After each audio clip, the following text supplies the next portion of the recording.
Professor X, you gotta respect him. He has a very interesting looking power grid. Strength of 4. That's like higher than the Super Soldier 2. You know what? And then he got the energy as a 7. Good lord. We don't take this as Bible, but let's get into it. Charles Francis Xavier was born the son of nuclear researcher Brian Xavier and his wife Sharon. Following her husband's accidental death, Sharon married Brian's colleague Kurt Marco. Kane, Kurt's son by previous marriage, came to live at the Xavier Westchester mansion shortly thereafter. Cruel and spiteful boy, he bullied his new stepbrother. As punishment, his father secretly beat him, and young Charles felt his siblings' pain firsthand thanks to the emergence of his mutant telepathic powers. As you guessed it, following their mother's death, a fire in the family home took Kurt's life, leaving the stepbrothers alone. By the time he graduated high school, Charles was completely bald as a side effect of his mutant nature. He entered Bard College in New York at age 16 and earned his bachelor's degree in biology within 2 years. He was then accepted into a graduate studies program at England's prestigious Oxford University, where he earned degrees in genetics and biophysics. Charles met and fell in love with a young Scotswoman. Yada yada yada. Somewhere down his adventures after his tragic love events, they began discussing the idea of founding a school for mutants. Charles returned to America and resumed his studies of mutation. He used a special device known as Cerebro to find a group of students, his first students. It's basically a mutant locating computer. Cyclops, Iceman, Angel, Beast, and Jean, who took the name as Marvel at the time. He dubbed these folk as X-Man. Don't expect him to be blasting those cities apart because he's a telepathic being for the majority of his time. He can control your mind and stuff, but he ain't known for blasting stuff away, even though there's been times where he could walk. You know what I mean? Of course, everybody knows he uses telepathy in the standard way of summoning different characters or just talking to them from far distances. Thanks to his telepathy, communicating with Bishop on this occasion, bothering the X-Man popping up like out of the blue as like an astral looking face on different occasions, just letting the people know that he's calling upon them. Just standard telepathic stuff. No need to spend 20 minutes or 40 minutes just showing feats like this. You get the idea. He can communicate with telepathy. Even having telepathic meetings, if that makes sense. Scanning jacked up minds can mess his head up though, like demons' minds. It's good to not think about him because he can just kind of pick you up when you're thinking about him. If it worked on everybody, he would be kind of unstoppable. If you're a strong enough character, usually the stronger the character, the harder it is to just go in their mind. Hope, for example, he couldn't just do this and go inside his mind, but nice effort. He's consistently reading memories on plenty of occasions. That's kind of what he shines at. He read Angel's memory on this particular occasion. He even read the mind of everybody that was on the moon. Wow, sick. If you're blind, he kind of can go in your mind and guide you if you need it. Like the time he did this to Wolverine, a blinded Wolverine. Isn't that epic? Kind of can be his eyes for him. Mind is a powerful thing. That's kind of what he specializes at, mind linking. Like he can link you and somebody else's mind even if he isn't necessarily near you technically. Example, he can make you read your girlfriend's mind or something like that. You know what I mean? There was a continent shattering bomb. They had to defuse it with their intellect, their many adventures. They even stated here, entire frozen continent will be decimated within a matter of split seconds. Pretty high stakes. He even linked his mind with Nightcrawler to guide him on different occasions as well. He can protect stuff in a wide radius, like something which threatens the solar system. He can even sense something on a major scale. He almost has spider sense because he was able to sense Spider-Man spying on the X-Men thanks to his just awareness. It's like his psionic ability is always on.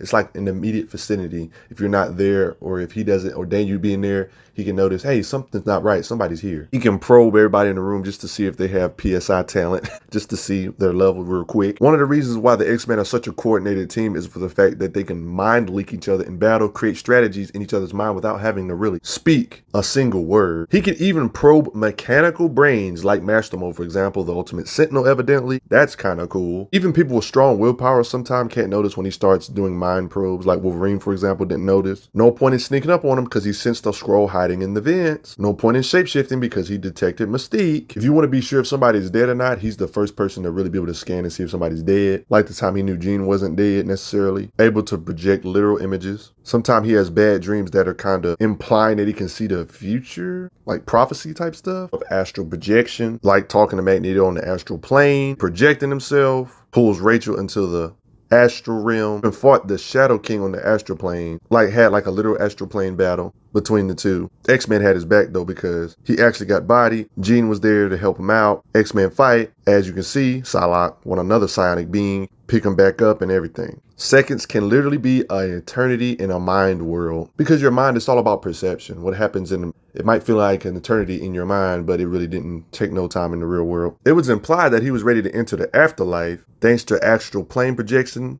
and things like that, but he got talked out of it in this occasion. He's responsible for entering Rhodes' mind, literally teaching her or training her how to block out parts of her psyche, in this occasion with Cerebro, training sessions, so that he's like the mental trainer of the group. Wouldn't you say?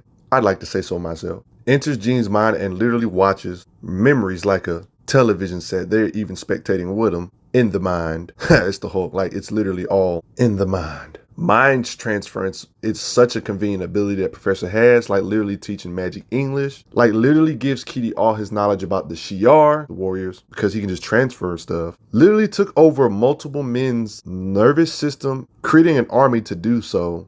To fight with him. If you don't have enough mind resistance, he can just like make you on his side and you're an extra body for him to fight with without your consent. He can just make you on his team. Mind is a powerful thing. He literally made Colossus not feel the actual pain even though he was being damaged. He even stopped Colossus' motor functions this one time. States here induced a temporary paralysis. Mind transference. He transferred Jean Grey's mind back to her own body from Emma Frost. There's this time Emma Frost was in Iceman's body. Professor X fixed that as well. He can even stop very powerful beings from using this power on Cyclops like Magneto, like putting psychic illusions on Magneto, so it would kind of aim him in the wrong direction. Whatever this means, it states here, I seeded my telepathic summons through time. When this brotherhood struck, I reached out, letting my thoughts pass from one person to the next, from one mind to the next, until I brought you back to me. It's like his thoughts is slingshotting from person to person, I guess. He has such wide range, he can summon different X-Men from around America. So he can stretch out really far. You see like the little projection of his head, letting them know that they need to come over because we got stuff to do. His mind ability is so strong, he can stop beings in his tracks like Quicksilver, like holding him here, like freezing him. Mind controls Gladiator. Ain't that freaking sick? Clone, might I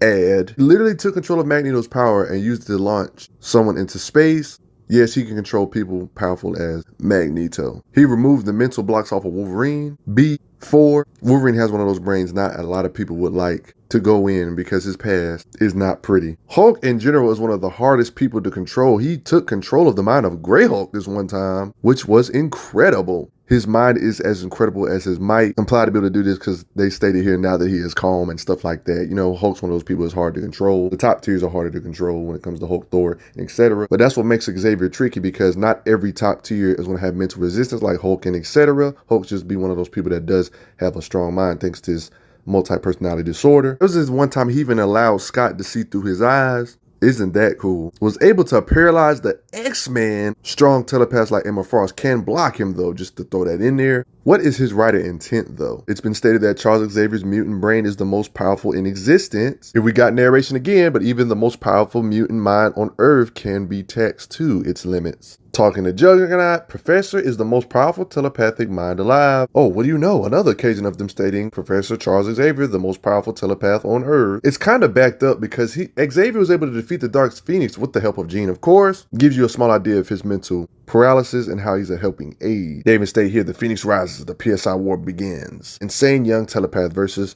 her teacher. Defeats Mastermind thanks to her mind ability. Respect it. This guy had a mental battle with Krakow from halfway around the freaking world. Yes, let that sink in. He was a helpful asset in KOing Juggernaut, but remember, Juggernaut did have a weakness to psionic attacks. This is one of the reasons why I don't scale people that can go in your mind and mess you up from the inside your mind the same way I do physical feats of strength, because not all powerhouse tiers in this level are this weak when it comes to mental capacity. Not to mention even Juggernaut himself stronger with mental durability later on in the future anyway. So it's definitely not a guarantee this way. Hey, he did body a war scroll. He literally destroyed Magneto's mind. Like, yikes. Does this to Gladiator, takes him down with his mental capacity. It's a clone. Yeah, there were times in comics he did have his legs back, but this is not too many occasions of his though. I never understood things like this. Like, how the heck do you mind blast a Sentinel?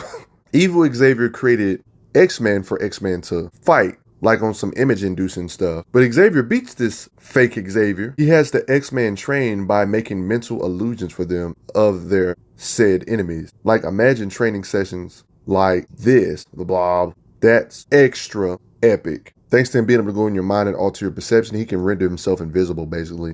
He even made the entire X-Men invisible to a large group of people. They can just vanish straight up out of the blue. Makes a woman believe she shot him in the head. Like, cool. Then proceeds to freezing her. I can't move. That awkward moment where he even fooled Cerebro with the mental illusion of the X-Men dying. Let that sink in. That one time he mind wiped the Blob and his boys, erased Spider-Man's memory, edited the memories of Hank's childhood friend. That makes sense. He can counteract psionic weapons. For example, these weapons were warping characters like Storm's memories, but he can counter these said weapons. He can restore your mind. Like, for example, he was able to free Colossus when he was possessed by Shadow King, able to free him from Shadow King's control. There was one point in his career where he actually got a body that can actually walk. I know, shocking, right? It's comics. You knew this would happen eventually. Like I showed earlier with the clone. Like it literally explains here, his legs were crushed by physical repair before, but his new body is in perfect condition, so he can indeed walk. Not too bad physically, able to do this to Wolverine, send him back. This is kind of satisfying seeing him be this acrobatic. Like you can see, like on some Olympic type stuff. Sometimes he has trouble walking just because of the traumatic experience. It even states nothing is wrong with me. It's all in my mind because his mind has been so used to not having legs all this time. It's funny how powerful your mind is. He even's physically able to do this to creatures like Dexum.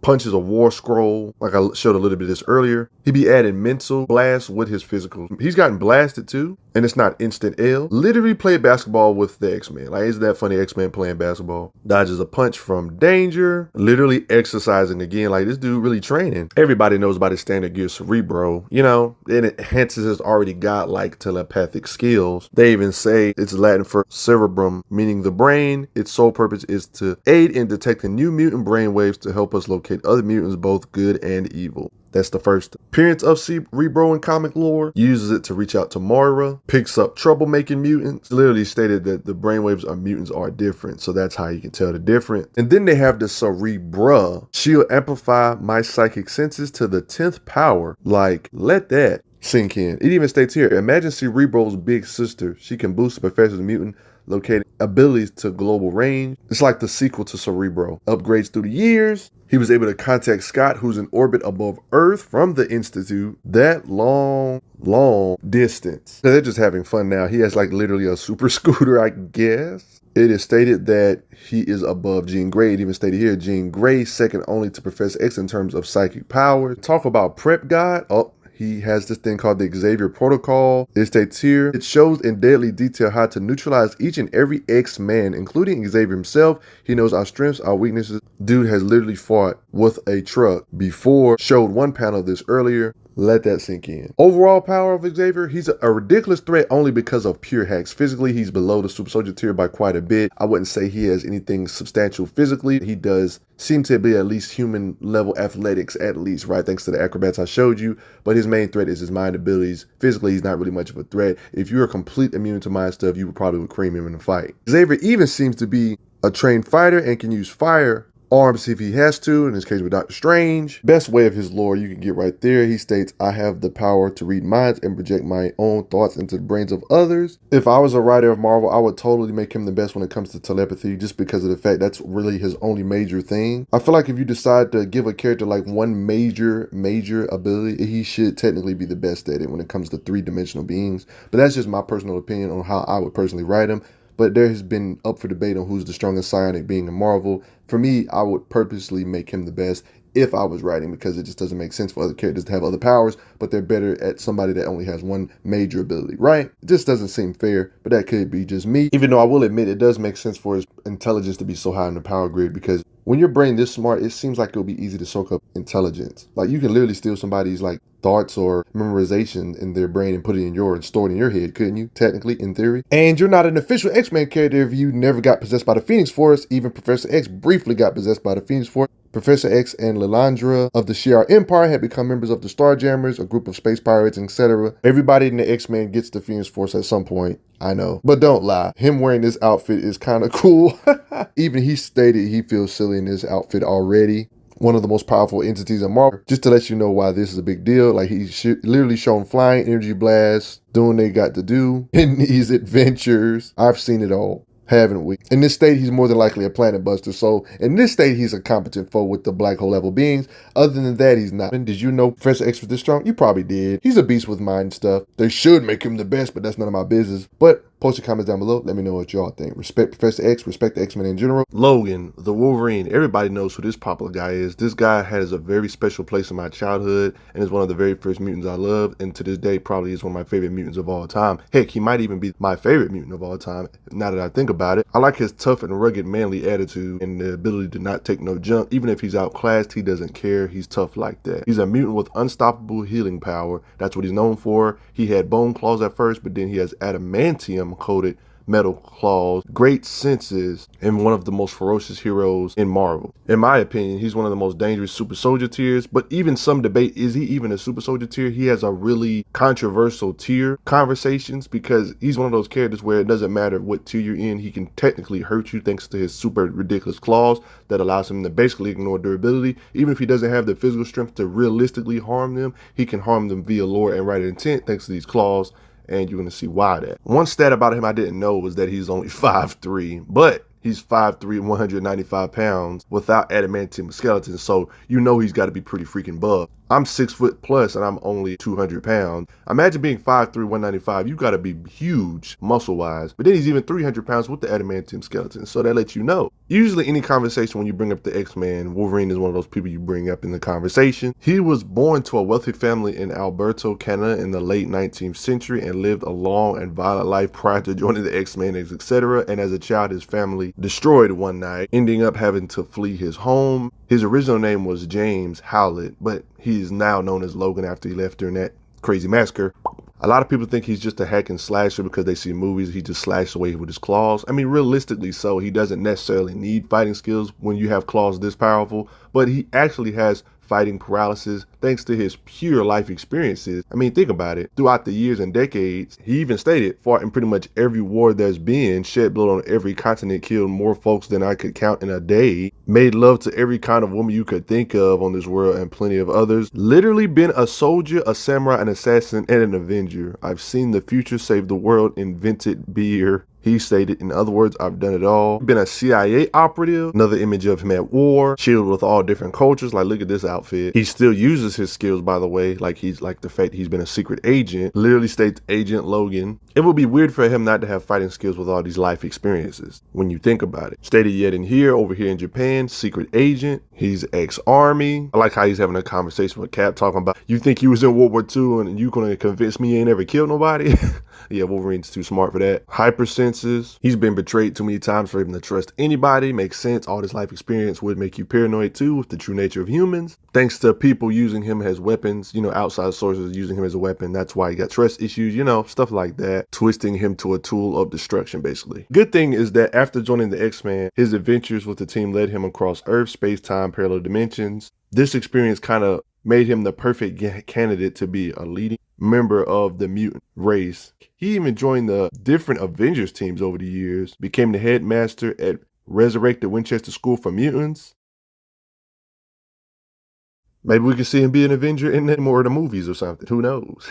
Wouldn't that be awesome? Here's lore on what all he can do. As you can see, his fighting skills is all the way up. And he even states here, due to his extensive training as a soldier, a CIA operative, etc., all the stuff I just said, he knows how to use swords, daggers, weapons. He's just a one-man army skills like. I'm pretty sure you believe me when I said healing factor. Bone claws that are dense at first. The adamantium is what kind of makes him jump tiers to where he can harm people like Hulk, people that would otherwise be too much for him. Let me go ahead and tackle the elephant in the rooms. Wolverine has a couple outlier feats that don't really make much sense based on his consistency, like his bone claws, for example. Now, adamantium claws being able to hurt top tiers makes sense, but when there's feats like this, when he has bone claws being able to cut up Hulk, it doesn't really make much sense because he has too many anti-moments. Kind of contradict this. Yeah, it just doesn't make much sense. Like the time he used bone claws here, but it didn't really seem to do anything against Hulk. You know what? Characters like Namor was able to crush these same bone claws with ease, seemingly. If they're strong enough to cut up Hulk tiers, how come they can just be broken so easily by Namor tiers? You know, it doesn't make sense. He even tried to cut Rogue, but it still didn't work. So yeah, the bone claws ain't cutting top tiers consistently.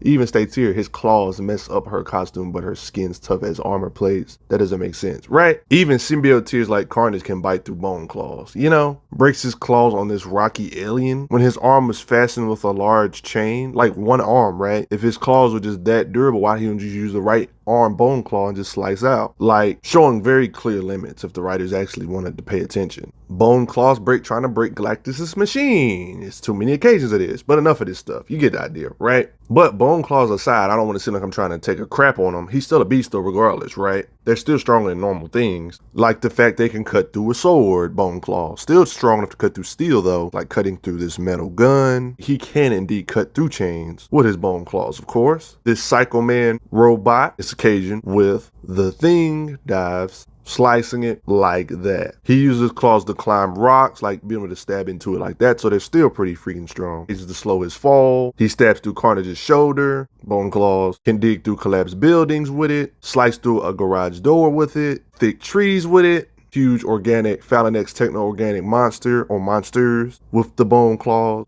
So he already has super soldier-ish type strength, right? But these claws can kind of make him more lethal. Not even talking about the adamantium yet. Yes, he speaks many different languages, by the way. Just wanted to get that out there. Speaking Russian, he is high intelligence. Now back to other stuff. He learned spycraft from Black Widow's father. But enough of that bone claw stuff. How strong is he physically? Well, that's not his shining attribute, but he's implied to have some decent super strength. Of course, he's a super soldier tier at least, right? Physically, right?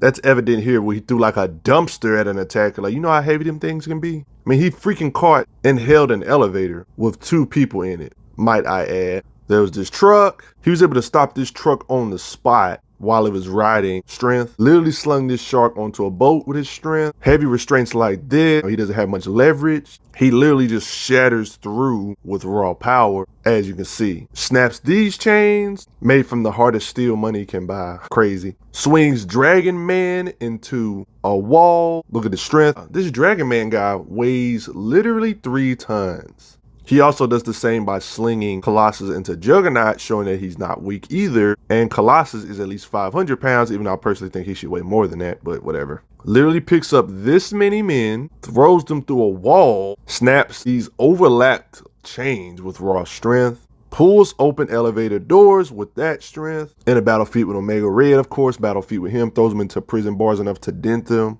By the way, Omega Red weighs 425 pounds. When ordinary men try to restrain him, he simply launches them in the air. Ninjas got chains on him, he swings them in the air. Throws these robots to the wall so they explode. Throws this lion. He does this freaking piano, like he literally hauls it with his body for 8 days. Just look at this big crap. Raw strength, just raw strength. He threw a motorcycle hard enough to break someone's back, to throw it like that. Oh, a montage of him just breaking objects like chains all through the years. Some of these times him breaking this stuff during battle feats, shattering wood, floors, seats, metal wires, breaking through chains yet again. Look at the collateral of his fight. Look at that squeezing strength. He states here, but some people bend iron bars like they bend rules. Wolverine says, and Wolverine's bent everyone he's ever come across. Look how he can bend bars. How many times does he need to snap chains for you to get it? Punching through windshields, rips open stuff, breaking stuff. Of course, in battle feats fighting Deadpool, keeping up with characters like Deadpool, opening up these danger room doors, of course, in this occasion with Colossus, breaking through this door, breaking through this containment, kicking through, kicking doors down, flipping. Striking power-wise, even while underwater, he cracks this dude's head against the wall. He's fought different type of metahumans over the years in battle feats, so I'm just going to let you see these different occasions for yourself, like bigger creatures than himself. Part of this is mainly because of his claws, being able to ignore durability, being able to fight beings that are way physically stronger than him. Heck, he even threw Vision at one time. Fighting Sabretooth, well, he's more closer to his strength range, but you get it, you know. See what I mean? Battle feats galore, like big old meta creatures, consistently putting in that work against them, despite them being larger or more ferocious at times. So he has had plenty of time to fight all your major favorite characters, like even Venom, a symbiote spider tier, thanks to his claws, being able to even the odds. Even had the nerve to flip him. Gotten in tussles with Ghost Rider, tussles with Spider-Man himself, showing he can keep up with his fighting speed. Well, Scarlet Spider, you know, same thing. Silver Samurai, different metas, they're slinging them. fighting with the X-Men, fighting different creatures over the years as well. You should already know, plenty of fights with Sabretooth, even got in tussle with Black Panther. Respect, another different fight. Deadpool battle feat like I showed briefly before, even a tussle during the X-Force with Beast, just plenty of occasions. Beast is somebody else that's physically stronger than him, but Wolverine can even win with thanks to agility, speed, and claws. Just like on a lot of different occasions he can win, even if somebody's stronger. It's almost strength is a non-factor, or worst opponents to fight or would be telekinetic beings, I would say. Beings that can keep him far away. Like he's even fought characters like Warpath, thanks to his metal head hitting against beings that are really durable, still can hurt them. Adamantium is just something that's just like a cheat code when you think about it. Yeet Jubilee. But every major person you got respect for, I guarantee Wolverine has probably fought him. Yes, he even met Crossbones before, put him to sleep with just a raw punch as well. Even did this to Human Torch, even deflaming him with a punch. Wolf's Bane.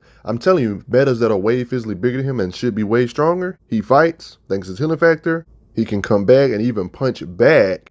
Claws enable things like this as well. Sentinels, Night, punches people hard enough to send him through the walls. He even picked up this table, slammed it on Hercules, Thor tier, Planet Buster type character. Of course, I don't want to overhype Wolverine. These same beings that he's tussling with, thanks to his claws and etc. Agility has also beaten him. Like, for example, the Thing has KO'd Wolverine before. But, like, you can hang with him because of this. Different factor, different battle feat here. He uses this large pillar as a club. Like you see this big crap he's picking up and swings it, breaking it on the being, the mutant monster being. I mean, he kicked this large rock hard enough to shatter it. Or heck, he can even do the rock this situation and KO 2 folk. Shatters sword with a single chop. Uses the body of a ninja to knock a door off its hinges. Cuts off the Sentinel's head, even sends it flying into a wall. Plenty of battle feats with Sentinels.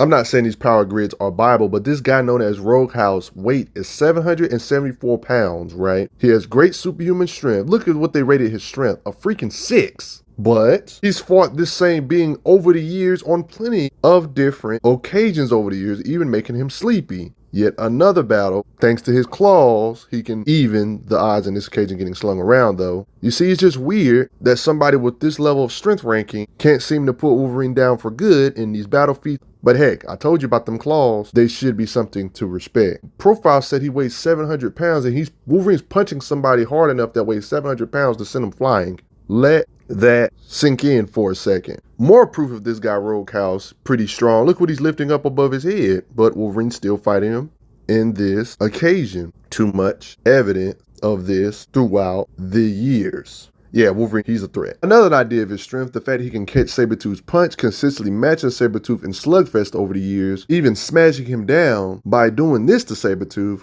Sabretooth's able to break a force field that could hold an elephant, like a literal elephant. There was this demon-possessed bear that was swatting away other bears like it was nothing. Wolverine said, let's fight, let me send you flying like that with an attack punch. Of course, he's gotten in fights with Lady Deathstrike. Lady Deathstrike is a beast and has super strength as well, shown in different fights they've had, going through stuff while they fight, like causing a whole bunch of ruckus in the vicinity. See here, battle feat. And by the way, this was Bone Claws, might I add. Fought Spider-Man and sent him flying with a backhand this one time, beat him with a react to him. Seems like there's not a massive speed advantage when it comes to fighting speed. Moment where he was able to kick a cyborg's head off. He broke a dinosaur's neck. Look at the size difference. And don't you dare put him against normal humans. There's been too many occasions of him throwing around normal humans, breaking their bones like they're fodder or droids, almost punching through dang near their face without even using the claws. There's just a massive gap between him and a regular human in the aspect of strength. That much should be obvious. Punching through that, too many occasions. That kick sent him flying, tossed in the air like that. Y'all are fleas in comparison, like breaks through that. Even took a hit from Colossus, throughout the years. And Nightcrawler gets tagged, slicing that gun, toss, slam, through, slice, each those attacks. Chop. But if you can get around those claws, he's like, yeah, he struggles with like Captain America physically and stuff like that throughout the years. It's not like an overwhelming gap between the two when it comes to the aspect of strength. Like if the person with super strength avoids those claws and decides to use their super strength over him, they can really easily overpower Wolverine, like pinning Wolverine thanks to Sentry. In this occasion like this, and Spider-Woman. You know, Spider family members have like the strength advantage, I would say, you know. You just got to be real careful when involving him in versus battles and stuff, because these super beings can counter him if they use their strength the right way against Wolverine. But at the same time, they can't get hit by them claws, because them claws are going to pierce right on through, you know? When it comes to raw speed, when it comes to Spider-Man tiers and stuff like that, I would say the gap in speed between Spider-Man tiers and Wolverine is not as large as their strength advantage over Wolverine, for example. Like, I would say Spider-Man has a large gap over Wolverine when it comes to physical strength. Now, when it comes to overall fighting speed and reflexes and stuff, one could say Spider-Man has the speed advantage still, but it's not as drastic, right? To where even respect his speed. Other Spider people even mention, they say Wolverine probably can't be killed, but it doesn't matter. He still can dodge. He doesn't just eat every attack, by the way, because of his healing factor. He says he hasn't been touched yet for a short guy weighing about 1,000 pounds. They want to say he weighs 1,000 pounds now. And then he moves like a ninja or something.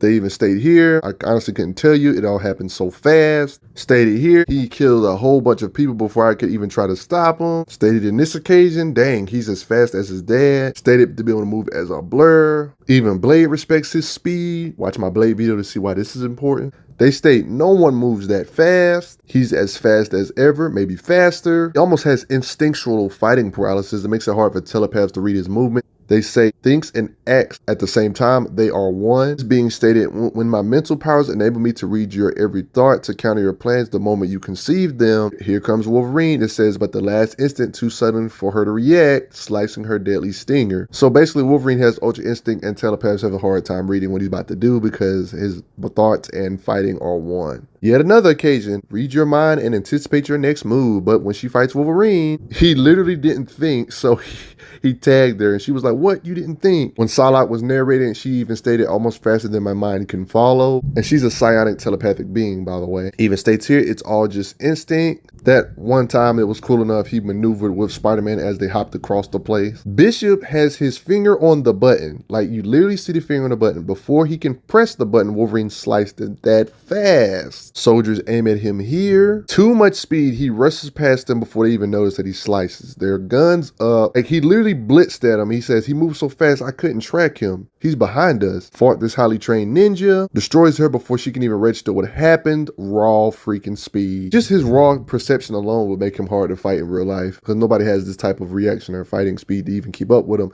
let alone even talk about his skills. Look at the distance this man is aiming at Wolverine. He shot Wolverine, nipped him. Look at the distance. He closed the distance before he can shoot again. You see the slashing speed? It's like he can move like a blur, guys. He destroys 4 men before Mr. Sinister can continue to say what happened that fast. I don't want to show too many feats like this, but we already know he can dodge gunfire based on Marvel lore consistently. Blocks a whole bunch of arrows here, for example. Blocks Cyclops' optic beams mid-flight, a freaking laser basically. Then dodges them after blocking them with the sword. He can use swords too. He's fast enough to intercept this gun after it was fired. He's dodged attacks from Spider-Man more than once. You see like Spider-Man punching that chimney off. He confronted X-23 this one time. He even stated that he's faster than her. But even though he's fast enough to keep up with Spider people, like they stated, he states, I'm faster. In this occasion stated, I'm faster here as well when it comes to comparing him to Spider people. He even states, no, nobody's faster. No, he wasn't saying he's implied faster. Has frequently dodged projectiles in all different manners, lasers, blocking with the claws, different occasions, deflecting stuff that's shot at him. You see what I mean? Lasers. You know, it's just too much evidence of this. One of the main things that makes Wolverine hard to rank is not his strength, but it's simply his.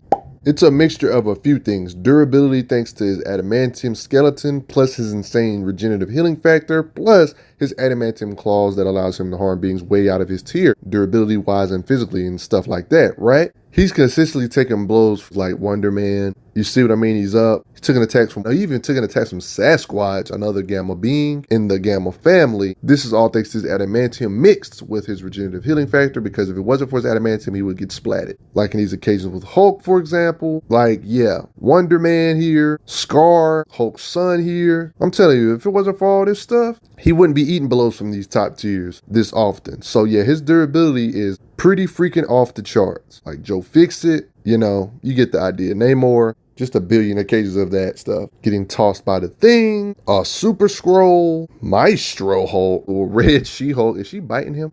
Oh my goodness. During attacks from, or battlefields with Rhino, Doc Samson, another Gamma member. I mean, he had his heart torn out, and he was back up and running later on, proving that he can literally regrow full organs. He survived all this by venom, but he's back on his feet thanks to regenerative healing factor. Thanks to his healing factor, you might as well call him bulletproof, even if they pierce his skin. He heals so fast, it's almost like a 9 factor. The guy can even survive a nuclear bomb over Hiroshima because of healing factor and durability. His heart got detonated, but yet he's back on his feet. You can't have a lot of willpower like characters like Wolverine and not have psychic durability resistance. He's just mentally tough. It would be cheap if you could just mind control everybody that's got strong minds, because then that wouldn't be no counter, but Wolverine obviously has a counter to mental beatdowns. That's evident when his occasions or fights or battle feats with Psylocke, for example. I mean, he recovered from supernatural stuff like vampirism, like being bit or being turned into a lichen in this occasion. Don't get me wrong, he can get turned into a lichen or a vampire, but he can just recover from it a lot faster. Like, isn't this a scary sight? You know what I mean? They even mentioned what the healing factor, like they literally tested it. See what happens when you inject him with it? He transforms, and then within a minute, his body metabolized the compound and he's reverted to a normal for him. Whatever normal is to him, right? He resisted Emma Frost's mental command this one time. Can you respect it? Believe it or not, Wolverine's not super cocky when it comes to certain stuff. Like, he knows there's certain things that can kill him. It just takes an extremely high degree. He's extremely hard to kill, but it's definitely possible. Like he said, if he takes away his healing factor, he would get metal poisoning. Ain't no coming back from that, right? Sword the Murasama that nullifies healing factors, taking his head off. If you can actually get his head off. He states that big giant purple robots, they can kill him. Energy and tech you wouldn't believe. It can burn you right down to the bone. Then it burns the bone. Ain't no coming back from that. He even states, shoot me into the sun. Magneto almost did it. He could feel my flesh boiling off. No way to survive that. Reality benders, they can turn me inside out and smear me across the landscape, the blink of an eye. Or some idiot can go back in time and make sure I never existed. It's a lot of different ways to get rid of him. He even stated, get a big magnet or something, stick me to the bottom of the ocean and keep me there. Eventually, he'll die, he says. Crazy, right? His claws pierce super durable people like even Thanos. The Incredible Hulk, consistently. This is the type of stuff where I said his claws help him to ignore durability to help him be able to harm beings that are durable or more durable as black holes. Even World War Hulk being cut. Even Thor's been cut. The Thing's been cut. All these beings are physically out of his league, durability wise, and etc. Even the Thing here. Same with Colossus. He can pierce him, as you can see, like that. Iron Man armor, plenty of cases of Iron Man armor. Thor, Hulk, Namor, people, Ghost Rider, Thor when he was King Thor, crazy. Somehow these chains were able to bind Hercules. Wolverine can cut through these said chains that were holding Hercules. Characters like Black Knight's sword can stalemate his though. Respect it, right? Or magical blades of that sort. Captain America's shield can withstand it. Stuff like that, super metals. There are metals that can stalemate his adamantium in Marvel. Omnium steel in the past has made Hulk and Hercules kind of struggle in the past to get out of them. Even powerhouses like Ghost Rider have issues, but Wolverine can slice through this same metal. Ridiculous, right? Keep note that he still can open them up though. It's not like the powerhouses couldn't get out of it at all though, right? Wolverine can't fight. He can only hack and slash. Well, that's a lie. I literally showed this already, but I'm showing it again and remind you, CIA operative, a samurai, a spy, all that good stuff. He's trained other X-Men. If he was trash, why would he train other X-Men characters? Doesn't make sense. Even more statements of his lore. He even states here, he is remarkable hand-to-hand combatant in almost every fighting style imaginable. Not done with the lore. They state he's an exceptional hand-to-hand combatant, having mastered virtually every fighting style on Earth, which is why his fighting is a 7. More lore. His unique combination of brute strength and training. Wolverine is the perfect fighting machine. Classified information, Keto, Kung Fu, all the different fighting styles here. It's even stated on panel when it comes to fighting. I've had plenty of different teachers over the years, from some of the most honorable samurai to ever pick up a sword to the most vicious who's ever grown claws and fangs, the greatest fighters of the distant past and the far-flung future, men and mutants, animals and aliens, and even a god or two. I've learned from them all. He even states here that he's being taught Kung Fu secrets of Shaolin Dog Fist. He stated here he studied how to kill pretty much everything. He states, I've learned from the best. My instincts are honed and tempered by the knowledge. He states here he could kill her 100 different ways. She'd never know what hit her. Don't want to sound like an echo chamber. Extensive combat training received. He states there are 100 ways he could take this sucker down. So in his versatility, even states here, I've trained him in the finer points of 18 different styles of Kung Fu. Definitely some military training, martial arts in there, along with his enhanced senses. He's trained Storm as well in fighting paralysis, or at least sparred with her on occasion. Kitty Pryde can fight because of what Wolverine taught her, showing he has knowledge. He's even sparred and trained with a young or Black Widow, seeing Wolverine in stances, using sword. He just has too much combat. At least their fighting style's pretty down to earth. Fighting mobs and using skills here. Other X-Men taught multiple people swordsmanship. His name was Logan. Even implied that he could possibly beat Nightcrawler in a sword duel with his raw skills. She stated here, he says he would have eaten you alive by now. 6 hours a day training room sessions with the Danger Room, as working as a group in tandem with one another, stuff like that. He's got pressure point training, being able to strike the weaknesses of objects or people or stuff like that. Let's see what happens when I hit some critical neural pressure points. I can hit the nerve clusters around the big guy's wrist, assuming he's got nerve clusters. Pressure points work every time. A nerve pinch stopped her or KO'd her. Nerve cluster impact points.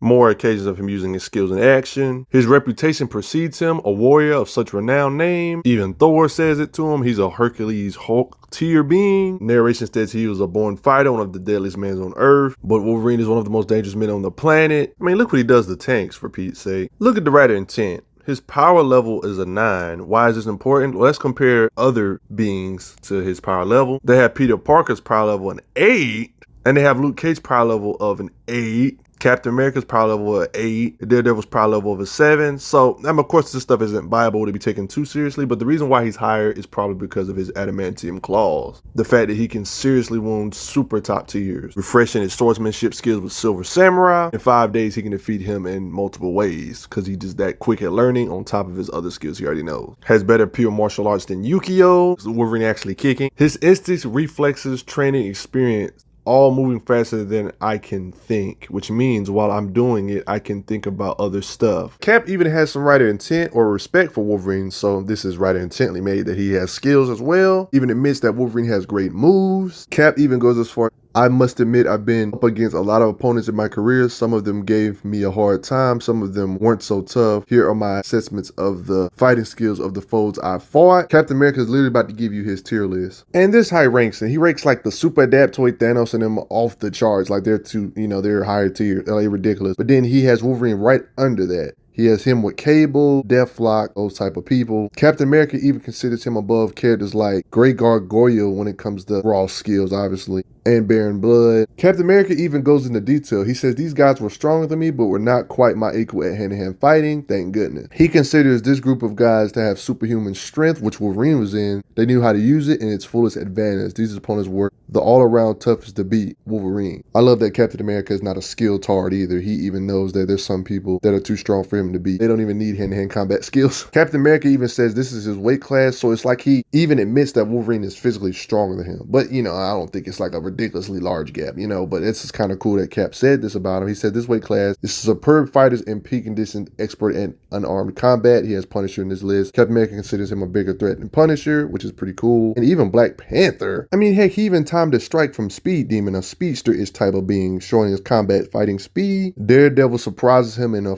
fighting speed. He recovers but gets a hold of Daredevil. This is impressive because don't forget how fast Daredevil is. Daredevil can react in a microsecond, which is 1/1,000,000th of a second. Yet Wolverine can have no problem reacting to beings with this type of fighting speed. He even disarms and KOs Bucky with a chokehold. Also has this thing known as Berserker Rage, where he becomes like mindless Hulkish, kind of like an adrenaline rush type of thing. It kind of allows him to push past his limits, depending on how you look at it, on different creatures or occasions. It's very scary to look at. He gets a stat boost. They explain it here about his speed. Made him do unstoppable moments like picking up folks like that, but it's no exact number on how much stronger he actually gets. I wouldn't say he necessarily jumps to the Hulk tier or some crazy stuff like that. He just gets a little bit stronger. You know what I mean? It does make him to the point where he seems to get a noticeable gap over Captain America, overwhelming him in this particular occasion as it seems. He's fought Shang-Chi, this is not Berserker Rage though, in a skirmish. This is one of his noticeable battles. So it's something worth putting in the vid. Being able to keep up with a guy like this takes some type of skill. Leagues stronger than Wolverine Joe Fixit is, but thanks to his claws, like I've said a billion times, he can hang in there thanks to the Hulk not being a character where he's more close range combat based. Of course, a psionic being on the tier of Hulk would probably be able to just keep Wolverine far away to where he can't even stab him, right? But this is still impressive regardless. Extended fight that you gotta respect. Slugs it with venom, impressive, endured that, showed all that earlier, but I'm showing a little bit more. Chops reacting to his speed, slicing and dicing, showing that he isn't a slow poke in comparison, but venom can heal too, so yeah. Got in a sparring match with Iron freaking Fist, Wolverine versus Captain America in a sparring session. Showed a little bit of this earlier, but I'm showing an extended version of said incident. Respected using sword. Ouch. Yikes. Booyah. Wolverine not even using his claws. As you can see, even more. Claws, block, deflect, speed. Yeah, he actually can use swords. He's straight on scraps with Black Panther. A very cool scuffle, nothing super long though. Characters like Iron Fist can like overwhelm him though if he decides to use the Iron Fist punch, because you already know the Iron Fist punch could do. Like in my Iron Fist video, it can like literally blast away a city. So yeah, Iron Fist can overpower him as well. He can regenerate from being pretty much incinerated cell by cell, even all the way into a skeleton. Wolverine even so skilled with swordsmanship, he can beat several while blindfolded. For all those people that say he can't fight. Now, when it comes to these two physically, Captain America and Wolverine, who do I think has the advantage? Personally believe in the aspect of just pure physical, I gotta give it to Wolverine when it comes to just pure physicals, but it's not an astronomical gap. Like if I was to put a number on it, Wolverine would be like 100 or something. This is no exact science. And Captain America would be what? I don't know, something like a 94 or something. Like it's a gap. It's evidence here on how Captain America made like his own tier list. Wolverine was in the augmented, highly skilled classified. He says, when it comes to unarmed combat, these group of guys, Wolverine was included in this along with U.S. Agent, Deathlock, and Cable, had superhuman strength and knew how to use it. He actually considers himself quote-unquote peak human, even though we know he's not just peak human, you know, whatever. Like, he considers even Wolverine to be even higher than what Marvel's version of what actual peak human is, even though peak human and Marvel is really superhuman. But yeah, that's a whole nother discussion. Wolverine's even higher than Captain America in strength, at least by a somewhat decent gap, but not like a vast gap to the point where he can just one-shot punch Captain America and he would get splattered or some crap. You know what I mean? It's like an 100 versus 95, 94, 96 ranking. It's not that far behind. Now, when it comes to being able to harm higher tier beings, Wolverine has the edge vastly thanks to his claw, being able to pretty much ignore durability. Now, when it comes to characters like Spider-Man, I believe physically Wolverine is below Spider-Man,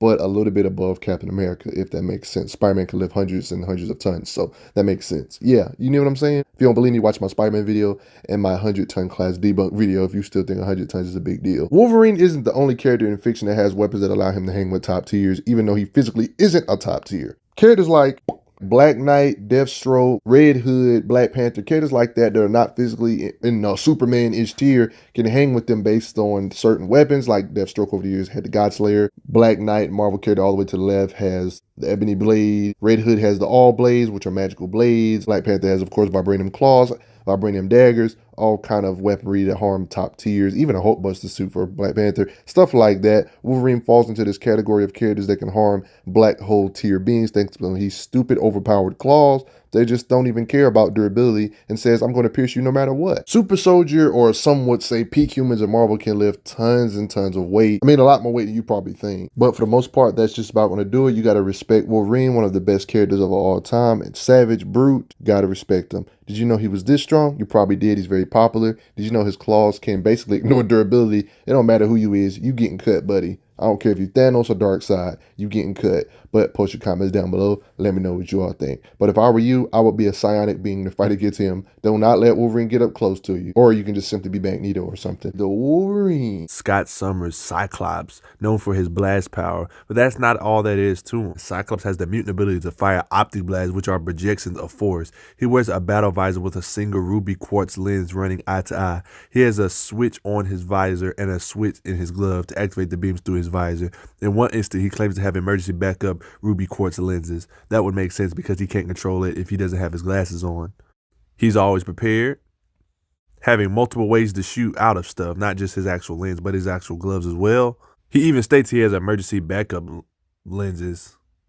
But how strong is Cyclops? I mean, we know he's crazy strong because of his blast power, but one thing I want to get over and out of the way real fast is his actual skills. Most characters, when it comes to superpowered characters in particular, especially mutants and stuff, people automatically assume these characters don't have any type of actual hand-to-hand combat skills, tactical skills, or anything, just because they don't really need it technically because they have these absurd powers like Cyclops having these big old blasts that can blast away mountains. Why would he need combat skill? You just never know the situation. You just never know the opponent.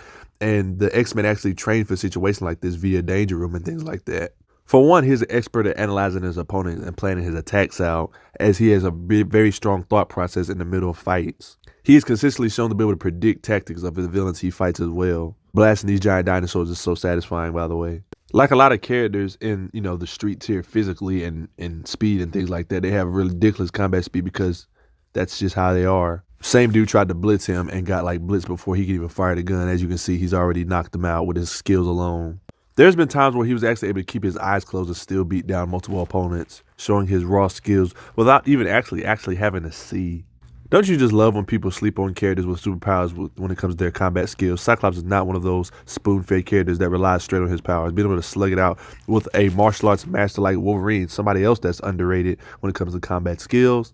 Not to mention, he actually incorporates his actual blast into hand-to-hand. Look at this, being able to deflect his beams backwards like that, that's some skills. Consistently shown to be able to combat with other X-Men. Yet another occasion of fighting multiple X-Men like Wolverine, Nightcrawler, and etc., showing his skills.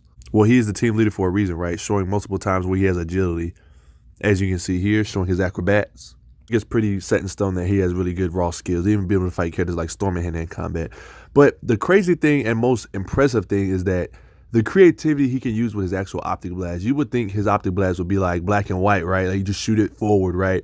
But this dude actually knows how to use his blast in creative fashion, like ricocheting and doing area effect, making it skinny, making it wide, things like that. There was a time he had chains around his wrist. He was able to ricochet the octave blast to destroy the chains. What? He's consistently shown to be able to ricochet, be able to hit multiple opponents with his ricochet in the Danger Room, evidently. There's a time he even did a massive ricochet blast to destroy a car. And explain to Captain America how he ricochets with his beams and stuff and how he escapes things. He has such control over his beams where he can make it wide, but it won't hurt them lethally. When he's falling, he actually uses his beam to actually slow his fall down. There's a time he made a way for the plane to land, a landing strip with his optic blast. There's a time he fought Storm, of course, being able to attack her with his beams. Beams seem to be pretty fast. Being able to take down an opponent by ricocheting his blast to knock out the opponent holding him. He was able to slow down a boulder without destroying it. This precise control of his beams is incredible. It's even stated that the optic blasts are actually the speed of light, which would explain a lot. I mean, they are energy and light, right? Technically, right? He can turn walls into powder with his blast. Has such full control over his beams where he can make it so thin to where it's like a piercing weapon where it actually pierces characters like the Blob. Can absolutely destroy a person's body when he wishes with the beams. Wow, this is freaking dark and gruesome. His beams are even strong enough to absolutely destroy a tank. Tanks that are made to withstand little baby missiles and bullets with ease. Literally able to blast a mountaintop out so these beings can escape. Blast power. Blast is a tunnel. This is something cool to watch. Digging holes with his beams. But he's stated to evidently be able to pulverize Adamantium. I don't know if that's true or not, man. I mean, that would make his beams on some galactic level stuff, right? Considering what Adamantium has endured. There's a time he was actually able to cause some of the skin on the Waterworld Hulk to look like it boiled a little bit, evidently. Throughout their many years, of course, he's fought Sentinels. He was actually able to blast through this Sentinel like this. His blast power actually has to be mountain level at the least, being able to carve his way through a mountain with his blast power. Keep in mind that his blast power is actually limited when he actually has his goggles on and he's still able to do something like this. There was this being that actually can absorb energy. Cyclops was able to blast him with so much power. He was evidently able to overload this same being with his energy. Too much power. You remember Bishop from that X-Men movie? Well, evidently Cyclops has the power to overload Bishop as well. This dude literally absorbs energy as well, and it takes a whole lot to overload him. Considering that the same being known as Bishop was able to absorb a blast from freaking Onslaught, a freaking Skyfather level being, but yet Cyclops was able to overload him somehow. It was also stated that the same blast that Bishop absorbed could, stop 1,000 mutants.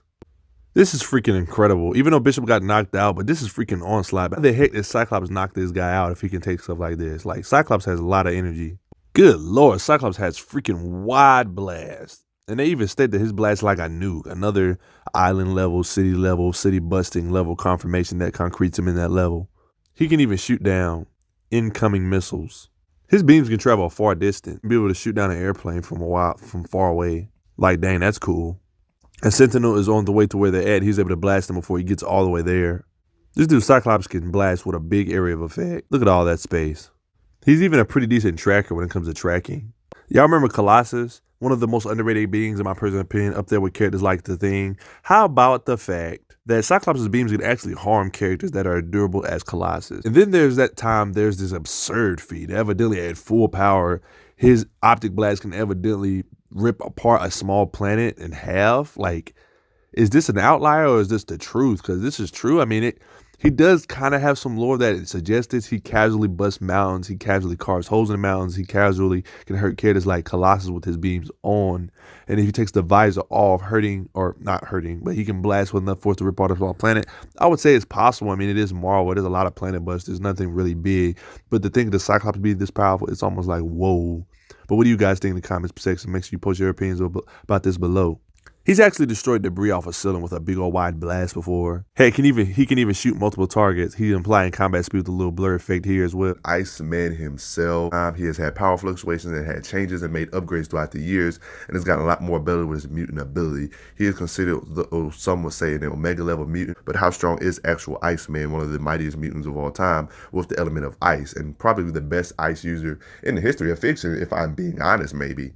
Like I said earlier, Iceman has had power fluctuations like crazy. Initially, he was only able to cover his body in snow. He usually only made small objects out of ice, but nothing really big. Like, he was completely nerfed back in the day, but over the years, he's gotten stronger than this, as you can see. Later on down his career, he actually was able to make an ice shell, like a big old layer of ice over on top of his actual physical body, but he still had an actual physical body underneath to like organs and stuff like that, to where he wasn't like necessarily a Logia like One Piece characters. A Logia being a being, you know, with a body fully made of the element.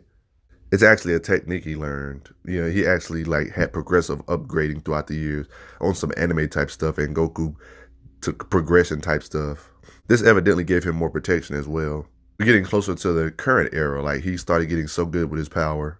During one of the events, you know, in the many comics or millions of comics that are out there, Loki captured Iceman and used him to freeze a portion of Asgard. Evidently doing so, it pushed his power to new heights, unleashing the true nature in him and making him more powerful than ever before, evidently. After that event, he had a massive upgrade. He even had problems controlling it at this point. Now we're getting to the current time frame where he has like an organic icy body, getting super icy. He had learned he can exist as an actual body of ice, like on some Logia type stuff, like on some, he doesn't need his heart anymore type stuff. Like, he's an actual block of ice. Like, he's a complete element. Shoot, even when Emma Frost took over his body, she was able to use his body in new and exciting new ways with this upgrade, showing the real potential of what Iceman can actually do. Respect him, you gotta respect. Iceman is one of those progressively powerful characters that get stronger over time, as it seems. Like a living massive weapon, evidently. Currently, Iceman has gotten so powerful to the point where he doesn't necessarily need an ice body to live. Like, his consciousness can be like in different ice bodies, if that makes sense. Like, his body can be completely destroyed and it won't necessarily kill him. He can just reform as long as there's some place where you can form ice, if that makes any sense. On top of all of this, a lot of people don't know this, but he's actually one of the original X-Men members. You don't know already after all this stuff I've already explained. Iceman has the power of cryokinesis. In a technical way, he can pretty much control the molecules and the degrees of certain molecules to make things icy. Big old ice slides when he wishes, make ice pretty much balls or bullets, or some would say, make ice shields or formations and things like that with his ice. And make ice little boomerangs or ice little projectiles. He's very versatile with his ice when it comes to weaponry and things like that. Kind of like a Green Lantern constructor. It's kind of limited to your imagination. Can cause areas to just be cold whenever he chooses it. And even alter his physiology like this, making him like a big old monstrosity. One thing that gets easily overlooked when you got characters with superpowers, even characters like Iceman and the X-Men, gets treated like this really badly. They assume he doesn't have any type of fighting skill, because why would they technically need it with all these abilities, right? Well, guess what? As powerful as these characters are with their abilities, they actually have fighting skills, right? Yeah, there was a time he actually was able to fight this cyborg without any powers, just showing raw skill. Yeah, people really think these people are nothing without their power. That's the part Kinetic can be frustrating about characters that got these abilities. People just automatically assume they're spoon-fed and don't know how to hold their own with abilities, but Iceman is actually a raw fighter, be able to fight this samurai with raw skills alone. Was even able to match an alternate version of Deadpool in a sword fight, like, what? He was actually able to show off his skills and physical abilities, showing out to a crowd. He was able to defeat this energy-wielding metahuman in raw skills, as you can see, dodging attacks. Yeah, he does have his abilities still, but you can tell the level of skill isn't just, no, I'm just going to shoot energy blasts and that's it. He does this in an articulate manner, as you can see. Has pinpoint accuracy with his ice, being able to disable foes, even vehicles, with his ice darts. Look at this is cool. Another occasion of him releasing ice spears. He loves some ice spears, doesn't he? Did I tell you he even has strategies specifically made for people that use fire users? Something you would definitely expect from Iceman. Combat knowledge and combat prep. Was able to cut off Spider-Man's web line with his ice.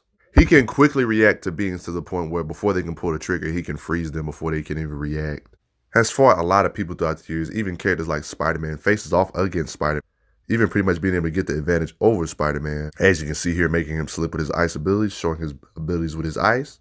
Of course, he can raise shields to block gunfire. Alright, enough of that stuff. Let's try to get into the big stuff, like him freezing massive amounts of stuff, freezing powerhouse characters, hurting powerhouse characters, and very, very cool abilities with his ice. I love his creativity with his ice abilities, being able to make this like giant ice axe. When Iceman wants to, he can just make big old blasts of like just ice waves, as you can see here. Like ice sheets, basically. It seems like one of his favorite ways to defeat his foes is just straight up freeze them a block of ice. Makes sense, right? One of the very simple ways to pretty much seal opponents up that are a threat. Or sometimes he can just blast them with like ice force. Did I pretty much mention he can make ice avatars? Like he pretty much can clone himself and make an army of himself if he had to. No, I wasn't lying. He literally made an ice army. I'm not joking. Like ice avatars. Like legitly. Iceman is a freaking threat. I will say he can clone himself to an unknown degree. On some Naruto type stuff, Shadow Clone Jutsu type stuff. He can easily KO characters like Captain America with an ice ball to the back of the head. No surprise here, he can destroy houses with his ice. He was able to temporarily trap the Thing in ice. Like, you know, the powerhouse, the underrated powerhouse of the Thing that I made a video about on my page as well. Able to destroy this skyscraper just by making some ice be able to expand to the point where it pretty much made it explode with tons of ice coming out of it like this. My boy Iceman has fought my boy Hulk a lot of different occasions. Temporarily traps Joy fixed in ice, but you know how the Hulk is. He had to like literally focus on it or he would break out. Like the Hulk is hard to contain. Yeah, but of course the Hulk broke out, of course. But it's something cool to note. Another occasion of trapping Hulk in ice, but of course, Hulk breaks free shortly, of course, but still cool to watch. Now, this is one of his more impressive fighter flashy feats when it comes to battle feats. Being able to KO an alien that had supposedly She-Hulk's genetic code, even stated to be her equal. Like, this is actually a pretty flashy feat. Iceman has fought everybody you can think of. There's a time he even trapped Carnage in ice. There's a time he was actually able to send Juggernaut flying with his eyes. Like, look at this. He does it again here. Iceman is no joke.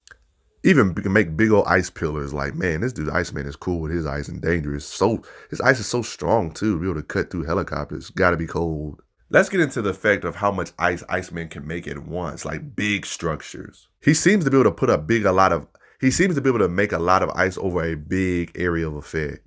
Being able to ice over this entire mountain, like this is a big, large amount of ice in a very short amount of time. He was able to encase the massively enlarged Empire State Building with ice in a very short amount of time. Look at how big this building is compared to everything else. Goodness. Gotta be the best ice user. Freezes an entire museum in literally moments. This could be debatably Iceman's best feat without any type of amps or outside help. There was this time, pushed to his limit with his ice, he was actually able to freeze Marvel's hell. This pushed him to a crazy limit, it actually made him pass out. Rightfully so. I mean, Marvel's hell with all that fire and heat, the mystical nature, goodness gracious. Was able to freeze multiple X-Men before they could react. I love when he makes massive bodies of ice, being able to freeze a big old body over Central Park. Iceman can just make large structures at will. Like, I'm not joking. This dude really has some Green Lantern construct type, ice art type style, being able to make these large, beautiful structures like this. Now, tell me this isn't impressive, man. This just looks great. It doesn't take long for him to make his ice structures, being able to make a wall so Spider-Man can't even swing. Iceman is definitely somebody I would want in my army. Fighting ridiculous powerhouses like Gamma members like Red Hulk makes ice clones to fight Red Hulk. Something cool to see when you're reading comic strips. Like, really, Iceman is so freaking cool. Look at this. Makes this Voltron-like avatar of himself or ice structure, battle suit type stuff. It's freaking epic. There's a reason why the X-Men is my favorite organization in Marvel, guys. They're just so freaking cool to read and watch. One of their many battles with the Sentinels, being able to make this big old giant golem creature-ish thing avatar to fight. Ha! Gotta love Iceman. Completely rips these Sentinels apart while doing so. Makes this giant building-sized ice structure. Gotta love it. Yeah, he's an Omega level mutant for real. Don't sleep on freaking Iceman.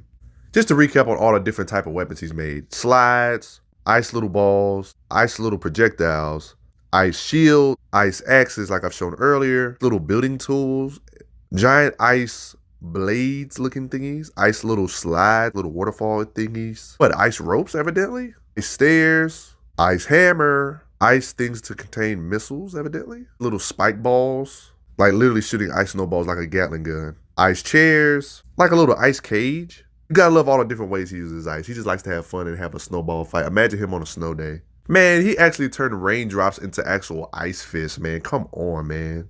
He was actually able to make an ice construct to aid Cyclops with his optic vision to make a big pinpoint red laser, like a scalpel or what? Of course, he can entrap men with columns of ice. Of course, he can make large boats out of ice. Send this Sentinel flying with an ice sheet. Being a mutant of ice, they gotta have him fight beings that are like made of heat every now and then, or good with heatish type of characters. This same being that can melt thick metal walls, like an ice clash with him and got frozen. He was able to contain this big explosion with his ice. Yeah, like look at that. He took care of all of that. This is evidently from a 150,000 ton oil rig. This time the X-Men was about to get in a crash. He contained them with ice to protect them. Iceman comes very handy when it comes to defense, being able to protect multiple people with his ice shields. These mechanical arms don't stand a chance against his ice ability. Iceman is one of those characters, he's kind of hard to rank. He's one of those weird tier characters because there's some occasions where he can fight big dogs, but then most of the time they break out of his ice, but he can harm them some degrees when it comes to his powered up states, which I will probably do in the future. This is not the last video I'll be doing of Iceman, by the way. I will be doing more of him in the future because Iceman has a lot of lore and a lot of power-ups and a lot of different forms that I can use and do videos on. But make sure you stay tuned for those and subscribe to my page. But let's get into some of his battles he's got in, shall we? Wait, before I get to that, his battles, how about the fact he was actually able to freeze an entire celestial ship like this? Okay, the Stranger. Okay, remember this dude is very powerful. You might not know who he is, but he's supposedly Galactus level or Grandmaster level, and he was actually able to freeze his I-beams. Another showing against the Stranger. He was actually able to evidently made Stranger's body, brittle enough, hard. You know how you throw ice on the ground and it just shatters. Evidently, Iceman did that to the Stranger enough for Juggernaut to shatter him, even though this evidently didn't kill him still. Yeah, because I guess they can make avatars of themselves, so he wasn't necessarily worried about it still. His temperature control is very impressive. Able to stop a bomb from going off by making it absolute zero. Like when you make something absolute zero, you literally freeze everything about the thing. Freezing it in animation or time, some would say. Now look at all this water, man. He's supposed to make all this water into ice, man. That's a lot of freaking water. Iceman loves turning into big old ice giant beings in order to actually be a threat. You gotta love it. Something that I love when they do. Creating wings so he can fly. Versatility, baby. Iceman can increase his strength and striking power by increasing his mass and layers and thickness of ice. He evidently made it so cold to the point where Joey Fixit Hulk couldn't think straight because his ice was so cold, even though it's a little weird because it seemed like ice wouldn't really, affect Hulk to the point where cold would actually be uncomfortable for the Hulk, but, it is what it is. Remember how I explained to you earlier how he could actually survive as, actual ice, where he could reform himself, on some gas into a gas, survive as a gas, survive as liquid and things like that. There's been times where he's actually been shattered and reformed himself, showing that he actually is ice. Literally gets vaporized by vaporized. And he reformed himself from that. Even sizable holes can be shot in Iceman and he can pretty much regenerate from it and be fine. I know Iceman sounds invincible, but he can experience pain in his ice form, even though he might come back from it still. Okay, I know earlier I said I would get into the battles that he's got in, but like I said, it's hard to get into what tiers he actually in, but he has fought some notable people, and I think I would just go over those for references. There's a time he was able to actually fight Juggernaut, gave him quite a scuffle, sent him flying a couple times, trapped in the ice a couple times, shot ice little sharp bullets, trapped in a big old encasing. Juggernaut breaks out, using his maneuverability with his ice to, dodge attacks here and there, make ice avatars, like I showed earlier. Still gets overpowered. As you can see here, he giving it everything he got against Juggy. Juggernaut puts him in a bear hole. It looks like it's the end. Then he gets free. with his little ice wings. Battlefield removes him evidently. It's not really a win, but whatever. Iceman did what he had to do against the Juggernaut in this particular case. Proof that he's gotten better over the years. How about the fact he was actually able to spar his younger self? Showing that, yeah, he did indeed get better over the years. This would kind of get embarrassing if his younger self won. And not to mention, it would contradict all the power-ups that I've shown you in the video about how he gets stronger over the years and how he's improved multiple times throughout the years. One of the biggest debates of all time, you know they had to fight, the time where Iceman actually had to fight Human Torch. They went at it for a few panels. Human Torch was able to hold his own. But I will admit, though, I don't think Human Torch will be able to stalemate Iceman this much in the current time. This is an old comic for a reason. He's made so many upgrades. And I'm not quite sure, if I'm not mistaken, if Human Torch has made upgrades like him. Heck, I don't even know if Human Torch can actually turn into actual fire, but I could be wrong on that. Post your comments down below about that, if he can actually turn into actual fire now. I got to read up on Human Torch to see what he can do now. But I know Iceman currently can turn into actual ice, so this could be a little weird. I don't really see how a person made of actual ice would lose to somebody that has like a fire shell, not actually fire, though he actually has organs. When Iceman actually goes into his Iceman form, he actually is actual ice, like on some Logia type stuff. He actually is the element. And did you know he can make himself bigger, make himself into like Voltron type creatures? He can pretty much do what Green Lantern can do, but in a different way, you know what I mean? But except the difference is he doesn't have to rely on his concentration like a Green Lantern. He can just make an ice construct and it stays there unless he gets melted or something like that. Yes, he is indeed an Omega level mutant, but Death Seed Iceman, like where he pretty much got magnified to another level at a higher level degree, he has some pretty cool feats in this really new state, I would say. The thing about Iceman is that, man, he's already an Omega level mutant. Getting magnified is just already a ridiculous amp on top of that. In his base state, he can like do stuff like going to absolute zero, like completely freezing stuff in like suspended animation, basically, some would say. Done crazy stuff like created a city of actual whole ice, like what? So how did all this stuff happen? Well, Dark Beast embedded a celestial seed in Iceman's back, right? A celestial death seed at that. Iceman underwent a dramatic change in personality, was able to use his powers in a scale that he has never used before. This seemed to be one of those permanent amps. It just like pretty much showed him what his full potential was. It never really was like an amp. Now that you really think about it, it's not really amplification. It just clears his mind to at least his full potential. So basically full potential Iceman. My apologies for the confusion. This is basically full potential Iceman, even though it's Death Seed. But Death Seed is where this power first was seen. He could do stuff like this. Can use ice to pretty much travel inside of places like this. He can do stuff like literally transport people with his ice.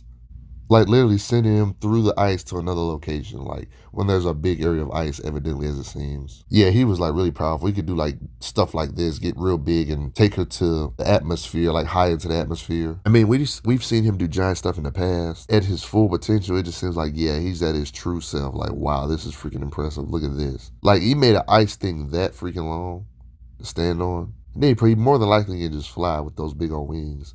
I know he didn't create oxygen from Mystique right here, yo. Just gives you an idea of how strong he feels like he is at the moment. He feels like he could, quote unquote, kill the whole world in a second. Even though if this might not be completely accurate, this is pretty crazy that he feels like he can do this. This is Iceman at his full potential. Dude, he can consistently affect temperature on a huge scale, like causing worldwide weather changes with this icy ability. Causing a, quote unquote, storm of the century. Evidently, while Mystique was taking a shower, he can evidently do this. He can generate this much ice, like literally covers New York this fast. Literally does this in moments too. It's the crazy part. Look at Thor. People gotta wear sweaters and all these things. You see them do stuff in his other state like this, but this seems to be magnified. Like in my other video, I showed him like creating Ultron avatars and stuff like that, but he just looks like a big old giant kaiju creature right here, destroying buildings and getting building sized. There was even a moment where he stepped on Wolverine. Like, dang. Of course he can do this. Created ice constructs. Now this is where it gets to the real eye-openers where Thor was involved. He's consistently shown to give Thor some trouble in these comics. Like, you know, the God of Strength, God of Thunder. The being I just made a video about like a few months ago. Like, the God of Strength. Like, the dude that always fights Hulk. Like, yeah, that same guy. Yeah, I'm not joking. He's literally giving Thor trouble. Like, encasing him in ice and everything. Yeah, when Iceman was basically going berserk mode, he fought the freaking entire X-Men. As you can see, making clothes of himself, freezing X-Men, throwing spikes in the X-Men, things like that.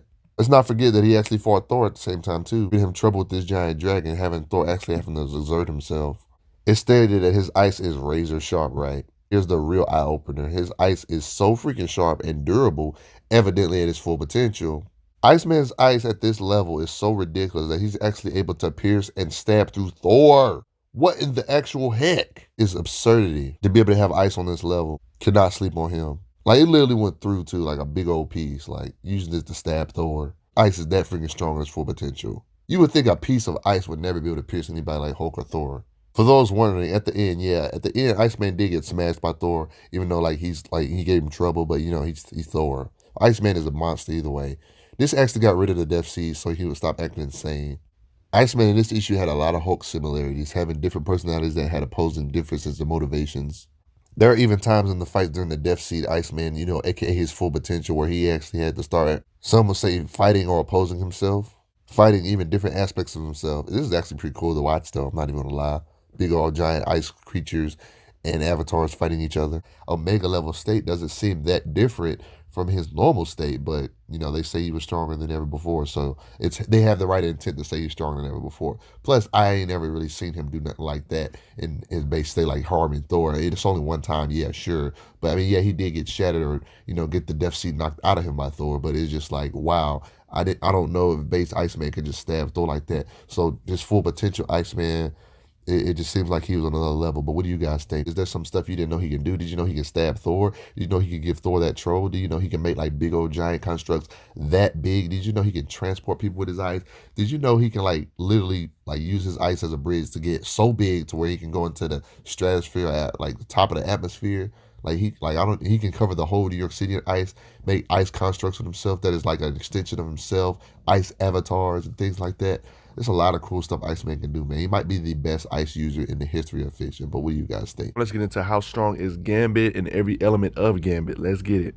Like I said, when he was younger, he used to steal, he was a thief, he used to run heists and things like that. Yeah, and he was pretty good at stealing too, if I'm being honest. He eventually took a job with the being known as Mr. Sinister, another powerful mutant that I might do a video in the future, depending on if y'all ask it. Joined this gang and stuff, and his mutant brotherhood or whatever. Did what they had to do in the process. Throughout his many adventures, he eventually ran into a being known as Storm, one of the most powerful mutants, an Omega level mutant. And that time became a part of one of my favorite organizations of all time, along with Psylocke, characters like Wolverine, Cyclops, some of our favorite beings in Marvel Universe. He's an on and off member of the X-Men, but I do ship his romance with Rogue. I'm not even gonna lie. They have a very cute relationship. I'm not even gonna lie. Gambit can increase or accelerate any object that he touches. The reason why he chooses those little cards is because they're easy to charge up because they're very small, lightweight, and easy to throw, things like that. The bigger the object, the longer it takes to charge up. As you can see, his iconic throwing cards. Yeah, I wasn't playing. He can throw other inanimate objects too. He has pretty decent telepathic resistance due to his power and energy in his body, biokinetic powers, and etc. He's very agile and can jump high and stuff like other superhumans in Marvel. Like many times in comics, there's been times where the character's powers fluctuate, but this is actually a part of his lore. It would either go up or down. This is occasionally explained that his power is on the higher end. Before I get into his really, really cool stuff, let me get into his physical nature. Like I said before in many Marvel videos, you don't have to have the actual superpower of super strength to be classified as superhuman when it comes to strength. Most characters that don't even have super strength in Marvel have literally a dozen superhuman feats consistently. So, well, it's a comic book after all. First of all, with his striking power, strength alone, attack power, he can break the armor of an android without even really use any other power, just physical strength alone. Strong enough to break open doors like this after he charges it, of course. Many people that aren't weightlifters don't understand why this is impressive. Holding a man with one arm is very, very hard. Yo, do me a favor and try to pick up your girlfriend that weighs 120 pounds with one arm. I guarantee it's going to be tough. Even if you can bench press way more than her, it's about grip and it's about that angle in which you pick her up. Trust me. He's strong enough with his kicking power alone to just crack stone walls. There's been plenty of times where they be fighting scrolls. There was one time he kicked a scroll this hard into the wall, cracking the debris around it and stuff like that. He's able to fight characters like Psylocke, kind of knock her down here. Yeah, this is kind of crazy how far he sent this dude flying with this staff hit. He went flying like a baseball. He played hike and said hut. No, I'm just kidding. That's football.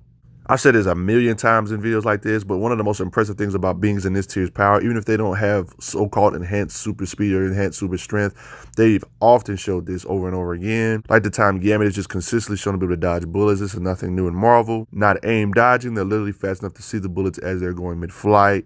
He's literally dodging a blob of them, a whole lot of them. At least one of them should hit him at least, right? Once. But nah, he's good after all of the shots. Yo, for real though, that's too many. Seriously, how many is he going to avoid? Just like characters like Captain America, he's often just evading gunfire with relative ease. As you can see here, not single one hit him. Yeah, combat speed. You got to freaking love it. On a consistent basis, blitzing wild in the middle of doing this, dodging all these bullets, implying that it is light work for him and this is nothing new.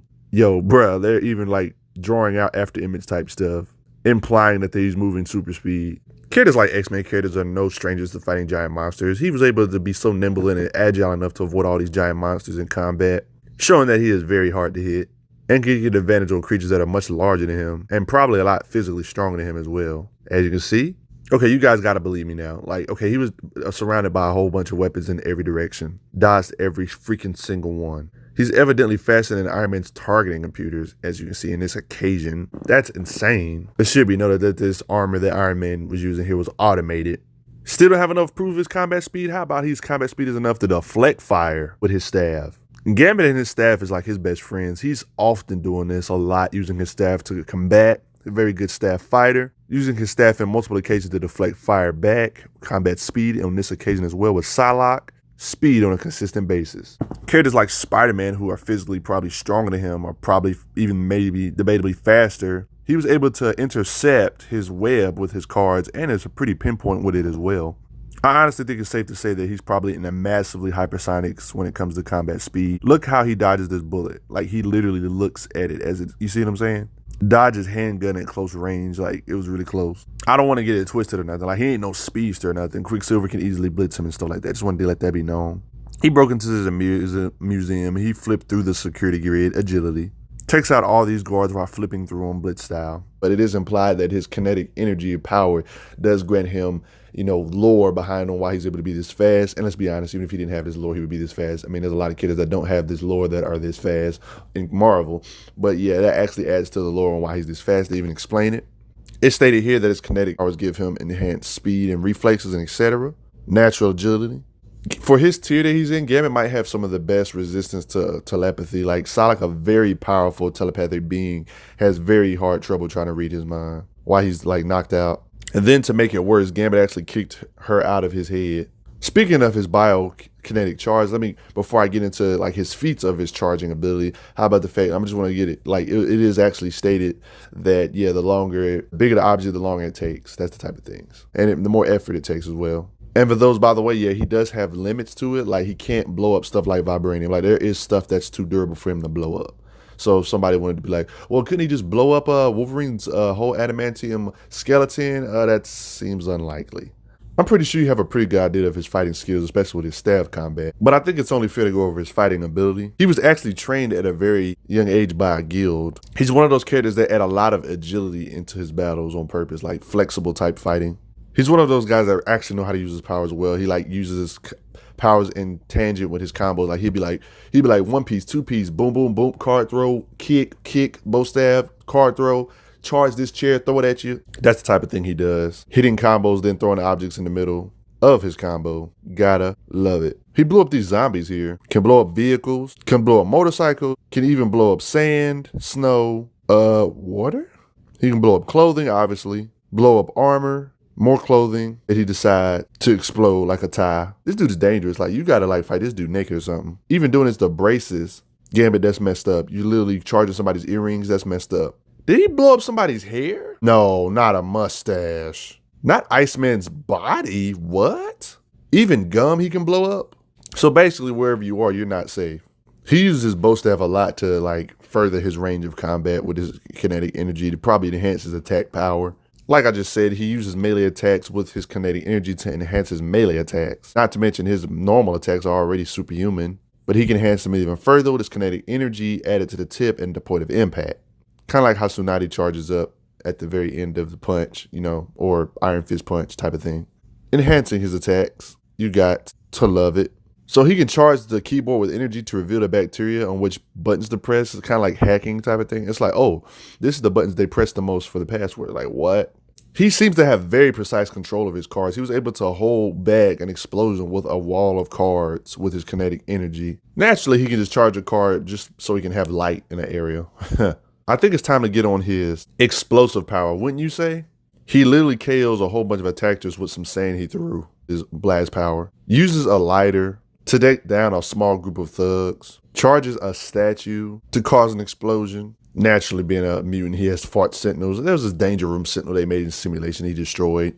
Staggered rogue with a charged sandbag. He literally blew off the arms of a metahuman that had cybernetic arms. If you fight Gambit with arms or inanimate object stuff that's not technically a part of your actual body, that might not be a good idea. This guy has blew up hair before. This dude literally spit a charged bullet. You know, he charged the bullet with energy and blew the guy away with a bullet he spit out. Like what? Like how? Takes out these giant robots with his charges.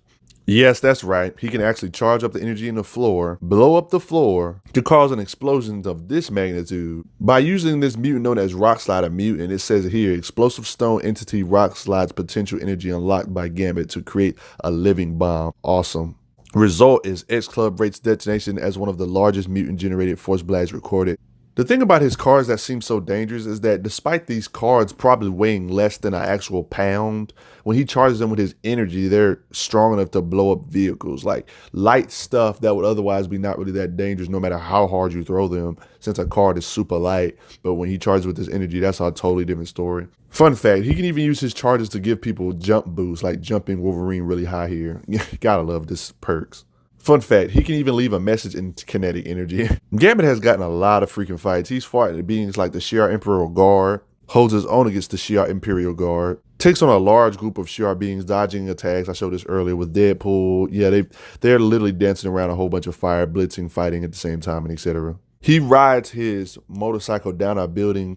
He has some pretty decent senses to the point where there was a time he was fighting with Spider-Man. He was having a good job. He was doing a good job of fighting invisible opponents. You gotta love shows like this in Senses.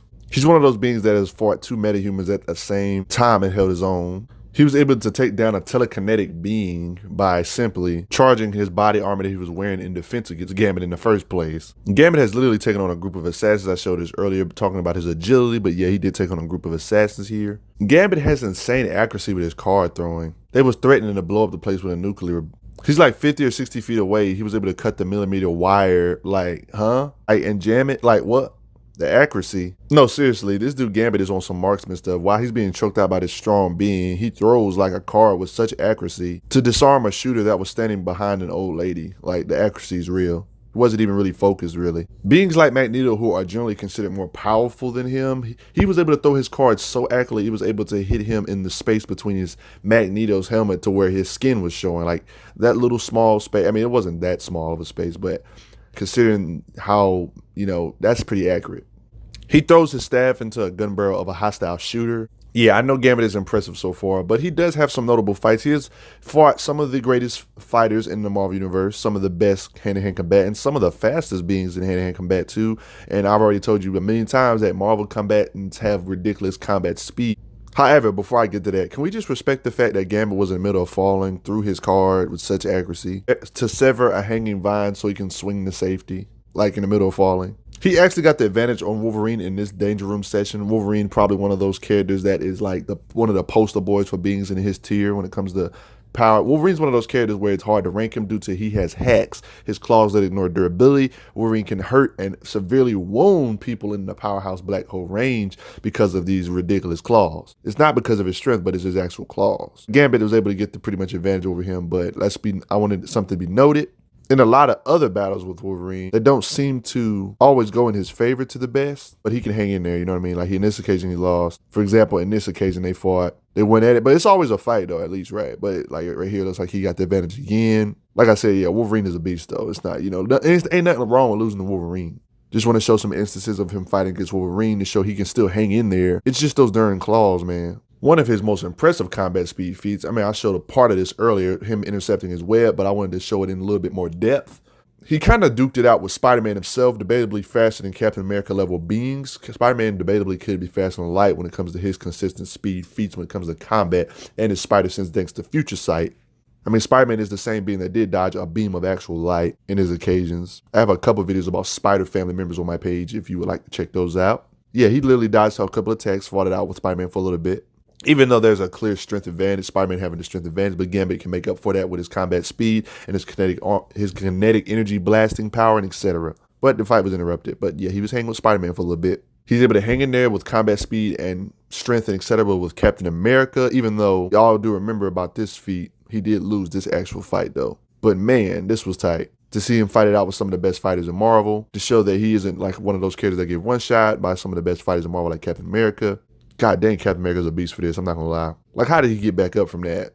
Ridiculous, right? Insane. Hey, he hung in there though. However, he did fight a being known as Blade in a very well fought fight. They had an extended fight for multiple panels, showing his speed, skills to be able to hang with Blade. Blade debatably one of the best swordsmen, hence his name, Blade. Fight was inconclusive. Yeah, when it comes to the superhuman enhanced tier, like, Gambit has fought like pretty much all of the major ones, like even fighting Moon Knight. Slugged it out with Moon Knight in this occasion. Moon Knight has some ridiculous gear, like vibranium, adamantium stuff, type gear, metal type stuff.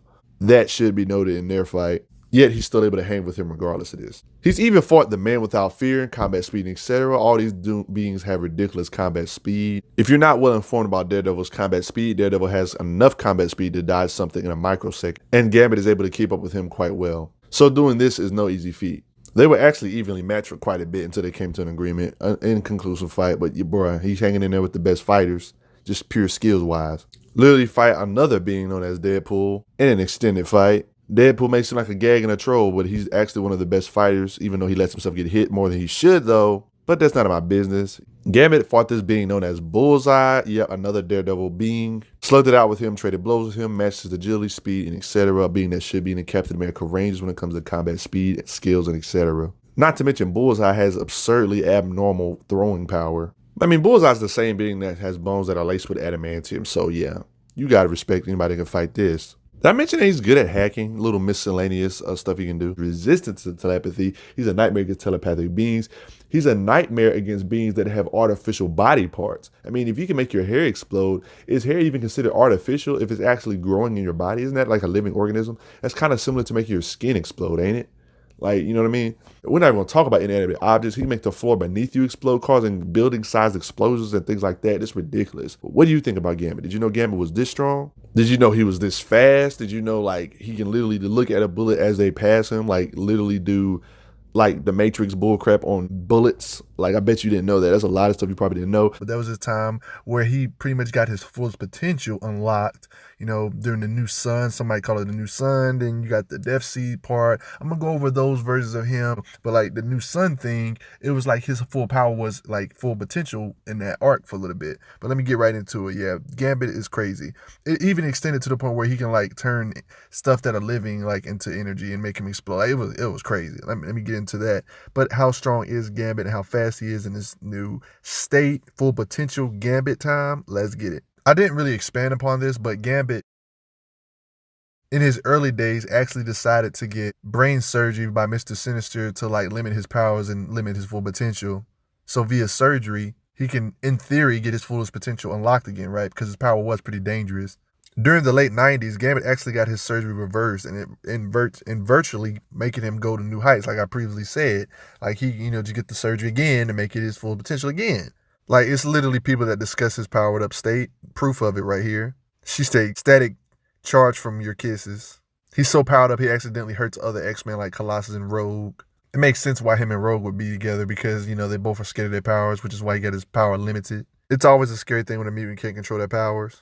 They explain he had surgery, radically altered how his mutant powers operate on a psychological and neurological level. Is faster, stronger, and in perpetual biokinetic hyperactivity. Full scope of his biokinetic abilities is scary. If that's not enough, he got his powers pushed again by an alternate reality version of himself that was pretty powered up too. Like that wasn't enough fuel for the fire. Yeah, this is how he looks. Yeah, he looks crazy. In this alternate dimension, he's called the New Sun. What a way to test out Gambit's new potential against somebody else that has the full potential unlocked, right? I'll be going over Gambit and New Sun since it's technically him in another dimension or reality, or it's a good what if to get a scope on how strong Gambit could be. It's crazy that even in the New Sun's own dimension, like it was so crazy that it destroyed all life on Earth. Goodness gracious. Gambit in New's powered up state was able to actually fight another version of himself that's powered up just like him. He did end up narrowly getting the defeat, but man, this fight was epic, and it was long. Drawn out in multiple panels, causing big explosions everywhere. This Gambit dude looks like a darn Dr. Manhattan. Like, you see that big explosion? I'm saying, they really went at it. He had so much blast power in his new state, he was able to blast the alternate version of himself to, like, New York to Iraq. It was a long blast. He can control fission fields to cause molecules to displace, can blast free of a collapsing building, epicness in the new sun battle. In this new state, he can actually fly, guys, by the way, just in case you was wondering what this was about. Somebody actually had the nerve to threaten Gambit with this new powered up state. Just blew up the ground they were standing on. Have some fun blowing up these drones. Bullseye actually tried to stab him and he altered the knife. He kinetically charged the knife's atomic structure as it slid into him. Mystique even threatened him and he even threatened her back, saying that he would blow up her body if she didn't stop this nonsense. He could actually do it. He was this powered up. Showed this a while ago. He's so powered up he can actually hurt beings that are actually alive, like in this instance. In this new state, he's so powerful he can just destroy stuff just by looking at it, line of sight style. You telling me he doesn't have to touch stuff to charge it with kinetic Gambit, new sun powered up. It was so bad he actually had to put a personal rule on himself to restrict himself to using it against humans because he doesn't want to kill them. The thing about this arc, it's not much to say because it's like one of them special event type of things, so he doesn't have as many features as like, normal cell-based Gambit, right? This is powered up Gambit to its fullest potential, right? But to get an idea of how strong he actually was, let's analyze how strong, like, New Sun was, aka another dimension version of himself. I mean, he did fight this guy and beat this same guy, so it's only fair, right? And it's still him, so perfectly scalable for a being that's him and beat this guy, so it's perfectly scalable, right? He evidently destroyed an entire mutant research facility with his raw power. He can evidently freeze the space in between moments and stops Archangel with this. Like, that's broken. Yeah, Archangel right there. So let me get this right. He said he froze the space between moments. Oh yeah, of course. He can travel between dimensions with his power. Stating that I rode the omniversal waves of the Micron crystal's explosion. Omniversal is a thing in Marvel, evidently. Got some lore of him and Gambit's power, discussing their powers here. This is what he says. The prophecies came true, and so shall come the burning light of heaven on earth, a new sun. It meant the resurrection of the old kingdom marked a new beginning for the planet, but not its people. It states, you became an expression of the kinetic flow of the universe, of which time is but one facet. Are they trying to say Gambit in this state is universal levels? I mean, full potential Gambit, he has some lore to back this up because New Sun says he killed the Phoenix Force of his universe. So this new version of Gambit is up there in power, guys. This world's version of the Phoenix. That answers the question about if there's only one Phoenix in the entire Omniverse. Evidently, there's more than one Phoenix in the multiverse of Marvel. So then there's that. A lot of people was wondering about that. Is there only one Phoenix? A lot of people wanted to know that. He can even combine his powers with those of other sources, killing the life on the planet as the process. Like, that's like, yo, this is crazy. This is what New Sun did. Yo, one heck of a holocaust. So New Sun, Gambit, and Gambit they kind of powerful, but they don't have much lore for it. He has some crazy lore, but it's not that many showings of it. Like, he stated that he killed that version of Phoenix off screen. We didn't see the actual fight itself. It leaves a lot in the air and things like that. But if that's actually true and the Phoenix that he killed was equal to at least Dark Phoenix of our universe, that's ridiculous. I mean, we can't really assume that he meant he killed White Phoenix of the Crown, can we? I mean, that would be ridiculous. Like, White Phoenix of the Crown, right? The Phoenix that's able to hold universes in her hands and stuff. Like, yeah. But I feel like any Phoenix is universal, even if it's Dark Phoenix, if I'm being honest. But how strong do y'all think this Gambit is? Do y'all take the statement seriously?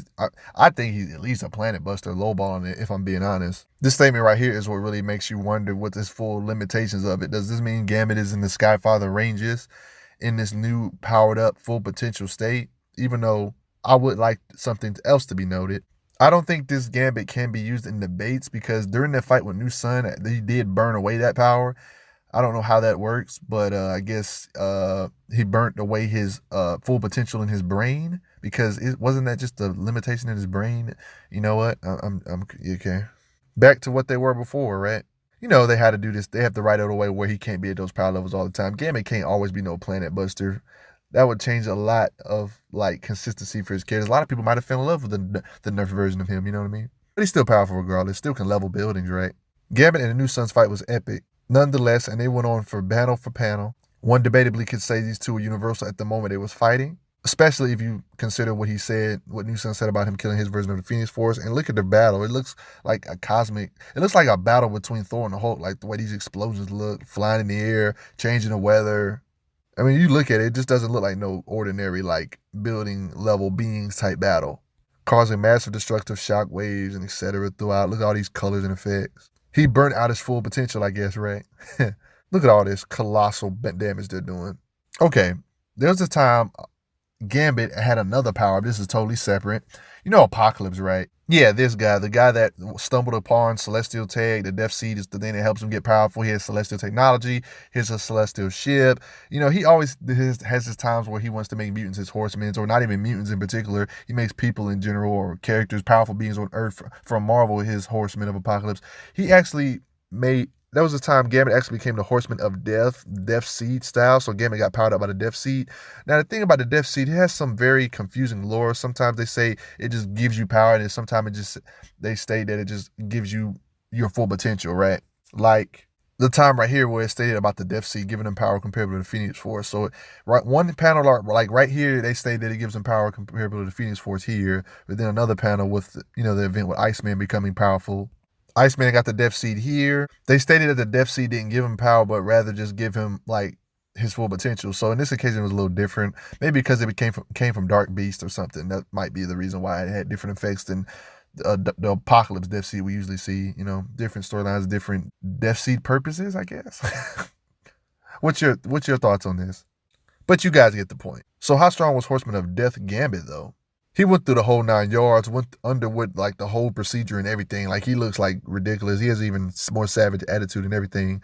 Doggone it, Apocalypse. Stop messing with all the mutants. It even went as far as to giving him an alternate evil persona. Yeah, this is vicious. Decided to include this in this video because it's not many showings. Might as well get it out the way, right?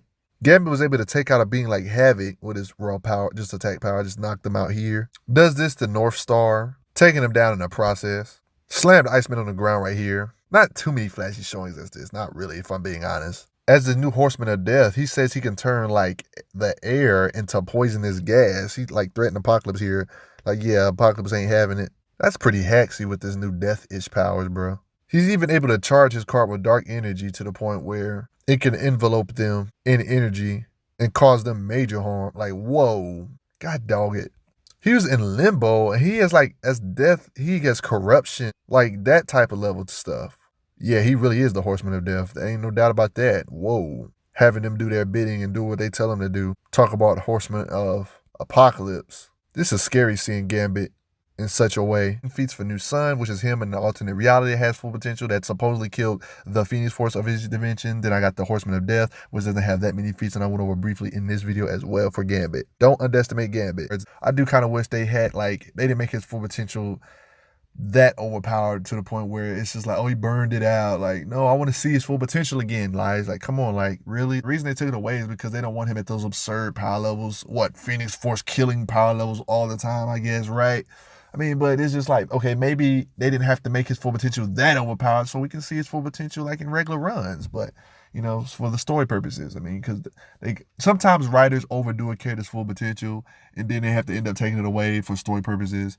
But it's just like, if they would have gave his full potential maybe a nice balance, they could have not took it away. But I want to see Gambit's full potential, man, because Gambit, I feel like he gets underrated a little bit in comics and people he fights. And, you know, he had to actually get surgery by Mr. Sinister to get his full potential taken out. Then he got it back and he burned out his full potential. Like, how do you burn out your full potential? You get the Horseman of Death amp. And I like full potential Gambit better than Horseman of Death, but that's just me. But what do you guys think? But today, how strong is the Beast from the X-Men? On top of manifesting his mutant ability at a very young age, he also seemed to be somewhat gifted with intelligence even at a very early age. Some theorize that this is a part of his mutation, possibly, because, you know, when you're young, you're not supposed to be that smart, right? This is the thing about the Beast. The Beast has gone through further mutations or several mutations throughout the years. At one point, you know the X-Men First Class movie where he was like a humanish, just had real big feet. Evidently, that's actually canon to the comics. Like, he didn't always look all the way further in blue. It was like because of his mutant testing, he accidentally made some mistakes and further mutated himself to like the Blue Beast and stuff like that. So just for those that are curious about that, there's this time or era in the earlier comics, like in about 1985, 1990. The Beast like went through this crazy mutation where it made him stronger than average, like, or normal for a little bit. But later on, after this was cured, it evidently made him stronger and permanently amped him to what, a 70-ton class range? Like, whoa, that's big. I don't usually take the class system that accurately. I usually use the feats to really dissect on where a character ranges though. 70-ton class, yeah, that's pretty good. But yeah, I'm not going to take that too seriously. But let's continue. Beast actually has some pretty decent speed. Like, you know, during the earlier times where he wasn't actually the blue furry beast yet, weaker times, he was like able to leap across a room to avoid electric attacks. You know, when he was blue, he was able to leap around Gambit, speed-wise. They even show like the after image effect to let you know speed implication. Being the beast that he is, there's been times where he is shown to be able to fight as a blur or move as a blur similarly. He's able to catch Captain America's shield mid-flight. Captain America, oh, let's not get into his combat speed and feats and stuff like that. At this point, I don't even know why people even try to shoot like these characters like Beast. This is like during his weaker state too, human-ish form. Another occasion of him dodging bullets. Another occasion of him dodging stuff. He avoids several mutants' energy blasts consistently. No, I wasn't joking. He's like literally avoiding energy attacks. Yeah, he's pretty agile. One can debatably say he's as agile as Spider-Man. Who knows? Along with his speed, he also has acrobats and agility because he's Beast, right? During the weaker states, when he was in his humanish form, has a really, really cool agility, danger room training, like always, and implications. The X-Men as a crew actually does train, believe it or not, they do it consistently. Hawkeye, one of the best archers in history, accidentally shot an arrow at Beast. Oh no, he gonna accidentally kill Beast. Psych. Beast is this good at reaction time, showing superhuman reaction time speed, be able to catch it with his foot and his toe, might I add. That's really precise and focused, like perception. He even avoids missiles and impresses Tony Stark because of this, showing his speed and level. Yeah, Tony Stark's a beast, especially in these suits. He's even caught missiles with his feet during these earlier days. Yep.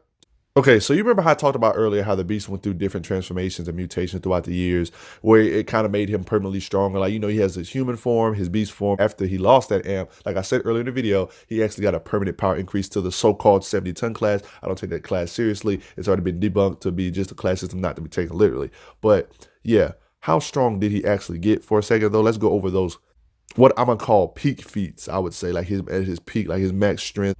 He was able to slam this large boulder on top of a demon. Yeah, just give you an idea of like his strength. He was able to do this to like a big old truck. Just another occasion of showing this big old ice ball. He literally was able to tear through a celestial ship.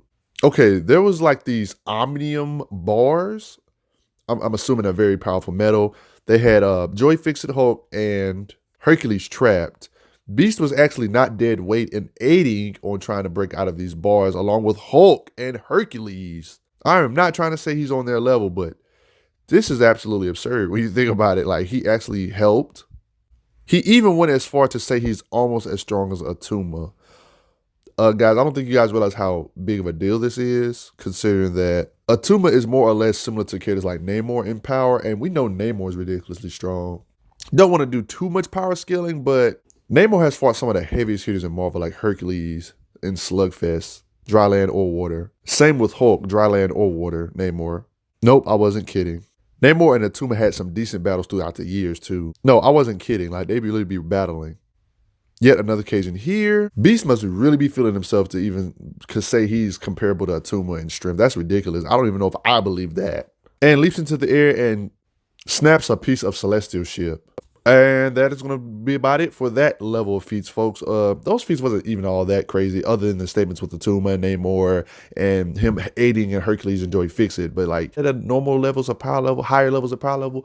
But I wouldn't say he's that far off from that now. I mean, after that amp I told you about, he got permanently stronger. From here on out, this should be the beast power levels just normally, right? This is where he should just stay at. He can throw cards with ease.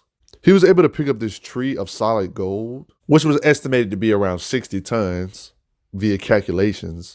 Was able to catch this big old large chunk of debris. Like, we got to put in consideration that the velocity was coming at him at. It's just not the weight of it just by itself.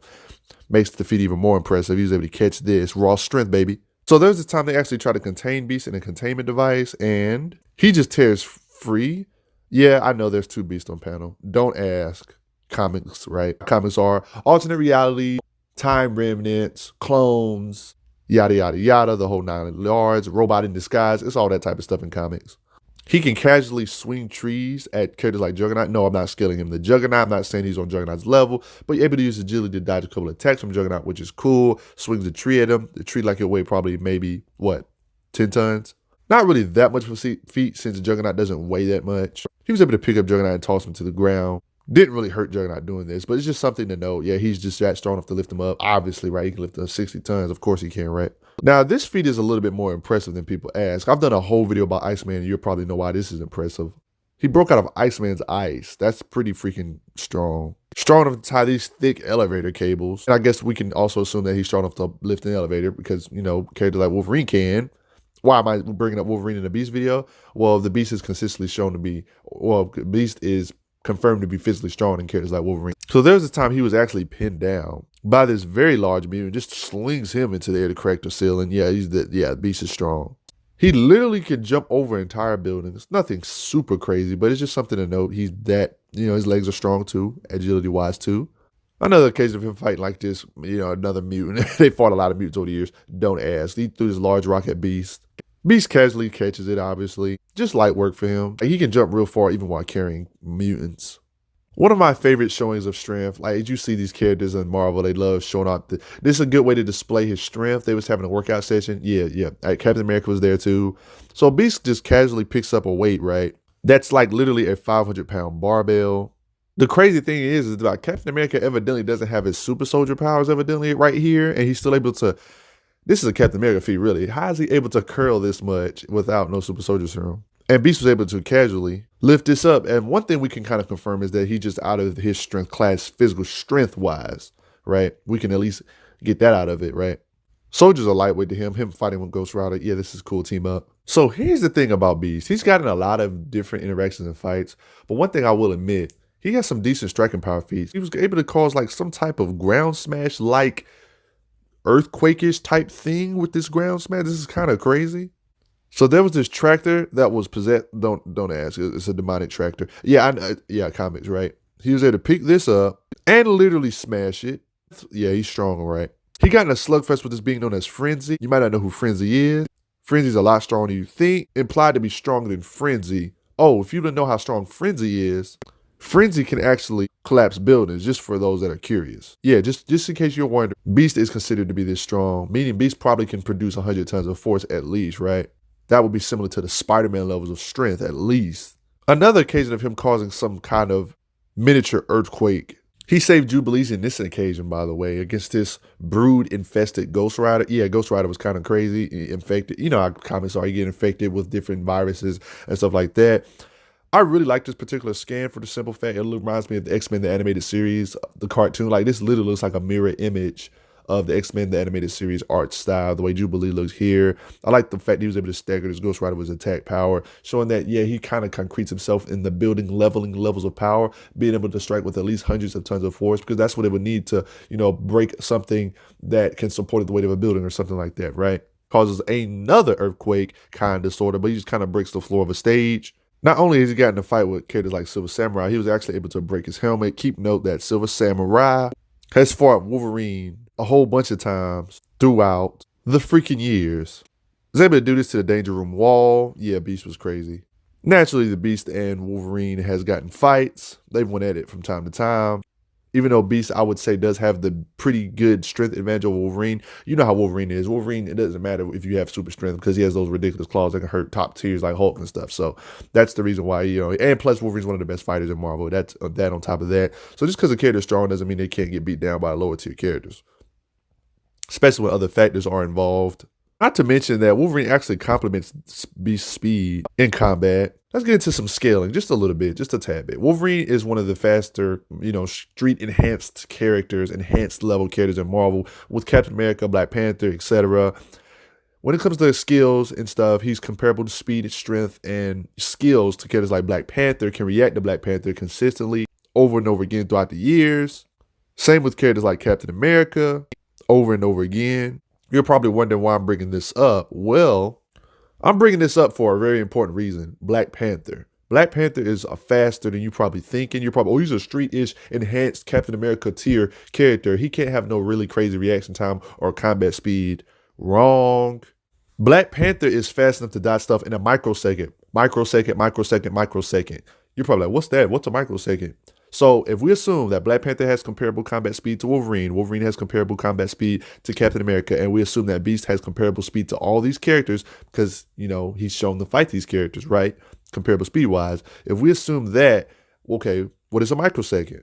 A microsecond is 1/1,000,000th of a second. He's able to catch Captain America's shield, the same guy that has these reflexes up there with Black Panther and Wolverine. Nothing contradicting this. He's been shown to avoid gunfire like these characters. Has even caught a missile with his feet, caught Hawkeye's arrows. Wolverine has comparable fighting speed to Black Panther, Captain America, and those type of characters, and he even complements Beast's speed. So with all this put into play, I think it's safe to assume that Beast has microsecond reaction speed or fighting speed or reaction time, aka being able to react similar to characters like Black Panther and Wolverine. I think it's pretty confirmed, right? I think we can assume he can react in a microsecond because of all this. So already you're probably wondering, man, Beast is a lot stronger than you originally thought, right?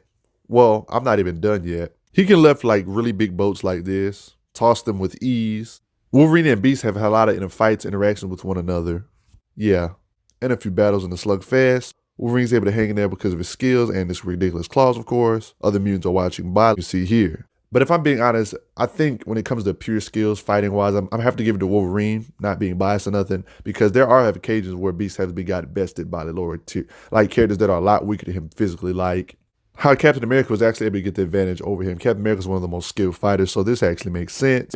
I don't think combat speed or nothing was the issue, though. This is like a combat of pure skill, though. Speaking of skill, Beast is actually more skilled in combat than you probably thinking as well.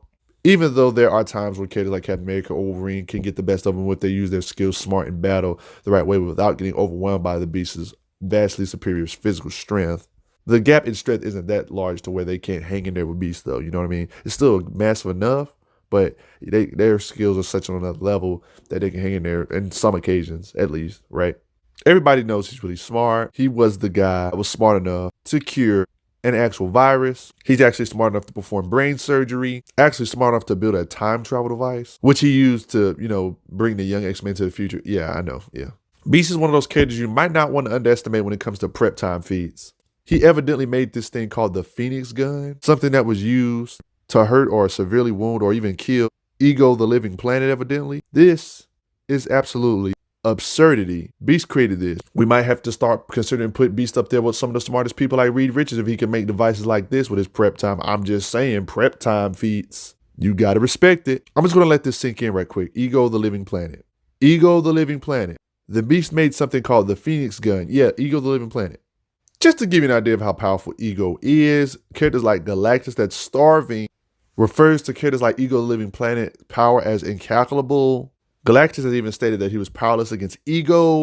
Galactus has even stated that Ego's power surpasses his own. I'm just saying, he made something that was able to do this much harm to a character like Ego. I'm just saying.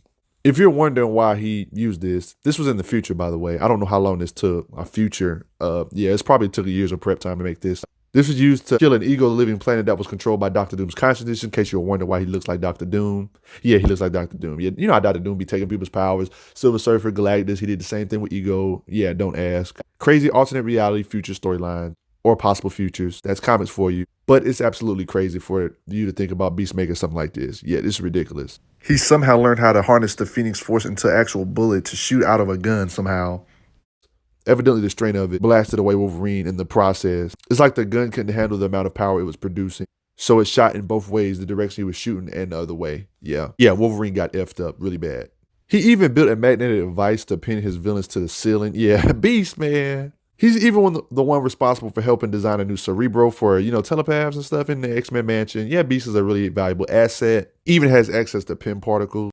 Yeah, you heard that correctly. You know the stuff Ant-Man and, Hank Pym used to shrink. Yeah, that stuff. He says he normally has a transmutation ray just lying around, just a transmutation ray. Really, Beast? He even has such vast intellect, he was contemplating and theorizing on a way to how to communicate with the future. This is some crazy type of madness, type of smartness. He says the X-Men has the most sophisticated lab in the country now. He even builds a highly advanced cybernetic suit. He's one of the people that designed the X-Jet. Now, let's get back to his combat right fast, and I'm getting close to ending the video. It's actually stated to be one of the world's best brawlers, Beast, skills-wise. He's even good at fighting supposed teleporters with his combat speed and skills mixed with each other. Fights Imperial Shi'ar guards really well, along with Wolverine.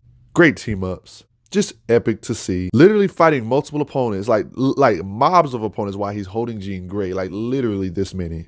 Has such agility, even characters vastly stronger than his vast strength, like Colossus is way stronger than Beast, by the way. Check my Colossus video to prove that. He was able to get the advantage over Colossus in this situation. That was really cool to see. He can even use his agility and nerve pinches into combat, showing that he does have some combat knowledge. Here you see. Okay, so somehow the sentient danger room, the danger room actually became alive. You know, the thing they train in all the time? It's only a matter of time because, artificial intelligence, Ultron, they always got to turn against the creators, right? This is actually crazy. He protected Professor X while doing so. Has fought characters like Kraven the Hunter in extended fights throughout panels. Has even fought Iron Man himself in an extended fight. Yep. I know I've already said this once, but he's went through a lot of different transformations over the years. You're probably wondering why are these different modes and forms. Like, I've shown you he looking human, he's looking blue, he's looking intellectually beast. Then sometimes he just looks extra beast. I'm gonna go over there right quick. I've already said this before in the vid. He had this human form, but he still has superhuman strength, agility, and etc. and speed. He had this grayish looking form. He had a pretty impressive feeling factor in this state, I would say. Perhaps his most famous form, where he just got basically this is basically a permanent his peak strength throughout the years. This is the form where he maintains his personality and intelligence. Then you have this cat-like form, which is pretty similar to the other classic look. Then you got this form, like the gorilla-looking bat beast form, in recent, more closer comics, different forms throughout the years, right? So after all of this, Beast is pretty powerful. What strength level would I say he's at after all of this? Well, thanks to that lifting that golden tree feat, I would say it is implied that he is around the Spider-Man level for sure. I would say he's concretely there. Skills-wise, there are characters that are lower than him that can best him, but strength-wise, I would say he's either close to Spider-Man range of power and stuff like that. Yes, I know Spider-Man can lift tanks and support buildings, but I do think it is implied that this is where Marvel wants him at in range of power, meaning that he is in the 100-ton lifting power class and strength. I do believe he can lift 100 tons and has microsecond reaction time, combat speed, and etc. But that's just me. What do you guys think? Did you guys know Beast was this strong? Did you know he was this fast? Did you know he was this smart with prep time? Do you think he's in Captain America range of power, skill, Black Panther range? Or do you think he's up in the upper tiers of those, like Spider-Man and stuff like that? I don't think he's up there with characters like Colossus and Strength, and I do not believe he's up there with powerhouses like Hulk, Thor, and Namor. He does have a couple occasions where they state he's as strong as a Tuma.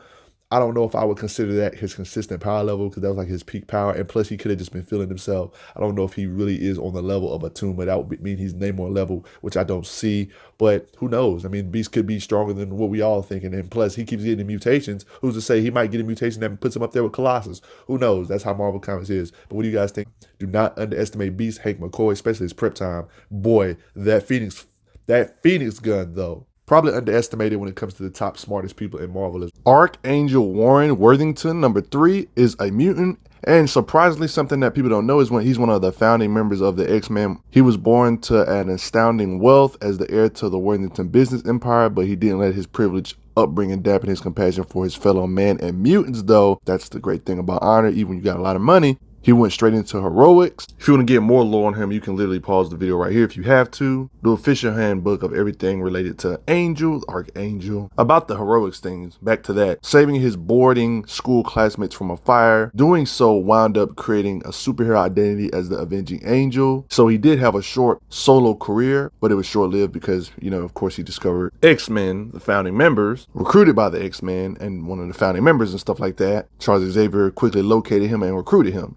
He's loyal and courageous and even time willing to sacrifice himself. He's loyal as well, but somewhat hot-headed. Fits everything about him, right? But throughout his career, even though he has done countless battles with protecting the innocent, humans and mutants alike, doing X-Men adventures, that type of stuff, he got a couple of injuries, right? In the midst of all this, ended up losing his mutagenic wings and things of that sort. Imagine something you're born with, you're gone. It's like waking up one day and you don't have your arms no more. You know what I mean? He was really hurt over this, actually. He was even seeking to end his own life, but the being known as Apocalypse wasn't having that. He restored Warren with celestial technology and intervened in the process, giving him lethal techno-organic wings, turning him into a killing machine known as the Archangel, the Horseman of Death, kind of turning the great heroic being into like a instrument of death. However, did regain tenuous control over his murderous Archangel personality, though, even though Apocalypse changes have proved to be long-lasting. For example, the Techno-organics are bonded to him at a cellular level. The cells, they're not human, or mutants, they're not even organic. Kind of like on some multi-personality disorder. Thanks to Apocalypse, he can shift into Archangel, replete with bladed wings and a colder personality at times, because the Archangel personality has reasserted itself at times. even though he generally continues to fight to protect the world that hates and fears the X-Men, etc. But before I go any farther, thank you all that have donated to the channel. Appreciate it a lot. Let's turn back the clocks right quick. Here into something I already showed you about his powers and abilities. His mutant physiology grants him superhuman abilities, as you already might guess. Before his wings got taken away and all that crazy stuff, when he got injured, he had large feathered wings, right? It allowed him to fly at speeds at over 100 miles per hour. Pretty decent maneuverability. His physicals and generals are enhanced. Talking about how he's getting fast on the track. Looks like you're slimming down to getting too lean, making him stronger, faster, more agile. Even states here, I'm not sure, even with my enhanced eyesight. They talk about his good eyes here. Talk about his eyesight here again. Talking about eyes far keener than any raptor. But I mentioned earlier, these feathered wings didn't last forever. He ended up getting metallic, harder wings. Like this, shape-shifting, and etc. Things of that sort. Techno-organically derived from his own shape-shifting cells. So don't be surprised if you see him do superhuman stuff. They've already mentioned enhanced speed and strength, even though they don't have to mention this in Marvel for them to do superhuman stuff for some reason. But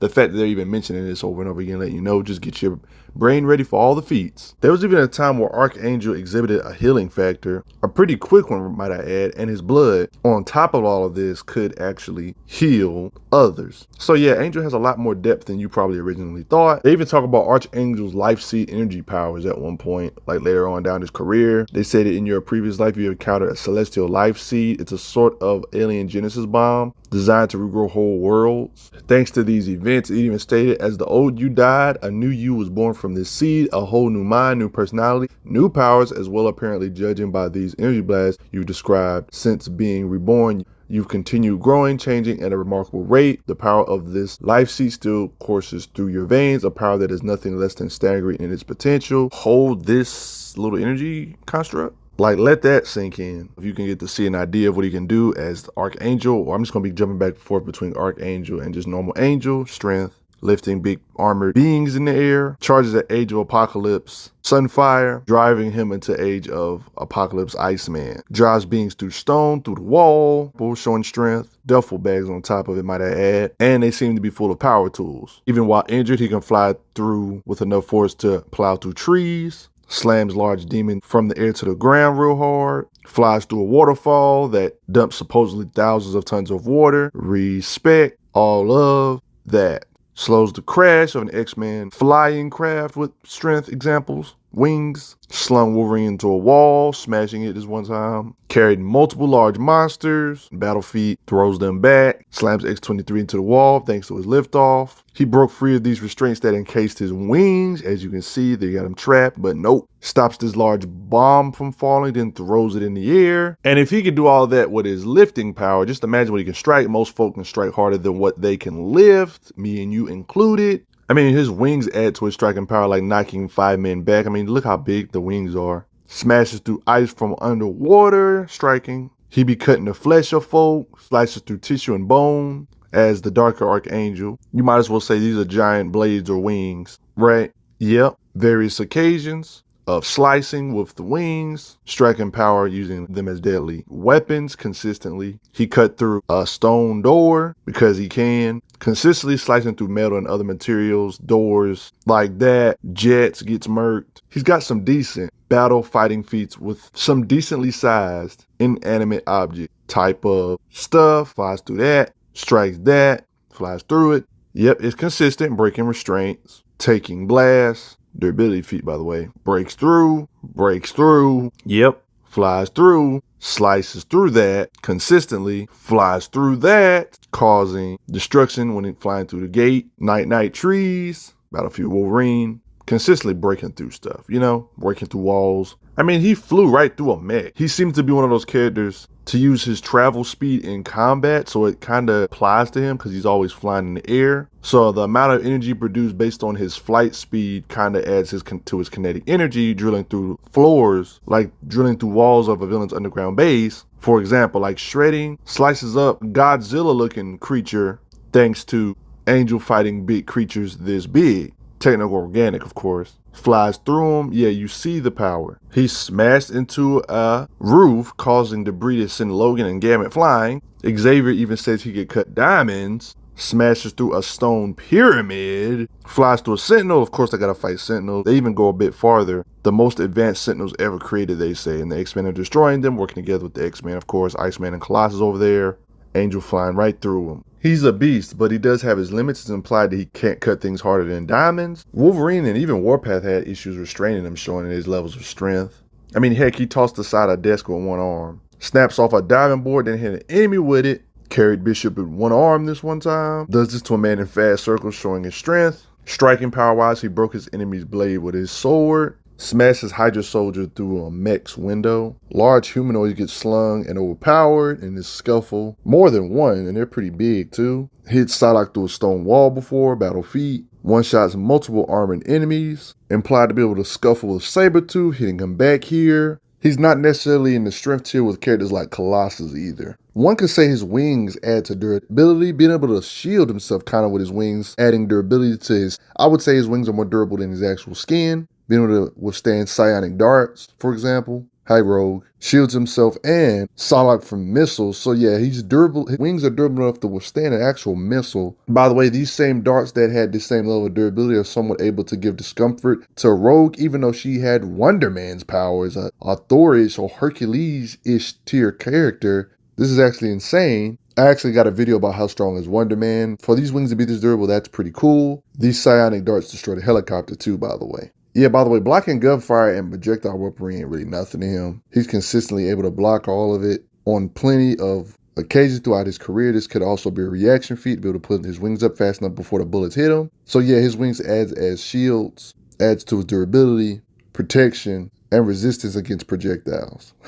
Also being lethal weapons to slice and dice, depending on if it's the Archangel versus feathered wings. Archangel seems to be more lethal when it comes to using techno-organic or metal wings, right? They even shielded from a flame bash in the battlefield, blocks Wolverine's claws. Blink even destroyed his wings this one time, but guess what? Healing factor on deck. Angel's wings did grow back. His wings got cut, but they seem fine moments later. Heck, they even straight up say it. It's not even an assumption at this point. They will heal. His wings will heal. He's fought Hawkeye before, showing his endurance battle feat with another super soldier tier type character. It's stated when his Archangel alternate persona is taking control, his psionic armor is as resistant as Apocalypse's. Can't just mind destroy him when this other darker persona takes over. When it comes to raw flight speed, he can match the Blackbird's raw flight speed. Earlier Blackbird models can reach Mach type levels of speed. They even state multiple sonic booms. Went from Winchester to London in minutes. Keep note that the distance between London and New York is 3,000 miles speed. Flight speed is so good that he's even been seen to take off after jets, catches up to the jets in the process, like I showed this earlier. And he does it again, catching up to jets. Speed. Aerial combat is what his specialty is, being able to avoid stuff in aerial combat like bullets, evasion, pretty consistently. I'd like to think so myself. Respect that speed. Heck, even outmaneuvers a young Quicksilver. Flies literal circles around Cannonball in a training session. Actually evaded lightning from a possessed storm. Lightning levels of fighting speed at least, meaning that he should be able to react to things moving faster than 224,000 miles per hour. He blocked Bullseye's arrows from close range before, reacts and evades Sentinel missiles, evades Hawkeye snipes, even splits a flying arrow, might I add, between the two. He blocked Silver Samurai's sword in the middle of combat with his wings. Never underestimate the power of his techno-organic wings. Doing this to Old Man Logan. Destroys a combat droid, slicing into concrete. Slices through a soldier. It's implied he has neurotoxins, but this is very inconsistent throughout the years though. He's launched his wing knives. These neurodisruptors work fast. Xavier says these toxins can put a T-Rex to sleep. There's even been cases in comics where his wings might have some sentience, aka the wings are alive, reacting on their own, cutting off an enemy's head. They have murderous intent that he has to ignore, but if he gets distracted, gets injured, the wings can act on their own. The time he was knocked out, for example, but Archangel kills rebels, thanks to his wings acting on their own. He even went as far as saying that his wings guided him out of a place one time. He's got enough combat skills to impress Apocalypse in obstacle course type stuff. Takes down these huge harpy robots, like they're like literal huge. One of my favorite battle feats is the fact that Archangel actually fought Silver Samurai in this particular occasion, showing off his abilities and etc. It's one of the few occasions, something he rarely ever does, by the way, showing off his celestial energy projection type stuff. One of his best battle feats of all time is when he fought an alternate reality version of the Phoenix Force, Age of Apocalypse, might I add, and Age of Apocalypse, X-Men, X-Force, and etc. This is the case I showed you of him blocking Wolverine's claws. This is probably a very cool showing, if I were to be honest, even though he doesn't have the raw power of Phoenix. But you gotta respect it, as you can see. Using the blast on Phoenix there, that's kind of crazy. You gotta respect Angel. I honestly wish there was more comics of him showing off his celestial energy powers. You know what I'm saying? Using this sword against Silver Samurai in this combat was totally something that was epic to see. It's also implied but not confirmed that Angel could possibly be however you say that word on screen. According to Azazel, they are a group of angel-like mutants who were the traditional enemies of that on screen, who were fanatics who had a strict black and white view of morality, which led them into conflict. This escalated into a holy war, causing one side to flee or being exiled to another dimension. It has been implied but not confirmed that existing mutant characters may be descended from this. For instance, Archangel both have fully feathered wings on their backs and blood-based healing factor. Intriguing lore, right? But for the most part, that's just about going to do it. He's pretty straightforward. He's matched Wolverine on too many occasions. I would say that concretes him legitly. Heck, he's even scuffled with higher tiers, but I wouldn't necessarily say he's on their tier though. But yeah, he's definitely gotten extended fights with Wolverine, the top tier super soldier when it comes to physicals. Obviously, his claws can cut Hulk tiers and stuff, but that does not count towards his physical strength. You know what I mean? But yeah. Angel has reacted to gunfire on too many occasions when it comes to fighting speed, dodging an attack from Hawkeye, one of the characters that's in the super soldier tier that has microsecond reaction time. Wolverine is the same guy that has disarmed and defeated Winter Soldier in combat. Wolverine has gotten in fights with Daredevil in fighting speed and skill and etc. That's impressive because you already know how fast Daredevil is. Daredevil can react to things in a microsecond. Daredevil can fight Wolverine and they're comparable in fighting speed to each other, or else they would show one get blitzed, but that doesn't happen in none of their fights. But Angel fought Wolverine, matched them consistently in fighting speed, meaning that Angel has fighting speed in the microsecond, which is 1/1,000,000th of a second. This is common for super soldier tiers in Marvel. I would say Angel, with his wing durability and stuff, could allow him to hang with higher tiers than super soldiers, like maybe Spider-Man on a good day if he uses wings to defense, but if Spider-Man punches him in the face though, you know, it's over. But you get what I'm saying. But post your comments down below. Let me know what you all think. Respect Angel. Did you know he was this strong? Legit member of the X-Men. Respect him. Female characters that are beast and completely pure Haxy, and a character that it's hard to even place her in tiers because she can literally be in any tier depending on if she just sneaks up on a super powerful character and just touches them. Like, that's just how it is. Like, Rogue is one of those characters in the X-Men that makes the team of X-Men such a hard organization to beat, especially if the X-Men have prep time. She's kind of like a cheat code. She's very similar to characters like Android 19 from Dragon Ball, like absorbing energy, stealing people's power. But like, I would say Rogue is even more dangerous than this. Let's get into how powerful Rogue is. Okay, there's gonna be different sections of this feat run.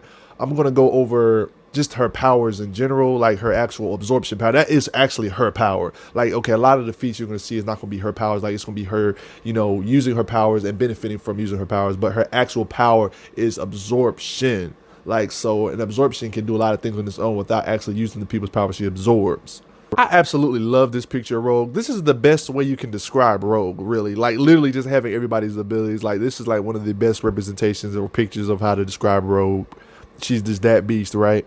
She's one of those characters that discovered her powers in a really messed up way, putting her friend in a coma. This power would be pretty scary, I'm not gonna lie. Used to seeing Rogue as a good guy so many years, there's probably something you didn't know about Rogue, is that she was actually raised by Mystique and it actually became a mutant terrorist, which is how she became interacted with the X-Men in the first place. Wow, surprise, right? You didn't know that. Then in one of those many encounters, that's when she got a hold of Miss Marvel. Yeah, the X-Men anime series did a pretty good job on telling that part, like the absorbing Miss Marvel's powers. So this is how she basically became like a miniature powerhouse for a while, touching her that long. This is one of their many encounters with the Avengers and heroes and stuff like that. She got so much of her power to the point where she needed help, so that's how she ended up getting involved with Charles Xavier in the first place. Charles Xavier is a really good mentor when it comes to people trying to figure out what they are and stuff like that, so that's how that happened. Rogue's powers has changed a lot over the years. There has been times in her career, this is not consistent though, there's been times where she can manifest powers she absorbed like way before. I'm not even talking about like soon. Like, I'm talking about like way before she absorbed somebody. Like maybe somebody like a month. She absorbed their powers a month ago and she was able to use it still. Like that, she can't do this all the time though. That's when her powers was on the fritz, basically. She's also been exposed to Terrigen Mist, you know, the stuff that, you know, making humans inhuman. Yeah, that stuff, that deadly stuff. In more recent comics, she even has the powers permanently of characters like Wonder Man. So I'm gonna get into all of that quite in a bit. Rogue's mutant power is pretty limitless, kind of, I would say, when it comes to what she can absorb. She can absorb the powers of the people she touches, even the knowledge of the people she touches. Like, say if she gets somebody's power and she gets their knowledge too, so she knows how to use their power because they know how to use their own power. There's even been times when she gets physical characteristics. Yeah, like physical characteristics of the people's abilities. The only drawback is that it's usually temporary, but like I said, in these couple occasions, like at Miss Marvel occasion and Wonder Man, she got their powers permanently for a very, very extended amount of time because she touched them so long, almost like killing Miss Marvel or putting her in a coma type of thing. It's only fair when it comes to Rogue. The first thing I'm gonna go over is her actual power absorption, how many times she's like hurt people with her power absorption and what it can do to high tier people, even knocking them out with her power absorption without even having to fight with the power she absorbs. And then after that, I'm gonna go over the abilities and feats she has as Captain Marvel and to give you a general idea of how strong Captain Marvel is. I also have a how strong is Captain Marvel video on my page as well, so you can give that a look too if I don't go into too much detail about her Captain Marvel powers in this one.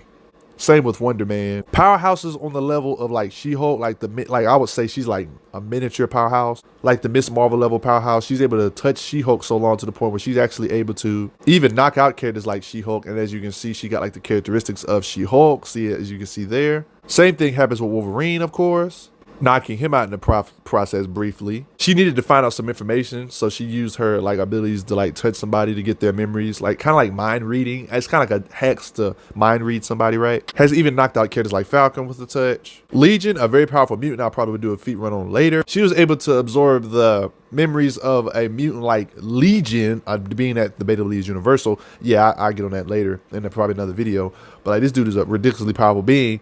She was able to absorb the memories of his multiple personalities. This dude has psychic issues like crazy. She was even able to locate psyches that were missing in Legion's mind that he couldn't even really get a hold of. Like, yeah, this dude Legion, like he's a complex character.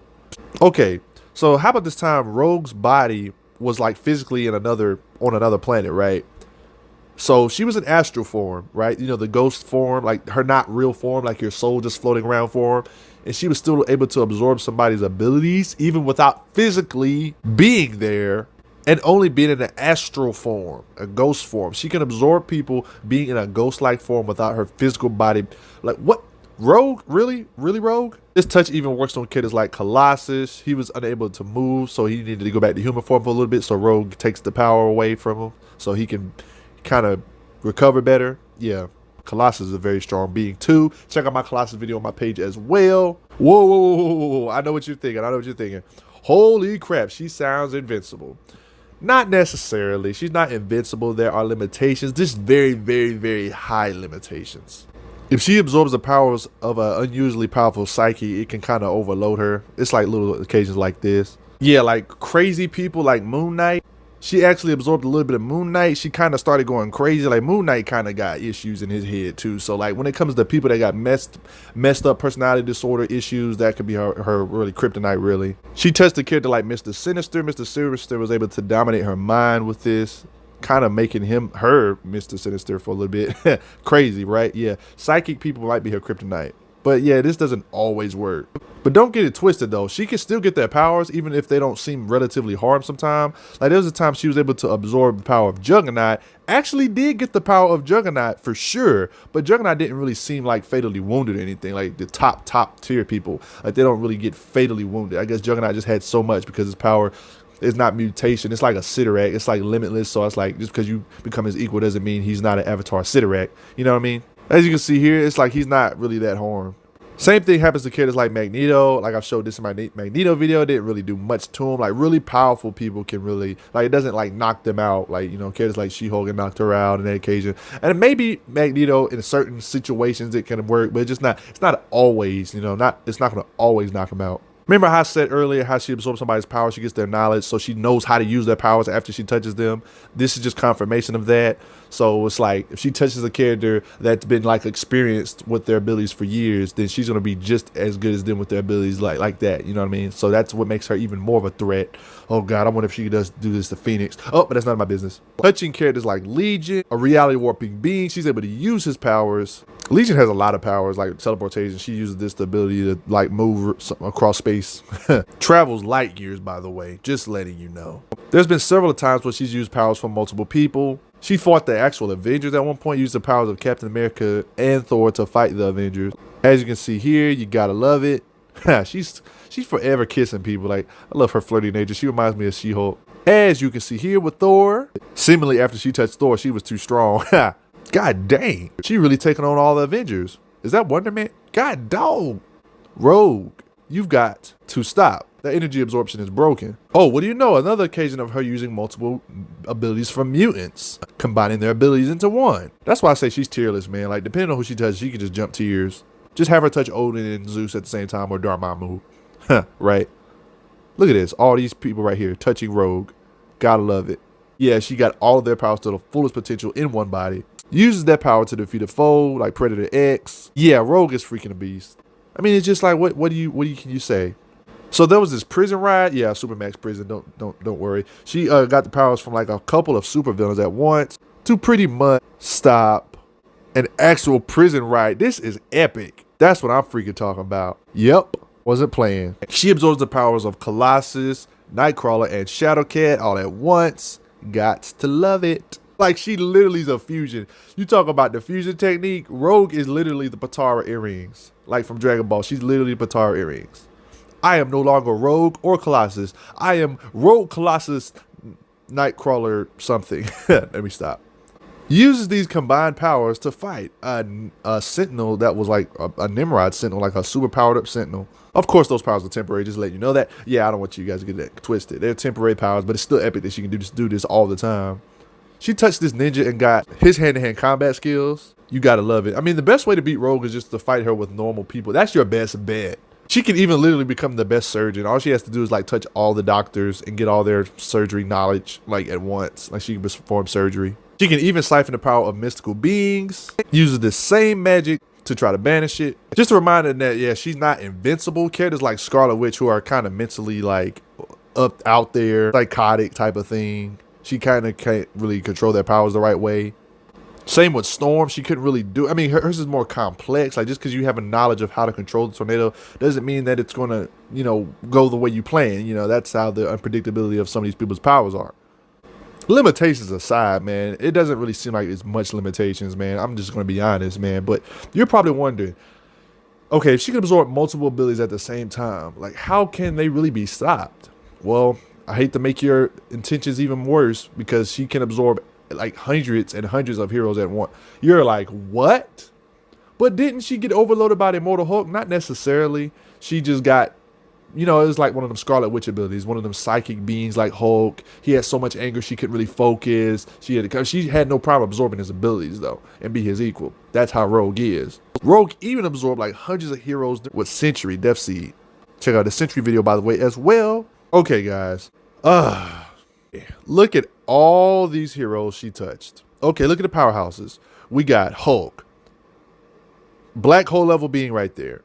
We got Hyperion, black hole level being right there. You got Scarlet Witch, another black hole level being. You can't really absorb Tony Stark because he's, you know, he's whatever. So Rogue probably was more than likely in the Skyfather Rangers right here. She even does the same thing. Wonder Man, another black hole level being you probably are underrating.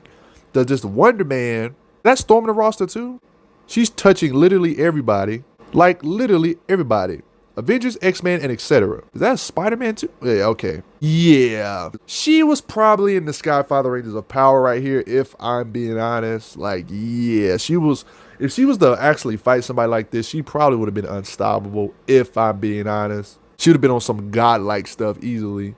It even shows like some gamma in her right there. You can see it right there. Like, her arms were pumping green, lookish, like there. Prime Sentry, aka Death Seed Sentry, that's stable basically, was one of the ones helping lift this Celestial up. How strong do you think the Rogue was right here? Make sure you post some comments down below. I want to hear your thoughts on this. Woo. A lot of people say this is an outlier because this is the only time she's done this in the history of her comics, this many heroes at once. But I wouldn't necessarily say that. I would say she just might have got better over time. I mean, she doesn't really have that much limitations. The only limitations we've seen was people that have psychic issues like Hulk and stuff. But, Immortal Hulk has crazy psychic issues. I mean, even it's another scenario, she can't absorb Hulk's. On other occasions, she can't really absorb Hulk and use his power to benefit. I mean, she doesn't have problems absorbing their powers. She might not be able to benefit off of it if, like, a person's psyche is unstable, like Legion, Scarlet Witch, or Hulk or something like that, right? Like, if she was trying to absorb Sentry, I don't think she would have a problem absorbing Sentry, but she probably couldn't use the powers to the fullest because of his mental issues and stuff like that, similar to characters like Hulk, if that makes any sense. But as you can see, she has no problems absorbing all of them. Like, I don't even think she can get overloaded. Like, of course, this was temporary. Of course, she can't always be at these levels. All right, now that we got that out the way, I think it's about time to go over her run of feats with her being as Miss Marvel, the Miss Marvel time of her power. So let's get right into it. Also, don't be surprised if I bring up if I actually show you Miss Marvel doing stuff, because you got to remember, she actually becomes their equal in every way. So yeah, they're completely equal. So when she touched her powers and got Miss Marvel's powers permanently, she became her equal. So if I bring up Miss Marvel feats, that's the reason why. For those that don't know, evidently Miss Marvel back in these older days had a seventh sense. Some could say similar to the spider sense type of thing. It's like a form of precognition, kind of like spider sense. But this is very inconsistent when it comes to comics. But it's more than likely, still there because of Miss Marvel. Also, here's the thing: as long as she had Miss Marvel's power, she didn't really seem to use her energy projection for some reason. I don't really know the reason for this. What do you guys think the reason is? When it comes to speed, she should technically be light speed because Miss Marvel's light speed, right? So she can avoid lasers, dodge lasers, and etc. Obviously, she's fast enough to intercept bullets for her tier. Can't even catch bullets, showing her speed. Duh. She blitzes characters like Sabretooth, which is more impressive than you're probably thinking. Oh, the Sabretooth is lower tier anyway. Why? Well, characters in Marvel that are lower tiers like Sabretooth are consistently shown to have massively hypersonic combat speed. They're dang near close to light speed, 1 times the speed of light reaction times when it comes to street enhanced tier characters in Marvel anyway. Don't believe me? Look at all the videos like Captain America that I have on my page, and Black Panther. She doesn't have nothing super crazy impressive considering what Miss Marvel has done, but just to give you an idea, she's actually used Colossus as a battering ram before. This is funny. They always do in Colossus like this. This being known as Titania threw a building at Rogue. She just punches it apart. For those people that like shockwaves, she actually strong enough to punch with enough force to make shockwaves that bust windows apart. I don't know what it is or who made this Marvel ton system, but 47 tons shouldn't be nothing for Rogue considering what the power she has, but whatever. It could be just one of those lifting feats don't equate striking power moment type things, because we know she can strike a lot harder based on Miss Marvel's feats. But yeah, she actually does work out. This is something cool to see.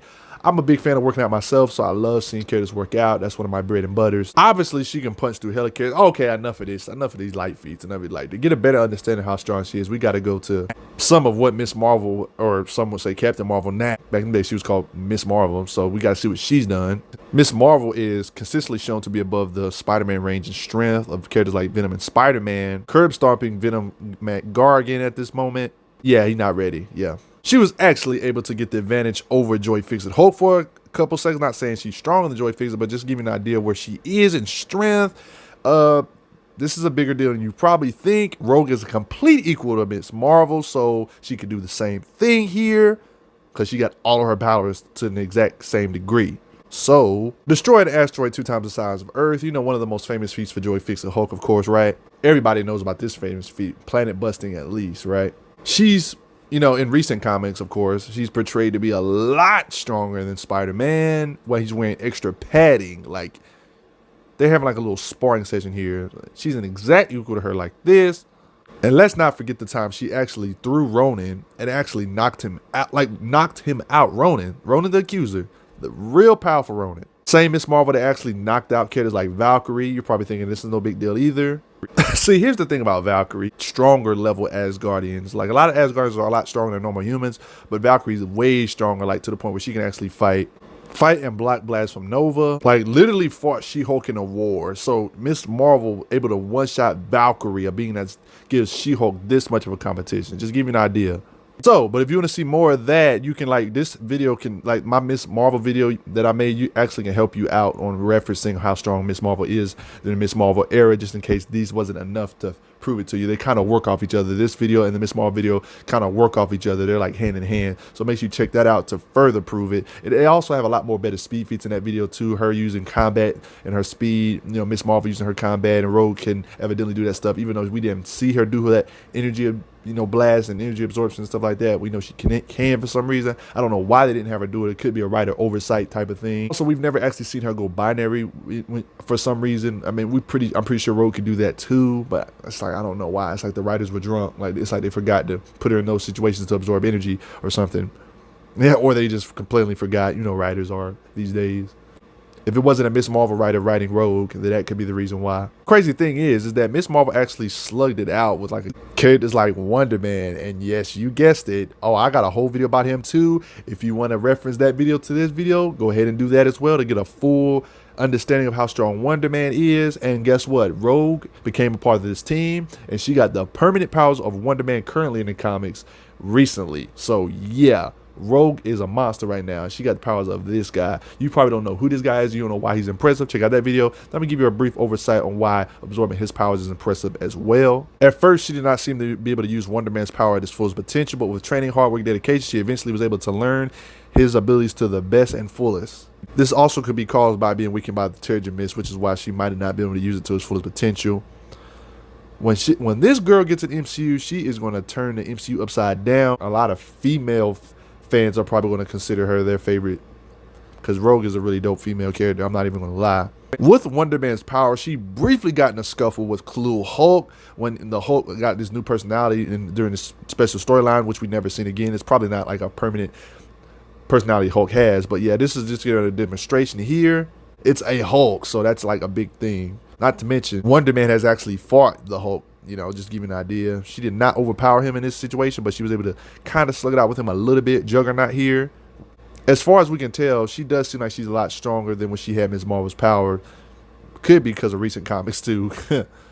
So evidently she was able to like damage Red Onslaught. Yeah, there was another Onslaught, guys. Another Onslaught. This is insane. This is insane. I would like to make clarification that Rogue didn't defeat Red Onslaught by doing this. And for those that do not remember who Onslaught is in general, that was an original Onslaught, you know, with Magneto and Professor X's body in it. He was kind of like crazy with a Skyfire level being that they faced in the past. So one could debatably say Red Skull, Red Onslaught, this Red Skull fusion of Onslaught and Magneto's persona and psyche, because Onslaught's a psionic being, was debatably up there with the other original Onslaught. But even if he's not, it's still ridiculously powerful.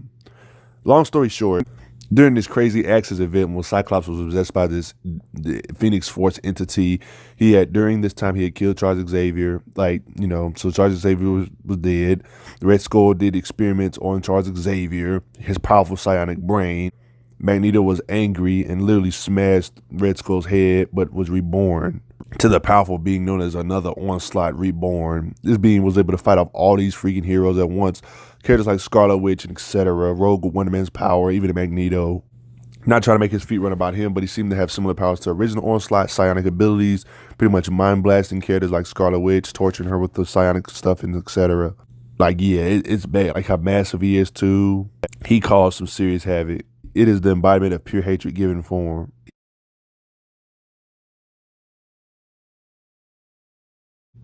Yeah, this Onslaught was kind of a problem, just like the original. So the thing is, I encourage you, if you want to know how strong the original Onslaught was, to get an idea of how strong this one could possibly be, check out my video I made a while ago, how strong is Onslaught.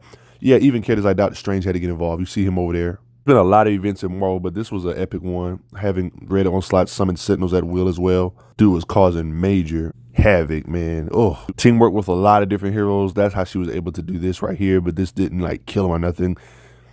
It was just able to damage him, which is still impressive regardless. So that's why that's impressive. She's able to blitz through this giant monster. Don't you love when people just blitz through giant monsters? Like, I love this. No, I wasn't kidding. Like, she literally blew it apart, like, by splitting. Like, yeah, she blitzed through it. Seems to use her speed a lot better during combat with this as well. Of course she can rip a vault door open with ease. She got Wonder Man's power, and she's the exact equal to him. While it is true that she can, like, send characters like powerhouses like flying like Hulk, she can't hold back a rampaging Hulk, evidently. Yeah, so there's a decent gap between Hulk and Wonder Man, even though Wonder Man can hang in there. Fought Hulk, Professor Hulk, in several long panels in battle. And Rogue is an exact equal to this same guy to the fullest. Namor actually compared Wonder Man's punching power in general, to Thor. This is not an inconsistency either, considering Wonder Man has actually gotten slugfest with the god of strength himself, Hercules, who's lifted heavens, like the heaven. Okay, this is like a mind jammer because, okay, two of the people that Rogue has gotten the powers of in the past are fighting each other, right? And they're both slugging it out with one another, Miss Marvel and Wonder Man. This also gives an idea of the people she absorbs powers. These two are fighting each other, right? Wonder Man. Oh my goodness.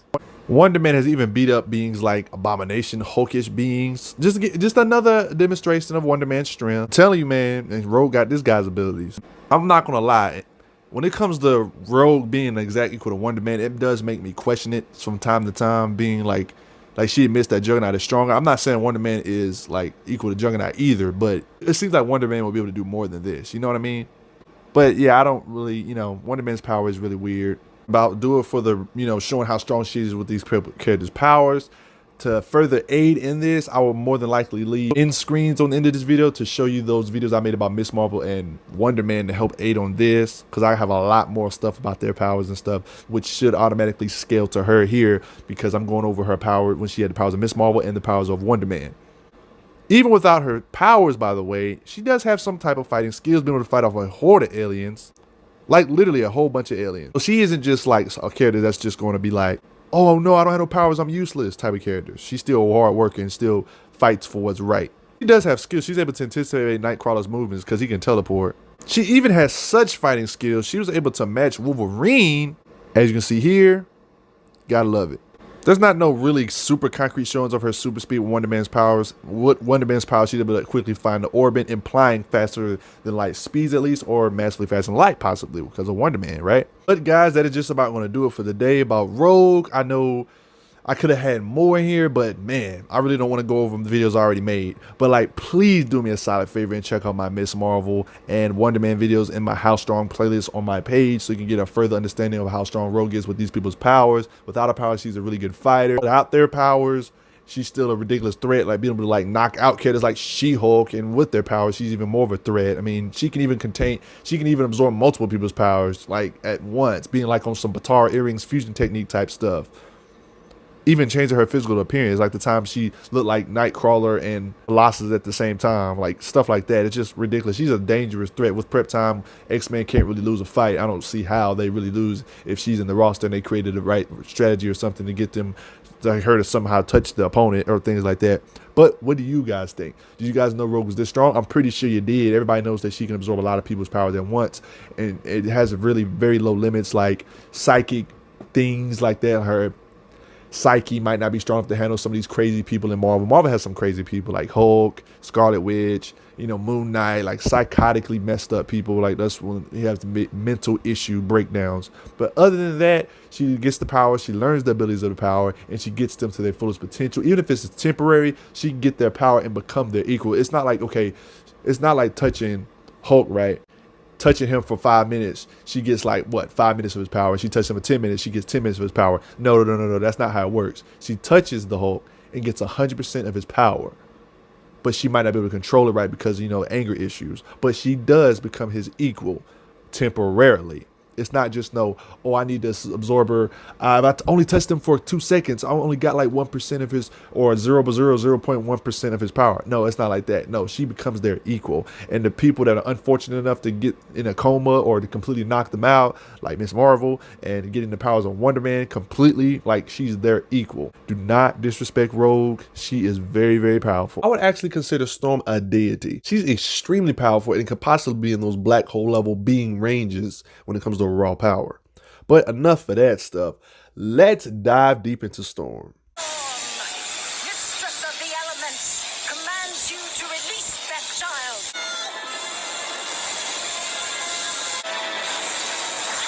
Her real name is Aurora, great goddess of the storm. Aurora was born to Indare and David Monroe as the latest descent of African priestess, all born with white hair, blue eyes, and great magical potential.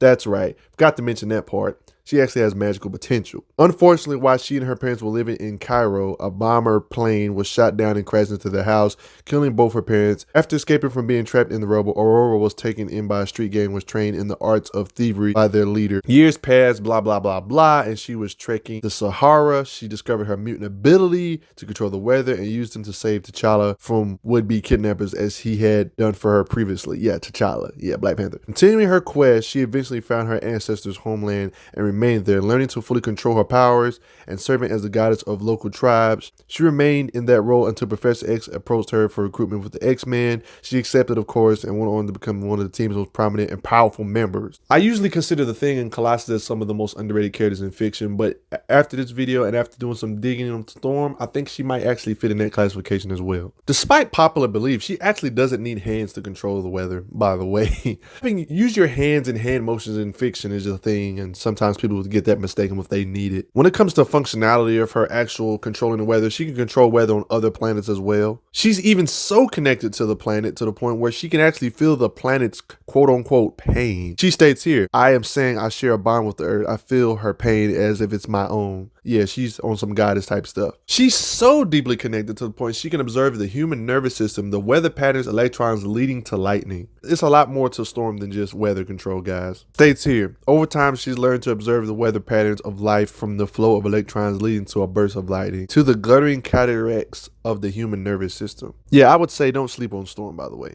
My goal. It's definitely implications that she gets stronger as time goes by. The more she uses it, the more it has unseen side effects, implying that she does get stronger with her power as time goes by. She can even feel abnormal weather patterns and stuff like that. She knows when stuff is up. It's almost like if you enter the planet, she would be aware if you entered because, you know, you got to enter through a cloud or the atmosphere, right? She's connected to the planet. Somehow her powers work on the astral plane. If that makes any sense, how does that work? She's attuned to the natures of the Earth's weather patterns to the point where if you tried to blindfold her and tell her she was on Earth, she would know if she's on Earth or not because of that.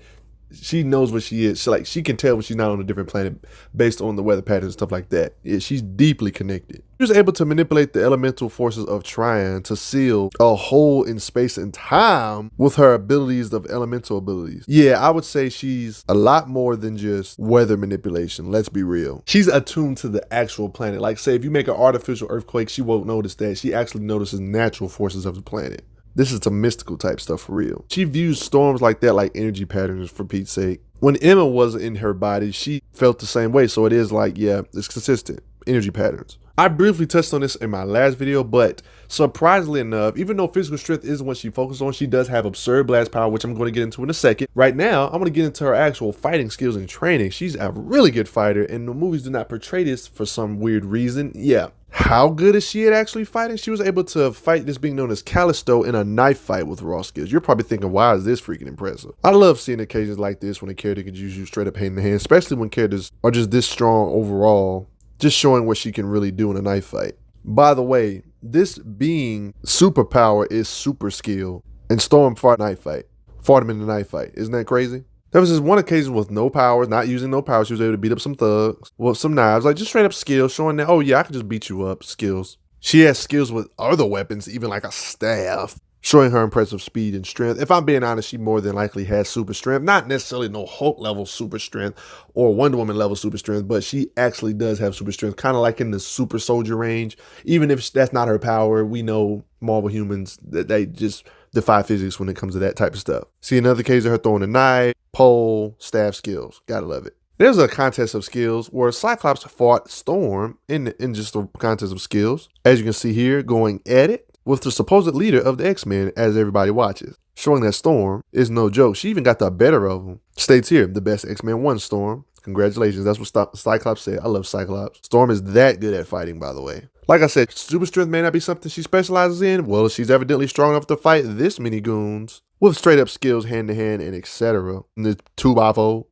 as you can see. She even squared up against a superhuman trio. People that got superpowers or superhumanness about them. Like holding her ground against them. You gotta love it, right? And she becomes a demon slayer by doing all that. Slicing and dicing. Beating up some demons. Gotta love it. Is she just skilled or what?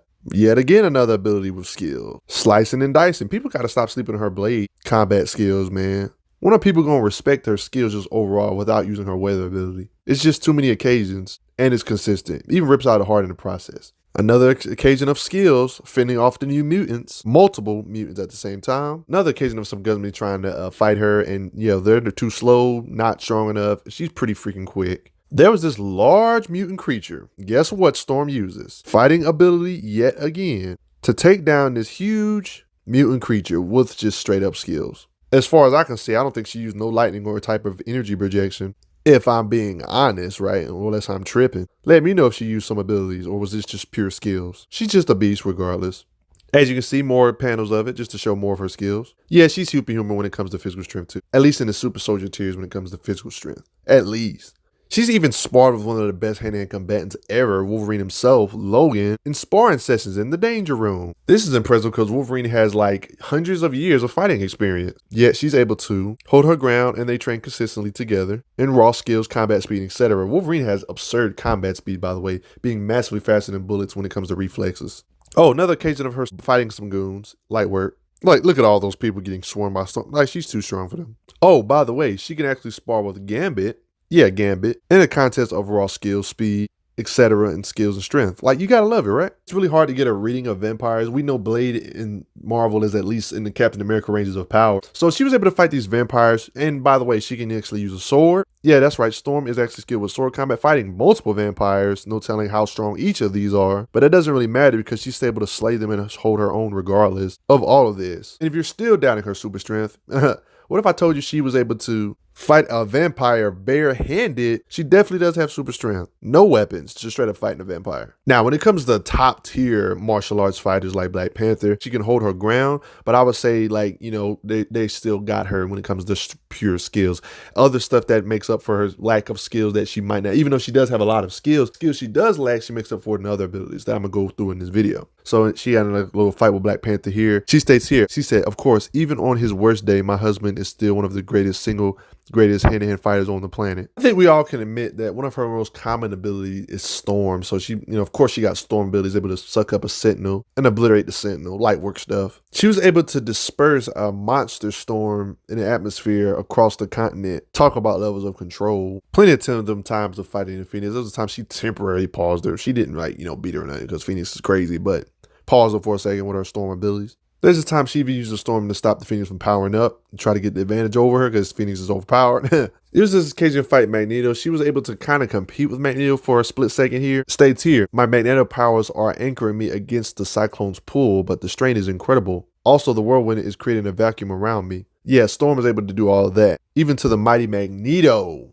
With Rachel Gray boosting her, she was able to create like this primal storm. There was like this planetary hyperstorm. Storm and Rachel was able to stop it. Roro ain't no joke. She can even use her powers to cross continents a lot faster when she's like flying in a blackbird or a ship or something. She can help out that way. Give him a nice boost of speed. Next to gusting winds and stuff like that. She's more than just making thunderstorms. Control individual parts of them by themselves. Like, for example, rain. Like, she uses rain to extinguish fire people or pyro people, people with pyrokinesis. Can just summon rain at will if people are dried up. You know what I mean? She can do awesome stuff like create her own showers if she doesn't have a shower. So that's awesome. Naturally, a weather goddess like she is, she likes plant life and stuff. So she makes rain for her indoor plants to thrive and things like that. This is the type of stuff you see in Looney Tunes. She can make a rain cloud over a singular person. You gotta love it. I love this outfit for her too. She's a very helping aid. Washes away some acid that was eating away Colossus. Thank you, Storm. Her wind is the thing she uses a lot with concussive force. Like, for example, she can literally blow apart an avalanche. She even has so much blast power, she was even able to blow away the X-Men and the Brotherhood at the same time with her wind blast power. Sometimes she was able to blow out the Human Torch. Blows back multiple tanks with her wind blast power. She can extinguish multiple city blocks with her flame. She was able to cushion a car that was thrown by Juggernaut, like cushion it so it won't be a lethal fall. She used her wind to blast back the Hulk. When it comes to her raw destruction of her wind can actually blast away buildings, like in this occasion, literally blast away a building. Here's some lore for you when it comes to her wind blast power. It states here, behold the power of the wind, Johnny Storm. It has enough power to level mountains. Evidently has enough power to draw a piece of straw into an armor plate. That's how much wind it got. Stated right here. She was able to pin Emma Frost to the wall. There's another occasion of Storm and Cyclops interacting with each other. They're playing like this game using their powers like handball. Like, dude, this is silly. Like, look at this. This is actually pretty fun. This is the type of stuff I want to see in movies. Remember this technique known as the fastball special where you pick up a person and launch them? Well, tell me why Storm did this technique that Colossus usually does to Colossus, like swinging Colossus through fastball special. She can't even calm winds even when she's weakened. Okay, now this is where you get into the weird abilities for Storm. It's stated here, I created a battery layer across the doorway to absorb the bulk of the noise so we can talk without shout. How though? Okay, yeah, Storm, yeah. You ever wonder what would happen if she got suffocated underwater? Well, she can kinda create an air bubble underwater, guys. You talking about haxy? And this is where it gets haxy. If you need oxygen, Storm is not the character you want to fight. She can control the air in your lungs. It kind of can suffocate you at will. It states here, the air in your lungs obeys my every whim. You would be wise to do the same. Yeah, that's pretty scary. I mean, for Pete's sake, she was able to manipulate the air pressure into Chala's ear. You see that? Ouch. She could do like some pain stuff, like some almighty push stuff. Like she could make like a little air dome force field. Okay, this is stuff that I originally didn't even know about this stuff 10 years ago. Like she can do a lot. Like she can just do straight up force field creation. What, she can quote unquote feel people coming? What, is she a telepath now? States here, let me get a sense of the nature and movement of the air. Are you kidding me? Like if you're walking in the air, it's like she knows everything that's going on the planet Earth then because it's air on the whole planet, right? Goodness. An ability I wish she would use more. In the media, you only see her use electricity, but you might as well say she has all the elements, ice, fire, electricity. I mean, ice is awesome. So there was a time she was able to summon a blizzard around Magneto. It would have knocked out any other person normally. She's been hanging with Magneto for quite a bit. She even does it to take out some goons. She can quote unquote, sap the strength of other mutants known as Sebastian Shaw. States here, for all Shaw's mutant strength, he's still only human. He's vulnerable to temperature shifts, so if I use my elemental powers to surround him with a field of extreme cold, a micro blizzard, I should be able to freeze the fight out of him. Like how? Remember that Sebastian Shaw can absorb energy, so I'm assuming he can't absorb the actual coldness. You know what I'm saying? Last time I checked, the Hulk is invulnerable to cold or immune to cold, but she somehow made Hulk cold. This could be inconsistency on Hulk's part, but yo, this is kind of cool. I'm just saying. Sends Hulk flying, by the way. Yeah, she's basically like Iceman 2.0, but she doesn't control ice like Iceman does, but still. She's been shown plenty of times to free herself from binding thanks to her ice abilities. She can fog a whole city like she did to Wakanda. Does here another fog. Gotta love it. If you don't want to be seen, you don't want to be seen. Didn't I say she can control all the elements? Well, she was able to use water. States here, I am gathering stray hydrogen atoms and drawing them to this area of space. Then ignites it with hydrogen. Apply to be able to harm Silver Surfer? She can even suck the humidity out of people like doing it to Magneto. Gotta love it, right? She's fought another elemental being known as Hydro Man. She was able to kind of get the advantage over him. Yep, she's a beast. He's humidity. Okay, now this is insane. This is some good lore about Storm's power. I'm just going to read this as it says. This must be the galactic core. Millions of suns crammed into a relatively tiny volume of space. Living stars, living worlds, and from each I draw both spiritual and material sustenance. What? That sudden influx of power caught the embryo off guard and enabled me to reverse the transformation. What? She was using this to purge herself of a brood egg. That's kind of insanity. So what can Storm not do again? This could possibly confirm she's in the star level or the solar system ranges of attack power, right? Maybe. It states here, Storm summons the power of the entire core. And for the briefest of moments, a new star shines in the firmament. Oh, by the way, she's great at snowball fights. Everybody knows Storm for her lightning abilities, right? Let's be honest, electricity is just awesome, and showing electricity when it comes to blast power just looks cool as well. Sometimes you just have to face facts about that, right? They're even strong enough to rip through a Shi'ar spacecraft. The Shi'ar can even blow right through a Sentinel with her blast power. Check out this lightning bolt. Like, it's that big, even though it dwarfs the ship. Like, she can produce that big lightning. Okay, I wasn't playing when I said her senses are, like, really insane when she feels, like, everything when it comes to the air. She's in Wakanda. She can feel something going on in North America and obliterate with a lightning strike, even though she's not there. You might as well say she's everywhere on the planet, man. She can feel where you at with the Blackbird. She can just hit you as such. This is being known as Polaris, Magneto's daughter. She can use lightning to amp her up. One could say she can be like a battery for magnetic people when it comes to these things. She even has enough raw power to where she kind of bodied Polaris. She was able to repower something that provides the planet with artificial sunlight. Storm is the true MVP. She was able to drain Doom's energy reserves with her blast power. You're scuffling with Doom. X-Men have fought everybody. Your Storm is a heavy hitter. Able to blast away Colossus, hurt Colossus, but this could be due to the fact that Colossus is metal and she might be a bad matchup for him because he has electricity, right? When she really wants to turn it up, she can even incinerate folks. Debatably one of her best feats of all times. It could be because he's a glass cannon. You know, Legion was able to blast Legion to the point where he kind of retreated after he got blasted. It states here, this body needs a chance to recuperate. It states here, you have hurt me, Weather Witch, badly. Storm is kind of a heavy hitter. With the help of Cable, she was able to do something insane, like with using her abilities with the Hulk. She was able to kind of shut down the Hulk's brain for a split second with Cable telepathically helping. Even though she had help, this is pretty insane. One of the heaviest hitters in the universe. Hulk then wakes him up. She got in a scuffle with Grey Hulk. It's implied that she was able to make him feel her attacks, you know, like they actually feel what they produce. You know what I mean? If that makes sense. Like in this occasion, fighting Colossus, she was able to do that, hurt him pretty badly. She can summon her lightning in all kinds of unique conditions, like summoning the lightning in space, like summoning it underground, in a building. Stated that she can summon it as long as there are ions in the air. If she couldn't do enough, to add more fuel to the fire, she even has magnetic manipulation, like on some Magneto type stuff.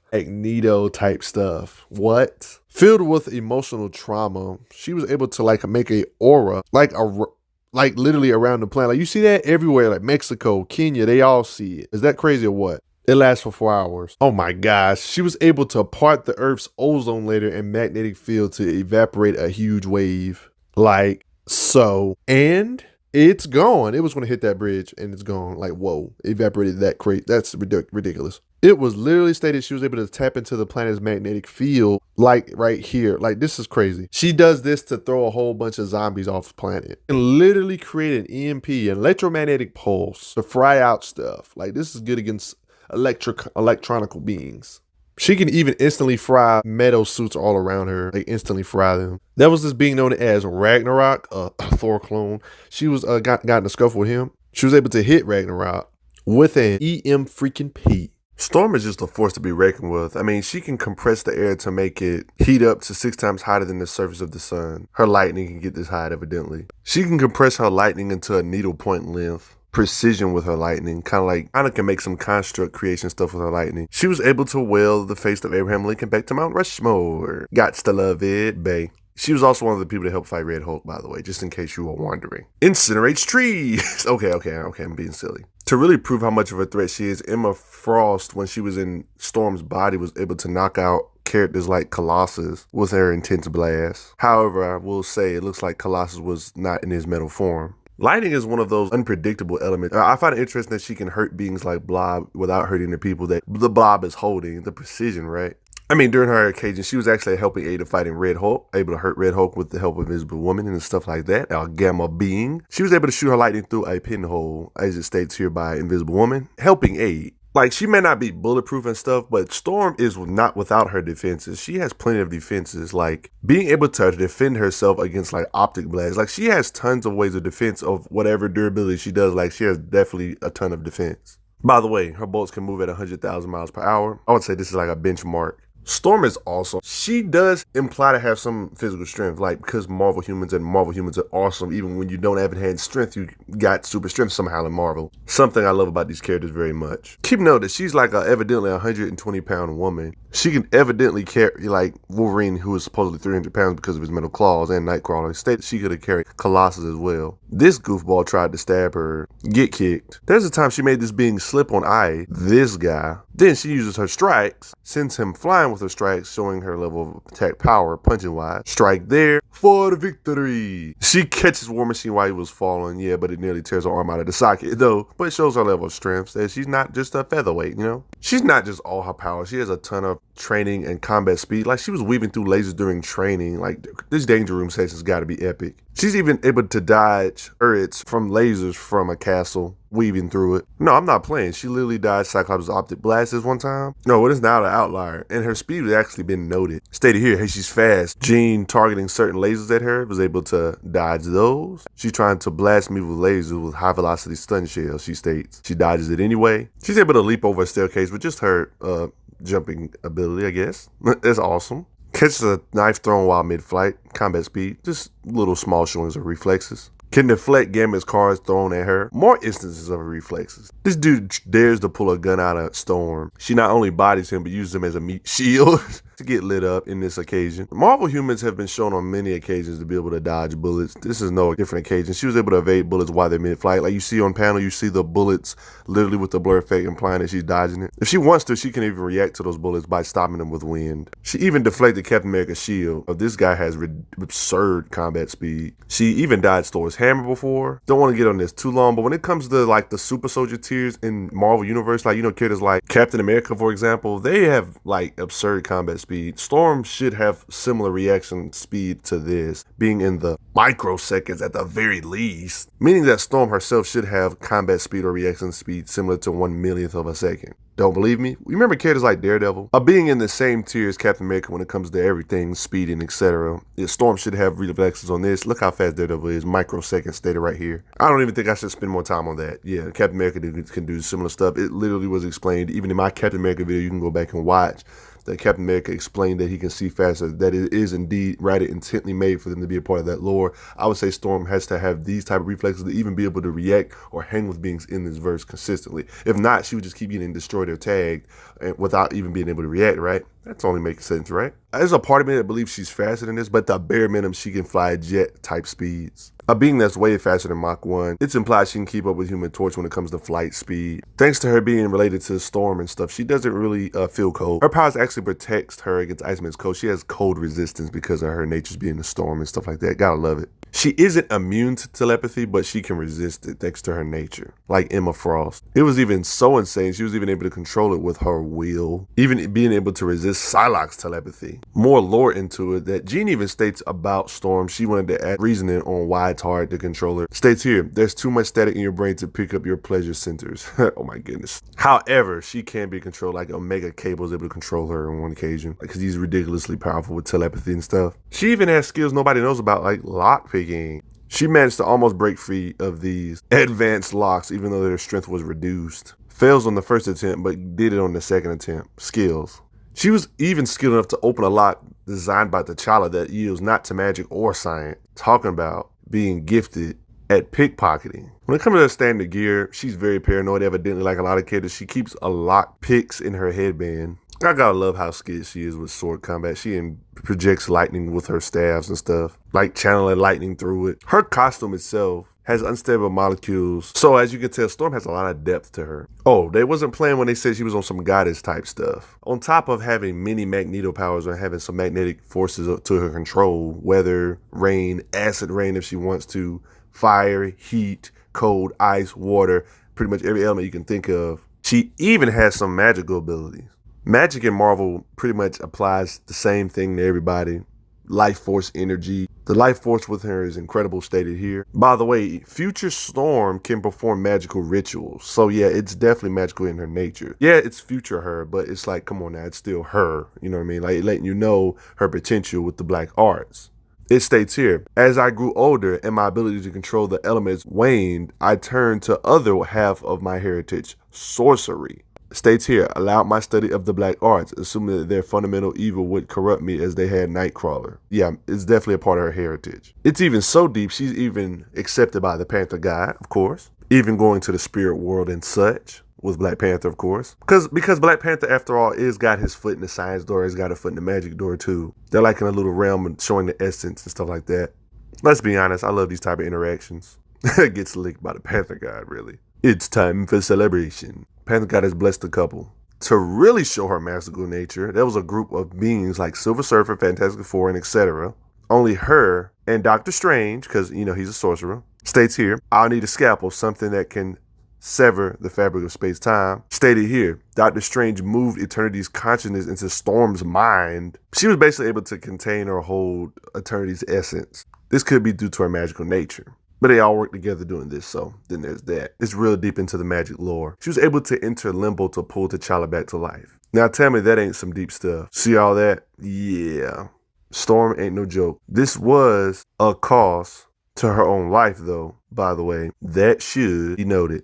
Things that people do for their loved ones. Let's be honest, who doesn't love these two's relationship? But things end up turning good because Moreland ends up getting sacrificed instead. There's a time she was able to act as this being known as Magic's lightning rod and teleports, further implying her magical nature in multiple occasions. Yeah, man, Storm is absolutely ridiculous, man, but it gets even crazier. You're probably wondering, when does that madness end? Remember that Godhood stuff I kept on telling you about? Well, as of Black Panther 2016, issue 172, she actually did get blessed with Godhood, just if she couldn't get more powerful than before. And here's all the information you need here. With a bigger god, Aurora, I know you can hear me down there. The adversary has imprisoned you, and he will imprison us if all of you do not stop him. Only you, the Hadura, the Walker of Clouds, are powerful enough to stop him. I am the King of Wakanda. I am the nation incarnate. And on the behalf of that nation, I say, let the faith of all Wakanda power you. That faith is more than any mutation. It is a gift of godhood passed down from your ancestors. Claim the gift. Yeah, Storm gets all this power, the Hour of Storm. On top of all of this awesomeness, she actually gets a whole new outfit and gets a hammer similar to looking to Thor, reconstructed by Loki. It's actually called Stormcaster. When possession of this hammer, she gains divine power similar to that of Thor. No, she really is a goddess of the weather, for real. With this new level of power, it literally does prove that she is on them black hole levels, beings level like Thor themselves. Even has a brief battle with Thor himself. Doesn't she just look awesome in this? Like, yeah, straight up godhood. Seems to gain enhanced durability, getting hit by Thor, able to go with him blow for blow in multiple hits, as it seems here. But yeah, like I said, it was brief. No surprise here. She was this powerful. She was able to blast Wolverine to his knees. By the way, you're wondering why these panels look so old. She did get blessed with these powers like earlier comics, but she just recently got them again in newer comics in 2016. You know, that makes sense. She was even able to blast a being like Hela, even able to cause characters like Hela discomfort, it seems. States here, Aurora's everything she ever was and more. I got a video about Hela, by the way. Stormcaster seems insanely fast, too. It flies to her from Asgard. Yeah, she really is like Thor. Like, this kind of fits her. I'm not going to lie. Her looking like Thor fits her. Even able to zap this monster with electricity. Oh, wow. Look at all these missiles. Light work for Storm, especially Deity Storm. Yeah, by the way, she's in space unaided. Flies her hand at will. You can just summon it. Can you imagine her being on a video game like this during combos like this? This would be just epic to do. I wonder why you don't see people bring this up in the base mode with Storm. At least see how much power she got, like, you know, attacks, crater in the ground and stuff. She seems to be a lot more durable. This being known as Uovu, she got in a slugfest with. She actually used the last of the Stormcaster's power to take him out. Evidently, he might have a limit. You use it all up and it's gone, I guess, right? This guy doesn't really have that much screen time, but he is a dark god that was worshipped by people in Kenyan. Yeah, after all this information, do you still think her fighting Wonder Woman is a mismatch? I don't think so. Not anymore. You gotta admit, your opinion about her should have changed a little by now. She's kind of a beast. Okay, guys, I have to admit, it comes to her base form, I would definitely say she's concrete in the Colossus and Invisible Woman ranges of power at this point. I would say that's fair enough, right? I you know, based on my videos with Colossus and Invisible Woman, I would say they're in the star level at least. Storm has been shown to be able to hang with the heavy hitters, being able to affect beings like Hulk in occasions, giving them a challenge. I'm not saying she's equal to Hulk in them in her base state, but with her hack, she can possibly defeat these beings. Even like when it comes to raw power, blast power wise, she's close, or like just a step below them. But when it comes to her hacks, she can definitely defeat heavy hitters and possibly like that. Now, when it comes to her godhood and magichood, that's when it gets even deeper and more lure to it. Her power can even be amped to those black hole levels, to those Thor levels, if I'm being honest, which would mean that would make her black hole level, or even in solar ranges, multiple solar system ranges of blast power wise, man. She has so much versatility when it comes to stuff being able to ignore durability like ice and elemental stuff, acid rain, but that's none of my business. Especially when she achieved this godhood power up or passed down to her from her ancestors. All that magical stuff and stuff from her past really helped out in the end. I mean, even future her was able to do rituals and stuff like that. So basically, yeah, I do believe Storm is a black hole level being at this point. And this crossover fight she had with Wonder Woman might not be PI. I mean, it's just a crossover and I don't want to take these too seriously. But at the same time, this might not be as bad as you might think originally thought. Because even I was one of those people that was like, wait, this is weird. Storm is strong, but you know, I thought, you know, I was all about the physical nature, but, you know, when you dig deep into the lore of Storm, her blast power, Aurora is no joke. She could possibly have the attack power to be able to KO being like Wonder Woman. And she seems to be on that Thor levels, especially with the Stormcaster, but her true power gave to her by her ancestors. Would you even really call that a power-up? That's just her blood right, you know what I mean? But, you know, one could say that's power up or something. She might not always be at those levels in every story, but in every story, I would say she's consistently an Invisible Woman Colossus range, which is in the underrated tier when it comes to Marvels. The medium heavyweights to She-Hulk ranges at least, right? That's fair enough, right?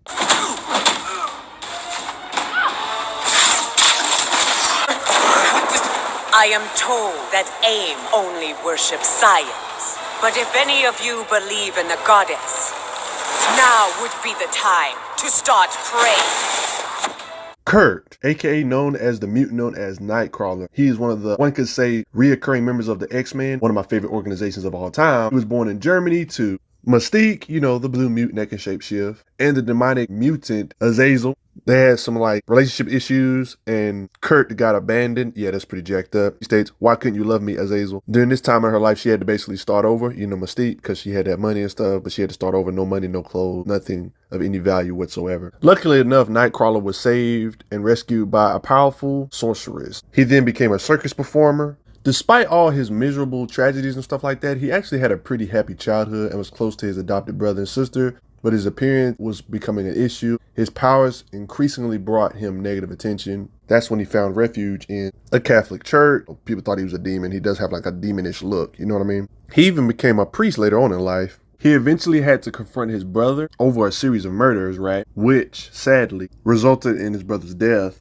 Even though it was an accident, the locals didn't like it. They blamed Kurt, mobbed and attacked him, and etc. And that's when he met, you know where this is going, Charles Xavier. He recruited him to be an X-Man and a new student. He's gone on many adventures with the X-Men. Heck, he even joined the Excalibur team, or even led them, one could say. After that, he joined back to the original X-Men family. Nightcrawler has a little short list of powers and abilities, which include teleportation. He can cross great distances instantly. One could even look at this as speed and do it multiple times in a quick second. It can even do weird stuff like disorient or weaken or even KO people. His teleportation can. That's weird, right? He can even bypass physical boundaries. He has a lot of crazy features like blue skin, for example. It states here in his special skills section. He has a flexible spines that allow him to perform contortionist-like feats and go long periods in semi-crouching position without injury. He's a skilled hand-to-hand combatant and a master of fencing, which he can even perform with his tail. His tail can support his entire body weight. His fur is dark enough to blend with deep shadow.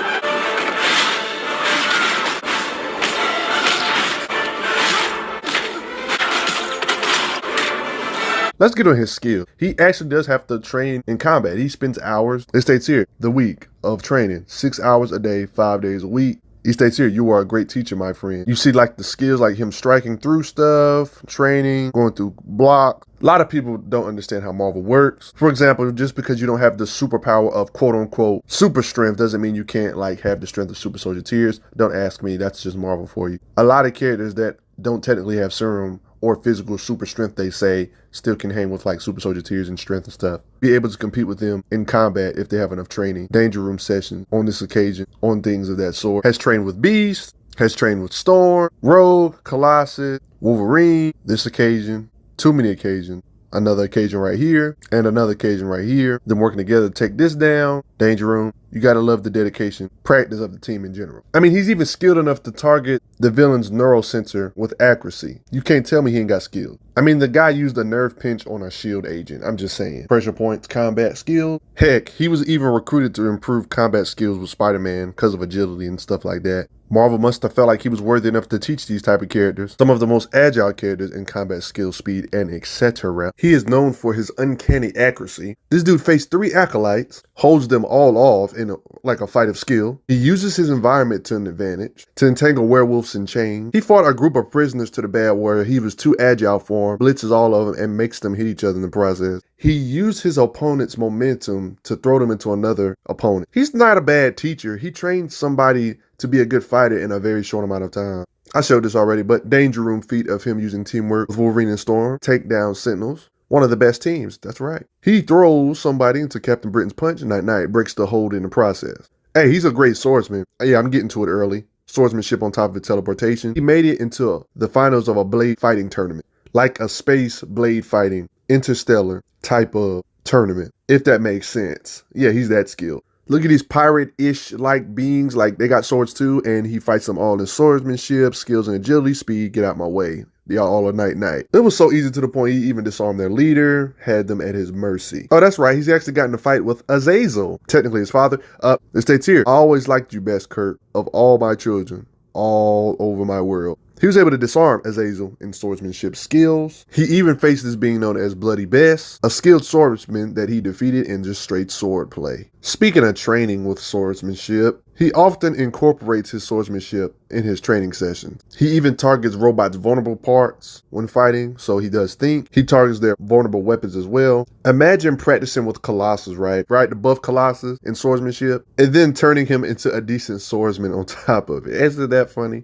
Yes, this is hard to imagine Colossus actually using a sword. Okay, so you already know he has like his standard equipment, like weapons that he brings with him pretty much every battle. Some of them are more creative than others. Like we know he carries swords, like in a dual sword contest, the Hellfire King, stuff like that. But also, he might pick up a sword mid-fight, like how he started off punching here, but then grabbed the sword. You know what I mean? He even often carries an image inducer. It hides his like blue skin appearance, so people won't be looking at him like he's crazy whenever he goes somewhere, right? That's only fair, wouldn't you say? Storm looking like a snack right here, though. One can say his standard gear is these things called BAMFs. I don't know if I'm saying it right. No grammar Nazis, please. It's literally stated BAMFS. They stated, who the heck are they? He said, isn't it obvious? Don't you see the resemblance? They're my flesh and blood. They're my little brothers. Yeah, okay. Modern comics, kind of weird, but hey, standard gear. They are like literally miniature versions of him. They're like little munchkins. They help him out in the battlefields and stuff, I guess. I'm not gonna lie, when he was KO one time, like they're literally little munchkin aggravation little things. They help out during fights. They can teleport as well. They help with various tasks, like just getting chores done. It's just kind of helpful. I haven't even got on his teleportation limitations in this video yet, but usually Nightcrawler cannot teleport to a place he's never been before or he can't see. He uses these BAMFs to pretty much mark the location he needs to go so he can go to a place he never go. It states they mark the trail. I follow their lead. They act as living superchargers. Nightcrawler getting them ladies. Let me stop. Look at the facial expressions of these little munchkins. They even help for teleporting large objects, like them teleporting together. They can teleport something real big. For those outside looking in, his mutant physiology allows him to teleport, of course, right? You're probably thinking, what do you have to explain about teleport? He can just teleport. There's nothing more to explain. It's actually a lot more complex than you would possibly think. How complex am I talking about? The strain of teleporting can actually make passengers sick, nauseous, even knock them out, really. So it's a helpful asset in combat if he's using it against a foe to teleport somebody that can actually weaken them to help him get the drop on his opponents without actually technically having to punch them. Just teleporting alone could do the damage needed. Like his teleportation can literally be an actual weapon. A state proceeds to execute a sequence of fast-paced teleports. A rough ride for him, absolutely brutal for any passengers. It's the same effect as a taken series of punches from Wolverine's metal-laced fist. They just literally compared his teleportation to taking punches from Wolverine's metal-laced fist. Nightcrawler has limitations to teleport, and of course, if he's tired, injured, he needs energy to be able to actually teleport away. Kind of like how Invisible Woman can't keep her shield up if somebody's too strong, putting strain on her. It's kind of like that for Nightcrawler. You know what I'm saying? Oh, by the way, stronger passengers don't get instantly KO'd or sick from Nightcrawler teleporting them. So yeah, if you're more durable, you're likely to be more resistant. And if they're real strong, they can even respond. Like characters like Beast just doesn't instantly get KO'd by the teleportation. I have to admit, some writers act like teleporting a passenger, the passenger doesn't get sick at all. And there's some writers that almost like forget that passengers get sick at all when getting teleported by Nightcrawler. Some say he does get sick. So I do feel like people probably build up some resistance to it after going through it a number of times. That's my theory on it. It's also implied here that you can build resistance to it. It says my son teleports me a few dozen times in a rapid succession. One port I can handle, two maybe, you know what I mean? So it just, I guess it makes you sicker the more it is if you're really resistant to one teleport, right?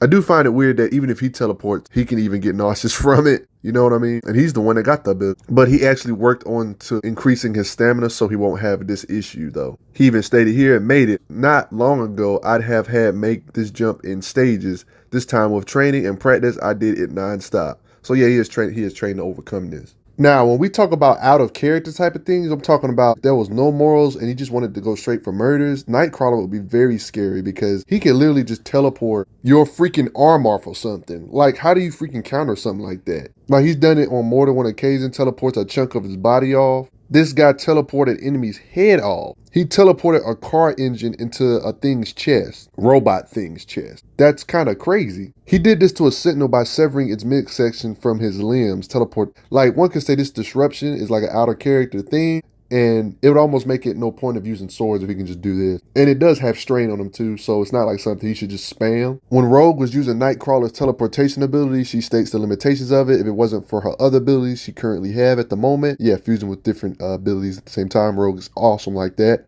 She says she would have been done for if it wasn't for her invulnerability, because the strain is that great. It is a risk. Teleports pieces of stuff off. Disruption. Alternate reality Nightcrawler, House of M, he teleported a being into a wall. You know, it's an alternate reality, but it's still something to know. It's like a form of disruption. For best stamina use, if you're being a smarter of a fighter, it would be smarter not to do the disruption technique too much, especially if there's a mob of people you have to take out. Might want to rely on weapons and stuff like that, especially if you know there's more enemies coming or you know somebody might come next. I do feel like disruption is a good technique for a do or die type of thing, like a last ditch effort to win the battle if you can't be won. But don't just spam that because, you know, using skills with his swordsmanship is probably more convenient. You know what I mean? Just going to work with these swords, it's just epic to watch too. In a way, Nightcrawler can actually feel like a speedster because one of his standard strategies is kind of like just blitzing folk. Like in this occasion, it's kind of like having super speed. And like that, like just blitzing all around them, like being out of their line of sight while punching or kicking. It's just like that. This is kind of hard to fight, especially if he's an unpredictable teleporter. With Saber-tooth situation, you got to respect it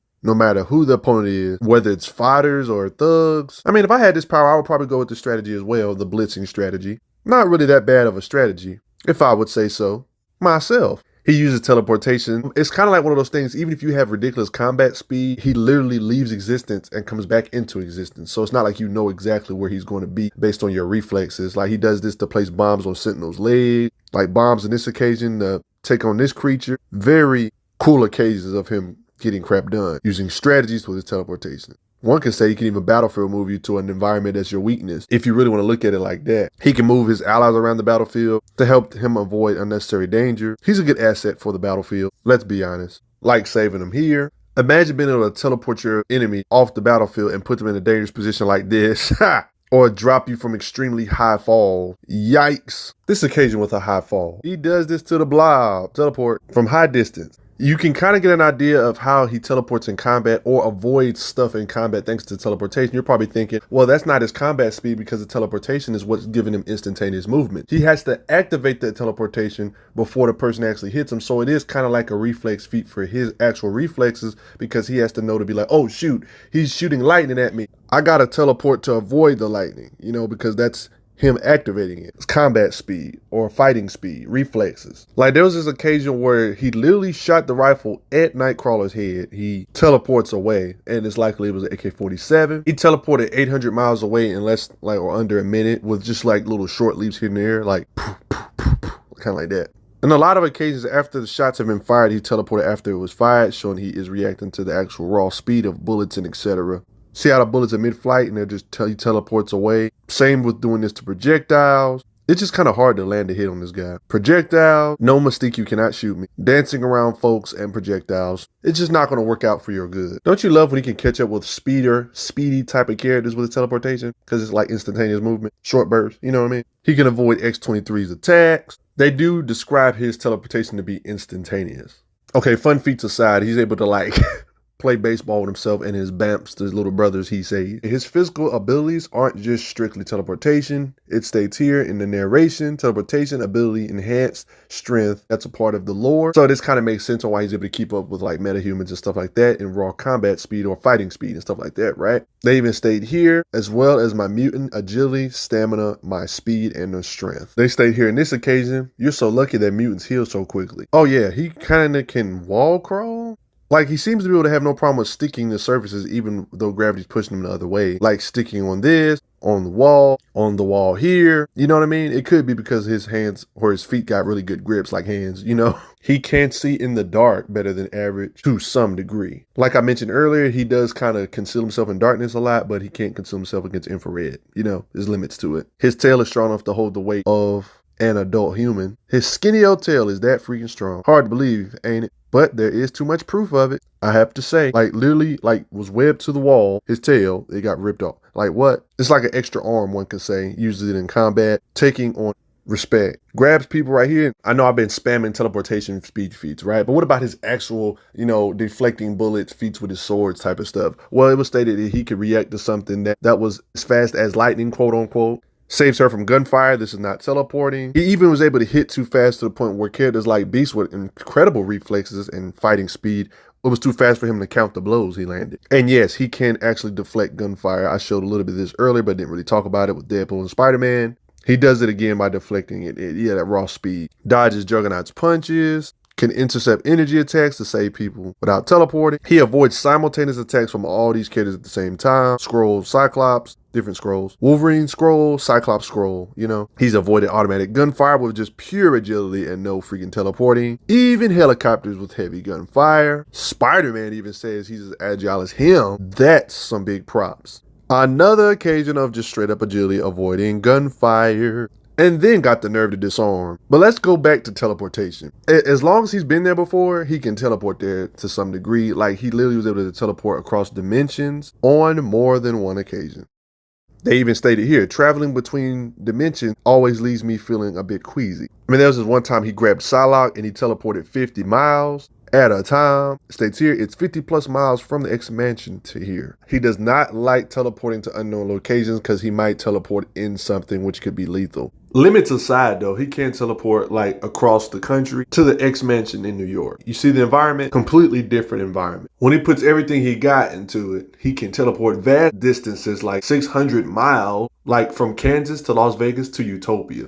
Massive teleport. You know what I mean? Ouch. And for some weird reason, vertical jumps are harder. That's weird, but whatever. It's better to jump horizontal. His agility is so nice, he can avoid this many demons, swarm of them. Like literally bouncing between the flying ones and everything. Just look at this agility, jumping around the building. Obviously, he has enhanced durability. He was hit with 10,000 volts before, but yet was still able to stay conscious though. He has some pretty good pain tolerance, like getting shot, but yet he's able to still get on his feet and continue to fight. Colossus is out of his tier when it comes to strength. I mean, he took a straight full-blown punch from Colossus, but he didn't instantly get knocked out when Colossus was possessed. So you know he got superhuman endurance. He even endured a punch from Dracula, who has caught in Colossus' punch. You just got to get an idea of it like that.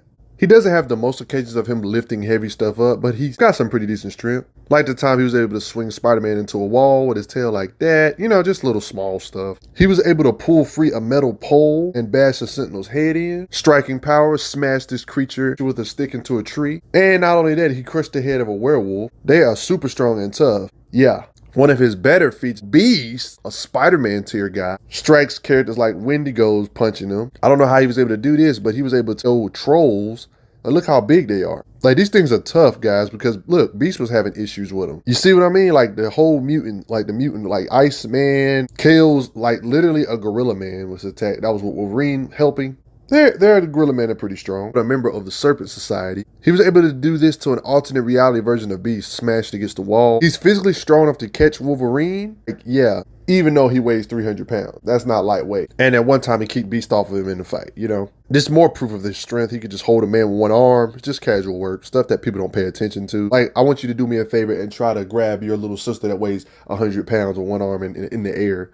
You'll see what I mean, why he has to be superhuman to do that. So what's the limitation of Nightcrawler? I would say he's like dang near super soldier tier, right? I would say he's a little bit physically weaker than somebody like Captain America, but the gap isn't astronomical. He's not overwhelmingly weaker to the point where he would be just like one punch and it'd be over, right? He's fast enough to dodge lightning, which makes sense with a lot of different Marvel characters being able to do that. He stated he can tear the steel door off if you give him some time. He definitely has some superhuman strength, but I wouldn't say he's like quite equal to Captain America, right? fighting him alone isn't really the issue. He can basically summon things, and that's a part of his standard gear. That's a part of him, really. Summoning these little creatures like his little brothers, he says. Whatever he lacks in super soldier tier strength, he makes up for it in this type of stuff. Being able to teleport, kind of like being in a speedster, being like undetectable when you teleport because he literally warps out of existence, then pops back. You know what I mean? Just like other characters like Daredevil having microsecond reaction time, I do think Nightcrawler should have the same. So in regards to strength, I would say physically Captain America's like 100 and Nightcrawler would have to be somewhere in the range of, I don't know, 88 in strength. But who's to say he still can't KO Captain America? He could possibly KO him with how dangerous his teleportation is. He could just teleport Captain America and make him nauseous or something like that. Like I've shown in this video. You know what I mean? It's other ways he can take you on. Not necessarily his physical strength, even though he has some decent physical strength.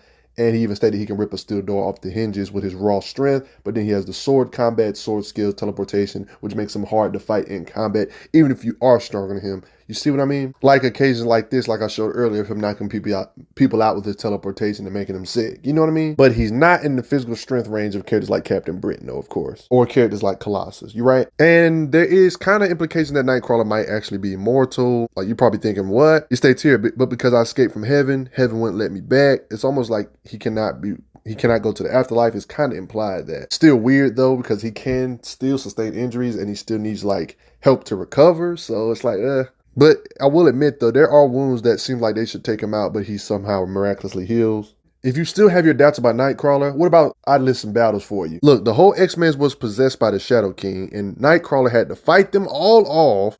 No, I'm legitimately fighting them off. Not necessarily beating them and fighting them off. There's a difference between fighting them off and knocking every single one out. Showed a little bit of this earlier. I'm tripping beast. I'm not saying he's, beating all of them. He's holding them all. This is a good showing of his agility, speed, and etc. This is kind of impressive. Does this to Storm, Iceman. It's like they're using their powers against each other. It's Colossus doing a freaking good job fighting them all, right? Till they went back to their senses. He's gotten a sword fight, like a full-blown fight with Azazel, his father, teleporting battle, showing that he is indeed competent enough to hold his own. Saying otherwise would be laughable. Has like his little munchkins to help him. That's the one thing Azazel doesn't have that Nightcrawler does, right? Oh yeah, and he's gotten a fight with Spider-Man himself. It got interrupted, but it was kind of like a scuffle. Wouldn't necessarily say he's equal to Spider-Man in raw strength though. But to be able to hang in there thanks to agility, speed, combat, reactions, and etc., that's pretty impressive. Even though this might be one of his most impressive battle feats because he actually made Spider-Man dizzy. The fight continued even more. It's kind of long. Punisher interrupts. Doggone it, Punisher. I wanted to see it drag out. Wait, did you know Nightcrawler was this dangerous? Did you know he can separate your limbs by distorting, even though it is a price? He can do that, though, if he actually came down to it. Of course, that's not the smartest thing to do, but he can do that. That's the fact that he can do it.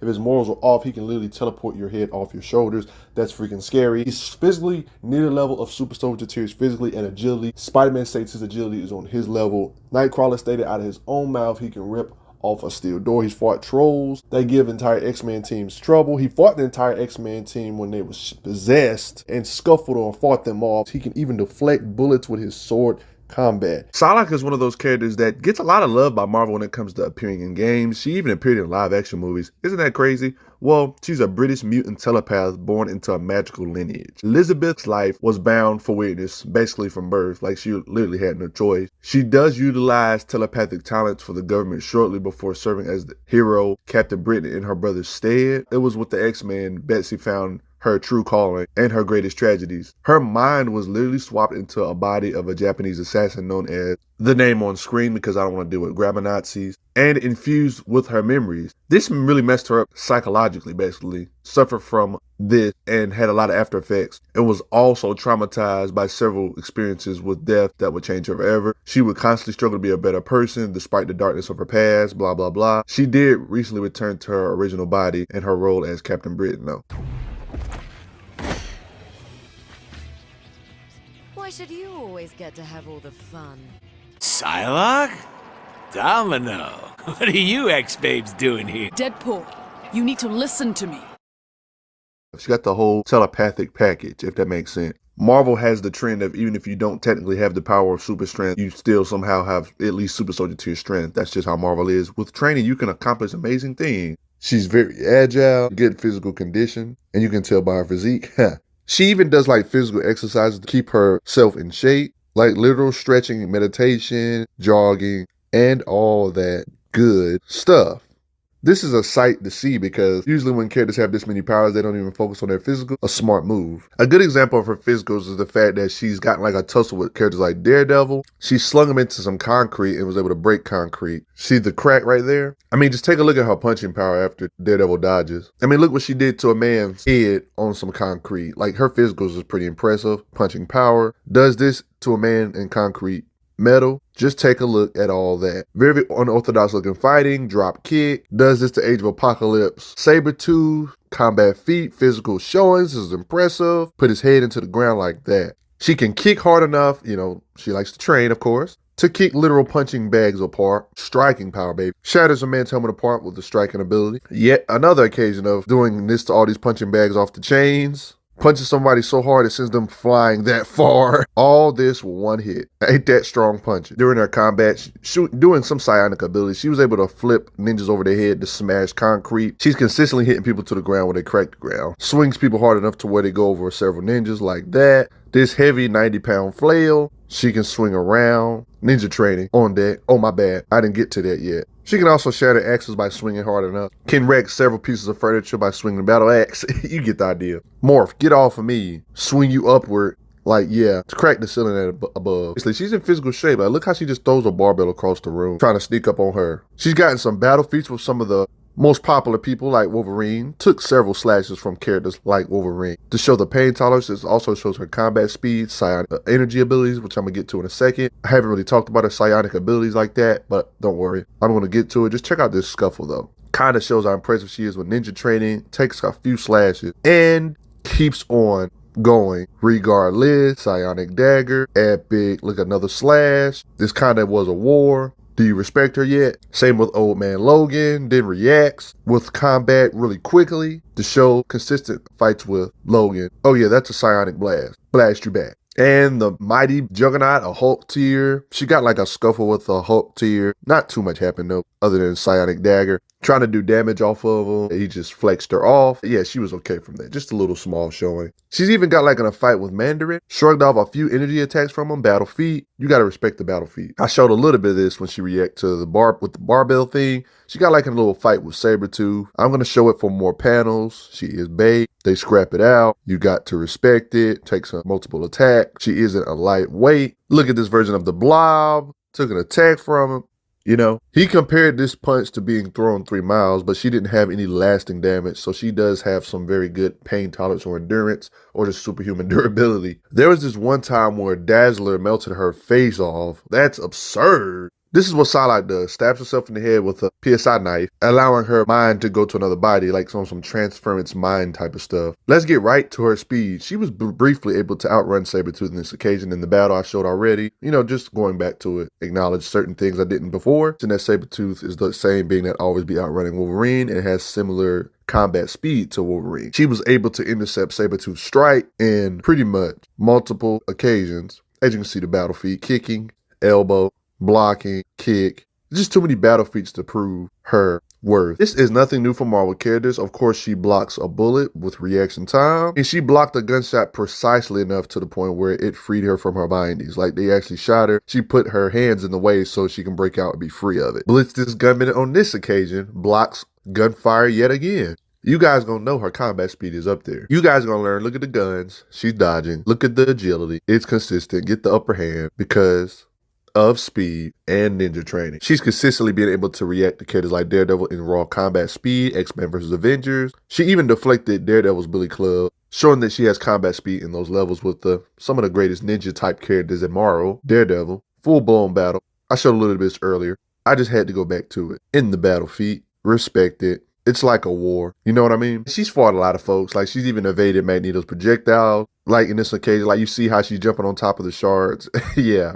Agility. Hey, she evaded snowballs from Nightcrawler. They're having fun, don't judge me. Look at this example of combat speed. Pulls up the gun, slices hand off. Yeah, that type of speed. She be slicing soldiers' rifles, like you see them pointed at her, slices them before they can pull the trigger. She's gotten sword fights with vampires, showing more of her skills. Just to give you an idea of the speed of these same vampires in the same issue. It sliced really fast. I mean, she was able to slice a body apart before it falls. Briefly showed little psionic abilities here and there. Mainly for the main part of this video so far, I've only showed her physicals and how she's able to fight characters like Sabretooth and straight physical sword skills, strength, and etc. And she's still able to overcome these characters like Sabretooth.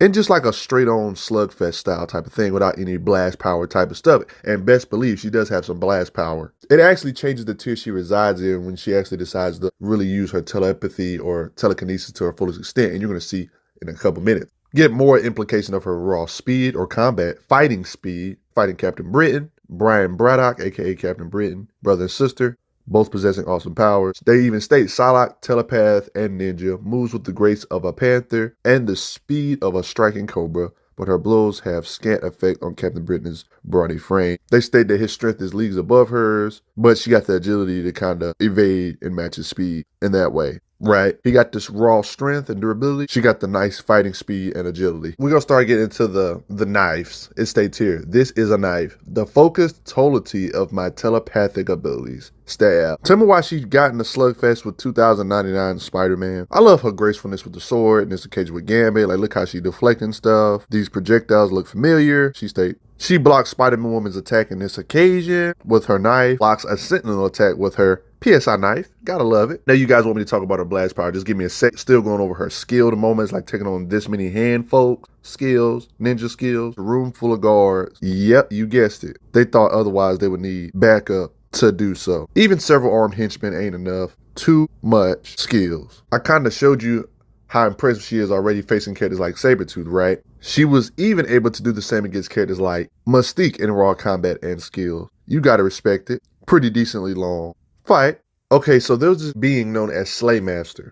He literally killed several other alternate realities of Psylocke. She was injured using her abilities to keep her injuries closed, yet still was able to overcome this same being. Tell me that isn't respect. She even fought and beat the same dude known as Slaymaster, yet again, she just a beast. It's literally stated, this iteration of Slaymaster's been killing variations of me since I joined the Exiles. I felt each and every death. A part of each and every slaughtered soul became a part of me.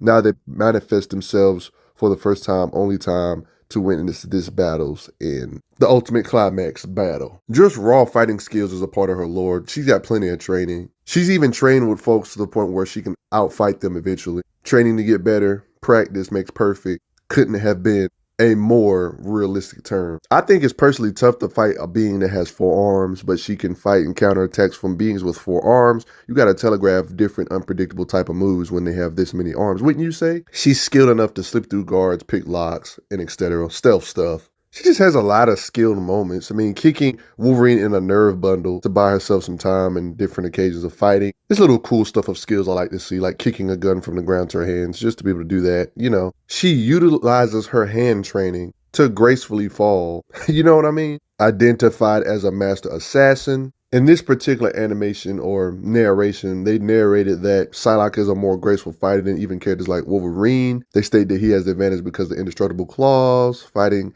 as integral part of his being as breathing, but where his skills are raw and rough-edged as fierce as his nature, Psylocke is the personification of power and grace, literal poetry in motion, where he's more of a berserk battering ram. Basically saying their strengths and weaknesses, you know. I mean, she'd be training in the danger room on lethal sessions, like a literal form of relaxation. Just going through it instinctively, like it literally states here, light work to her. Y'all think it's time to get into her psychic ability? Y'all ready? Let's get it. She was literally able to KO Wolverine because of these knives. Like, this kind of jumps her up a tier when she actually decides to use her psionic ability. She read his mind in the process. She literally KO'd Iceman and Polaris. She jumps another tier rather than just fighting physically. KOs Havoc. Yo, respect. She didn't KO Cameron Hodge though. That's right, she was even briefly able to KO Jean Grey. Yo, Battle of Psionic Paralysis. Yo, yo, yo, gotta love it. She KO'd Iron Man through his armor. Remember this occasion? She was able to use this PSI knife to barely penetrate his psychic defenses with the knife. They stated Juggernaut was weakened here. She did this to link their mind together. That's still impressive. This is back before he became immune to all this psychic stuff. And by the way, it even works on Sebastian despite his energy absorption abilities. Telepathic blade, right? We get into the flashy stuff, like her cutting power. How hard can she slice? Yes, I said it, slice. Of course, she can slice a hole in the wall, can even slice through steel bars. Respect the cutting power. She can even slice through the hull of a submarine, slices through 3 barrels of, I showed this earlier. That was the reaction time feat, and it shows how powerful her cutting power with the psionic knife can be. Splits a robot vertically, slicing and dicing. Can literally stab through prime sentinels. I mean, I take this with a grain of salt, but they say it can, quote unquote, I can manifest some pretty powerful energy of my own. The focused essence of Betsy's powers is a sword. Backed by the power of her will, it's quite possible it can cut, quote unquote, anything. You get some more writer intent on how the blade works. It states here, just like that, I have a blade in hand. Psychic energy. It's like she can make some construct creation out of her telekinesis mixed with her psychic energy. It's kind of crazy how that works. The focused essence of my telekinesis, she says. It stuns the living bodies it slices through, destroys anything else.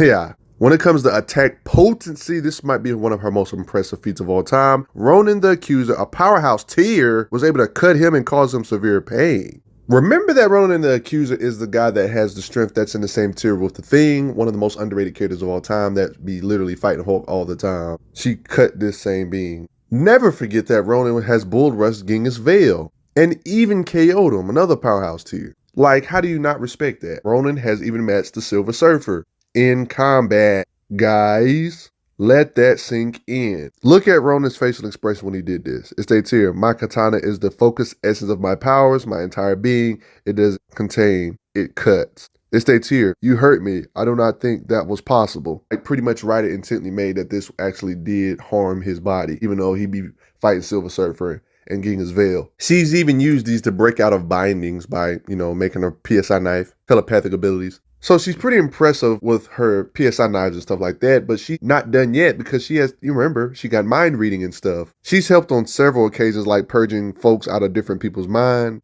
like the time she purged this being out of Ghost Rider's head. Psionic Blade purged them out of their head. She sensed another essence, talking about being a helpful asset. That one time she broke Jean Grey out of mind control, frees her teammates from mental inhibitions. She even freed Storm from mind control. Like, the PSI knife is literally stabbing the mind control out of you. That looks very violent, but she can choose to whether to make her PSI knife physical and, intangible to, go inside your mind and stuff if she wants to. So it wasn't a lethal stab in the head. You see how she can make it physical or intangible? Like, she can literally slice physical robots up, or she can just stab it through you and it's not physical. It won't stab through your head and make you bleed to death or nothing.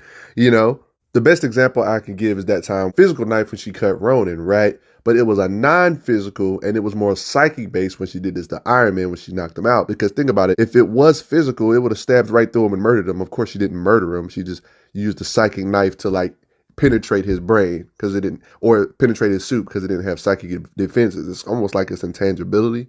Your mind isn't something you can just touch physically. You see what I'm saying? Your head, you can touch your head, but you can't just touch your mind physically. Change her psionic abilities to different modes. Like how in this occasion, it was literally physical so it can cut through the robots. You see what I mean? See, another occasion, she was able to free a mind that was trapped for eons. If this was a physical blade, this would have murdered him. No, this was just to free him.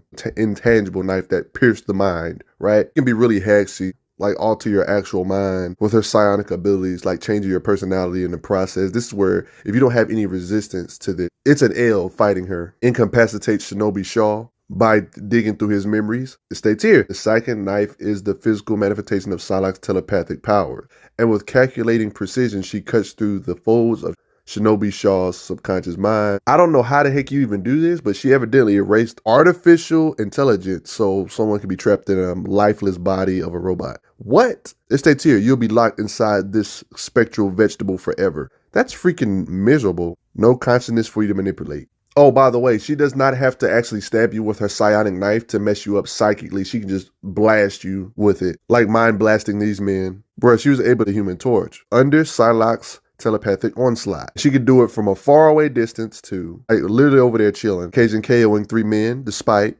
them having psychic defenses. It states here, I'm a psychic blaster. My focused telepathic force projection could have disrupted your brain, crippled, or killed you. She says this to Wolverine. She can even paralyze folks with it. I showed a little bit of this earlier, but I'm going back to it. Paralyzed Mandarin's arm puts folks to sleep. Technically still not safe if you have mental resistance, because it depends on how strong you are in mental resistance, right? Even characters like Juggernaut who have that helmet on that prevents psychic attacks can still be affected by her. It literally shows her blasting him with her mind abilities, the freaking Juggernaut, and it hurting him. It states that hurt. States, didn't think that was possible. My helmet's supposed to protect me from mental powers, showing that it's insanely strong. One could say with Hack, she even KO'd him when his helmet was removed with a psychic ability. But of course, don't get this confused with beating him down physically. It's different, you know. That was one of his weaknesses back in the day. His mental abilities could take him down. Physically, they couldn't take him down. Imagine just being able to paralyze folks with your psionic blast. She has full-blown mind control, like forcing people to give them their mutant abilities back. Literally made a T-Rex fight her opponents because of mind control. Commands Wolverine to stop fighting, and he literally stopped fighting. Little butterfly-looking essence. It kind of implies to let you know that Psylocke is at work. Yeah, she literally made a version of the Blob run himself off the cliff. When she first got her powers, she would like literally hear the thoughts of 16 million people. She had to learn to control and shut this stuff off because this would get annoying. She can even reach you like all the way from the clouds to communicate with her psionic abilities if she has to. She can absorb a whole bunch of information at once and even share it with the others if she has to. She can even predict her opponent's move in the fight to help her get another jump on her opponent. Her senses can compensate for blindness. She can literally create an illusion to herself to sneak up on her opponent, like an actual literal illusion. I showed this earlier, but I'm going back to it because I didn't mention this. When you're a psionic being, you basically automatically should technically have your form of spider sense, right? It's like a certain radius of certain body jumps in the vicinity. Another mind jumps in the vicinity, you can sense it. Being a psionic being, she could even be a counter for speedsters because she can kind of alter the perception of a speedster to think she's in a certain spot when she's not in a certain spot, and that can allow her to get the drop on her or her teammates to get the drop on that speedster, even if she can't keep up in combat with that speedster. You see what I'm saying? Look at Colossus punching the Blob. But she's one of those people that keeps on being able to read folks' mind even with their helmet-resistant things on. She was also able to alter his perception to the point where she could not be noticed. I showed a little bit of this earlier. She even fooled Iron Man into thinking that she was using Mandarian's rings. That's freaking sick, yo. She could definitely hang with the top tiers thanks to her psionic abilities. No, I'm not playing when I'm saying she can alter perception. She literally altered the perception of Strife, evil version of Cable, because of psionic abilities. The mind is a powerful thing. If you don't believe you're in pain, you're not in pain. She was able to turn off Wolverine's pain receptors. Same for characters like Deadpool. Same with Storm, easing her pain. She has edited Havoc's memories before. When you got this much psionic ability, you might as well say you have shapeshifting because you can alter people's perception of how you look, disguised as Saber too. You see what I mean? Let's get into some of the more physical stuff. Like, we already know she's pretty hacked when it comes to that mind stuff. She can belong in any tier based on that hack. She can just go inside a top tier's mind and make them go to sleep or something if they don't have enough resistance or willpower at that moment, right? Their only counter would be willpower, wouldn't you say? But let's get it. She can do like almighty pushes with her blast power, like blasting back these folks, like physically blasting them back. Literally several blasting a door off the hinges and throwing it at folks, telekinesis, and uses psionic ability to restrain a giant. He can even blast apart a large wall of ice. She's blasting robots apart with her blast power. Showed this earlier, but I didn't really talk about her blasting through with her blast power. Now you can see it now. Blasting through a ninja. She's mixing her physical gens with her blast power, so it's cool. Her blast power makes her a threat, like the time she was able to blast Rogue into like a brick wall and embed her in it. Well, actually, I showed all of this earlier of her fighting Wolverine. You get an idea of her blast power, blasting him into the wall like that. Summons her sword back too. And when her sword's out of reach, kind of like a Jedi with her lightsaber. Something I never went over in the vid is that she can technically fly. She can lift her opponents up, like in this occasion fighting Sabretooth. And guess what's funny? Using my telekinesis, I can fly. That's something cool to see. Call her Invisible Woman. She can shield herself with her telekinesis, like a shield bubble, like guarding from gunfire in this occasion. If you lunge at her, she can be like, nope, I got a shield that blocks you instantly. Slice. This is the four-armed opponent I showed you earlier. She can even shield from magnetic attacks. They even state here, but this woman is as good with her powers as Magneto, I know. She can even use her power to contain energy so it won't leave the danger room. When folks' power be going insane, she can like contain stuff. If she has to, right? Can shield from plasma blast. She make full-blown bubbles of protective barriers of Magneto ripping apart the building around her. You got to respect all of that, able to hold her own against Magneto to a decent degree, wouldn't you say? Got that helmet off and then was going to go on his head. She could even make an air bubble around herself if she was to go into the water. She was trying to hold off some monster this one time and made a force field around her and her teammates to hold them off. There's literally too many occasions of buildings falling on top of her and her shielding herself or her teammate, keeping them safe in the process. I mean, not only can she like psionically make your mind stop working and to make you freeze, but she can literally lock your muscles in place with her precision of her psionic or telekinetic abilities, like locking X-23's muscles in place. I can use my tech to lock her muscles tight. I mean, she literally gave a man a stroke before, guys. It's a tier. My telekinesis should be able to tear the field apart on a quantum level, energy field. I love how characters are just creative with their telekinesis. It's a tier, but I can compress it telekinetically into smaller, denser projectiles. She's making different projectiles by condensing them smaller. Just cool stuff like that. She can shield herself from lethal fire because of her shielding. She can make a force field around herself. She can make a force field around others to indeed trap them. Let's talk about some weird psionic abilities. That one time she was able to lock someone inside of someone else's body. Locked Cassandra Nova. You want to live in the human world so badly? You want to be cold at night? You want to be full of doubt and regrets? Be my guest. How do you like being wielded to a brain, being trapped in a body? And her psionic abilities can be used as a flashlight. Let me stop. She can even pick up a normal sword and infuse that sword with her energy. She's KO'd Rogue before. One can say that her attacks can ignore durability. I mean, because it's a psychic attack. It's not physical necessarily. It can knock you out still. Oh, by the way, she can do like some construct creation with her PSI manipulation. She doesn't just make a sword. She can make a sword and shield if she feels like it. And even a crossbow for long range. Whips. See, she even made a link between the plane and her, you know? Yep, straight up construct creation like Green Lanterns, bow and arrow. But with her construct creation, she made like a flail with ball and chain, 90 pounds. She can swing it around like it ain't nothing. She can make 90 pounds worth of dense energy. She can create a spear as well. Another occasion of her being epic with the sword and shield. Other different looking weapons. More occasions of her sword and shield, dragon, bow and arrow yet again. Bow and arrow, crossbow. Just the standard knife. Wolverine's claws, you know what, I'm done. Bow and arrow again, flail. You can't be a mind person and not be able to use astral projection, like pretty much project your consciousness basically into different places. Respect it. Some fun feats. She throws Colossus with her telekinesis so she can pick him up with ease with her telekinesis. Tosses Luke Cage in the upper window. Uproot trees. Yeah, I know I keep showing this occasion with Magneto. Moves this many large pieces of debris. Epic. Just like that. She forms a giant hand out of rocks. Just love the creativity. Throws a tank that hard. Helps land a jet. I wish I'd seen her fly more, but like she was able to fly with Rogue in this occasion, thanks to psionic abilities. What are the limits of her blast power? Let me just say, it was stated that her blast power or telekinesis could shatter a mountain. She even straight up stated, I could flatten a whole city block. This is consistent because she was able to protect herself from a sandstorm that could grind up a mountain, she said. This kind of does back up the fact that she believes she can blast away a mountain. Would not quite say she's there in that Juggernaut tier or on the tier with Magneto, just completely equal to them. She can probably scuffle and give them a hard time thanks to hacks and stuff like that, but when it comes to raw power, she punched Hercules in the face and hurt her hand in the process. And the time she did get the W's on Juggernaut or get an advantage over Juggernaut, it was because of Hack's mind stuff, not because of physical capability or blast power.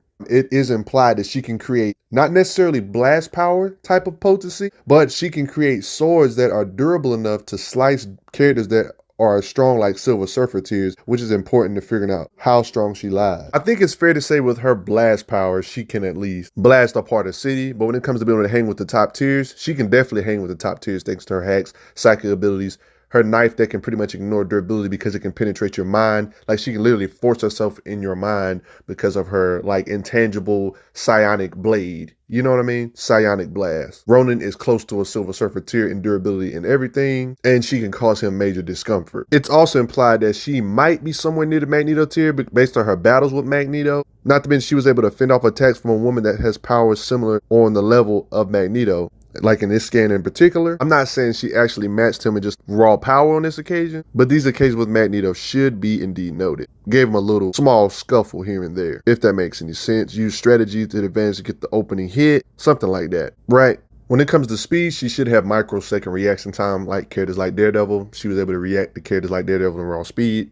That's nothing new considering the tier she's in, which means she can react to attacks in 1/1,000,000th of a second. No surprise there, right? Look at Daredevil scan right here. Bare minimum, physically, only physical, no psionic abilities or nothing. I do believe she's physically in that Captain America ranges, but that's strictly physical. That all changes very fast once she starts using her hacks like mind abilities, blast power. That instantly makes her be able to like literally blast apart a city. Depending on how you look at it though, do you think she could possibly be in that Colossus tier? Like one could say the medium heavyweights? I think there's a good chance Psylocke could be in the medium heavyweights. The only thing she lacks is the flashy feats. Like she says she can destroy a mountain, which isn't contradicted. But destroying a mountain in Marvel to medium heavyweights isn't really a big deal. But that's why I say she could be higher than that. But based on the very limited of battle feats she has with the super heavyweights, it's kind of hard to concrete her. You know what I mean? Using headcanon, I do believe there's a chance with her psionic blast power, she could be in those ranges of Colossus. She just might not have no feat of her blasting away a star or something, or blasting away a planet. Not every character's going to get those type of feats, and it's not fair. You know, a lot of characters get lowballed because they might not have that feat, even though they have the battle feats, and people don't take battle feats as seriously. She, you know, able to hurt Ronin with her cuts. She was able to kind of scuffle with Magneto. She was able to keep pace with characters like Wolverine and just straight physical. Same with Sabretooth. Even got the advantage over characters like Sabretooth when you start bringing in the mind control, psionic blast power, all that stuff is where she starts like spacing out from characters like Sabretooth and starts getting into those higher ranges. If you don't have any type of immunity to her mind ability, she can beat top tiers, honestly. She was able to penetrate the helmet of Magneto and Juggernaut even with their resistance helmets on. Like, dude, that's freaking deadly. If she's not in that tier just from freaking blast power, she's got to be in that just from pure hacks and be able to just give them a challenge no matter who you are. It's kind of like a cheat code, right? Well, what tier do you think Psylocke belongs in? I'm interested to hear you guys' opinions on her, but post your comments down below. Let me know what you all think. Did you guys know Psylocke was this powerful? Do you want to see her later on in live action stuff? Do you think they're going to do her right? What do you guys think? As one of the coolest mutants of all time, Colossus himself, the very respectful, gentle giant, low-key powerhouse that is very underrated, possibly one of the most underrated characters in fictional history, along with the Thing. A lot of people consider him to be maybe a couple slightly tons stronger than Spider-Man, a little bit above normal Carnage or Venom, but what is the truth about Colossus and how strong is he actually? One cool fact about Colossus is that he does not actually need to eat while he is in his metal form. A really cool detail that a lot of people don't know about him. Shows that he is low-key invulnerable while he is in this state. Proven multiple times in comics that just because he's smaller than a being or physically smaller or shorter than something doesn't mean he can't overpower it, being able to stop a giant sentinel leg from stomping them. Something that's really cool to freaking see from this angle. Colossus is strong as heck. Not only that, but he was also able to face off against one of the most powerful sentinels of all time, Master Mold, even being able to tear off his leg. He was strong enough to help catch a space shuttle, even though he was injured at the time. As you can see right here, he was injured. Now, I will admit, this is something you do not see very often, but it totally makes sense. He was actually able to do the fastball special pretty much on the Hulk and She-Hulk. Like, this is weird. You actually seeing the Hulk being thrown at something. The Hulk is one of those people where he just jumps to it. So this is very different and unorthodox. Went through the entire building. He is consistently shown to be able to match the Thing's strength. Somebody that's another character that's underrated. Consistently shown to be able to match the Thing's strength in very couple occasions. The Thing and Colossus even have an armor, so further imply that they are scalable to each other and they have similar ranges of strength. Able to carry the Blackbird from the bottom of the ocean, raw strength. Completely ragdolls a Sentinel. This is so satisfying. I like how Colossus isn't just dead weight and he's a valuable asset when it comes to doing powerhouse type stuff, like doing this particular thing in particular, like tipping over a building, even though let's be honest, we know the Hulk probably could have done this on his own. This is still something cool to see, so we can see Colossus actually contribute to the cause, showing that he is not dead weight. You probably think the Thing is light work, or you probably thinking him matching the Thing in an armors and contest and nothing, but the Thing is consistently shown to be very underrated and has fought some of the heaviest hitters in Marvel history, known as the god of strength himself, Hercules. Colossus was able to stalemate this guy in an arm wrestle and multiple occasions of feats of strength. Like I said, being able to fight him on multiple occasions. It's also not to forget that in recent comics, the Thing was actually able to knock out the Immortal Hulk in an issue where the Immortal Hulk was mind controlled. Another showing of how ridiculous the Thing is, and Colossus was able to match this guy's level of strength, albeit even though the Thing pretty much broke his arm doing this, but this is still a feat. The Thing was able to do this. He even has older comics of even fighting the Hulk and even getting an advantage over him through strategy and tactics. Like I said, consistently being able to fight the Hulk. The Thing is the same being that was able to overpower a mechanism that was going to drill through the entire planet. And Colossus was able to match this same guy in strength. Even in old comics and old days, the Thing is this strong. So don't come at me with that BS about, oh, they buffed the Thing, they made him stronger. No, he's always been strong, even back in the old days. This looks like some type of kaiju-sized monster. Wait until you see what Colossus does to it. Despite this monster outsizing him massively, this is what Colossus does to it, showing of his raw strength is not just proportionate to his size, but he's also way stronger than what he looks. Another occasion of him fighting a giant creature. I love showings like this, dive bombing on him. This is so satisfying to see Colossus ragdoll this massive creature like this. One of my favorite things about characters that are smaller is overpowering things that are bigger to show that they're way stronger than what they look. Overpower things that's bigger in size. This is another view of how big this creature is.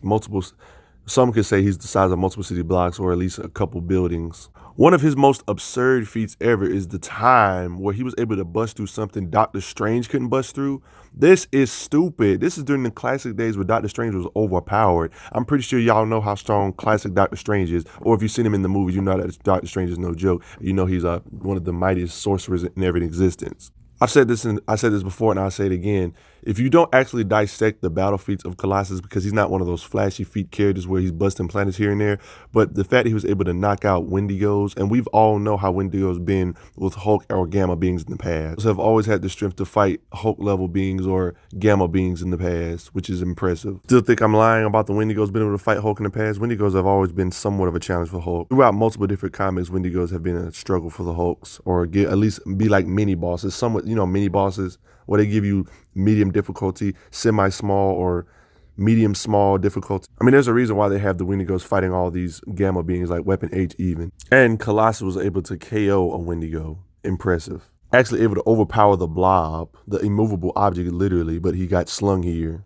Actually completely knocked him out in the process. Just something cool to see. We know Colossus is easily able to strong enough to send tanks flying. There was a time Colossus was able to tear up big parts and chunks of the street. He was able to curb stop this being known as Rock Slide. Was light work for him. More occasions of him fighting things or giant robots that's way bigger than him and rips it apart. Even being creative by impaling the robot with his own arm. He got in a slugfest with even Vision, someone that a lot of people don't know that he would be a lot weaker than, but no, he was able to fight him fairly evenly. I'm not saying Vision is no top tier Hulk level being or nothing, but this is still impressive considering how people don't even expect Colossus to be this strong. You hardly ever see Juggernaut's helmet get cracked or anything like that due to the nature of his outfit. The fact he was able to crack an amped Juggernaut's helmet is absurd, even though he got tossed afterwards. Has even able to be able to cause Juggernaut look as it appears to be some discomfort, but it might just be him being surprised. He knocks him back. Even while placed in an extra dimensional cave, nothing but rock, billions of miles dense, impenetrable rock. He doesn't care if it's extra dimensional or if it's higher dimensional plane or whatever it is. Colossus will not give up and he will not die like this and not die here. Colossus' willpower and hard work is what is motivating. Now. Colossus is a beast, but in this particular occasion, he is out of his league. But you do learn something interesting about this, and I bring this up in every Colossus video I can. This is interesting because, yeah, Colossus isn't no match for World War Hulk. World War Hulk is on a totally new level of power. But World War Hulk also says something interesting. He says something like this. You got guts, Colossus. Was a time you might have made a decent opponent for me. A time.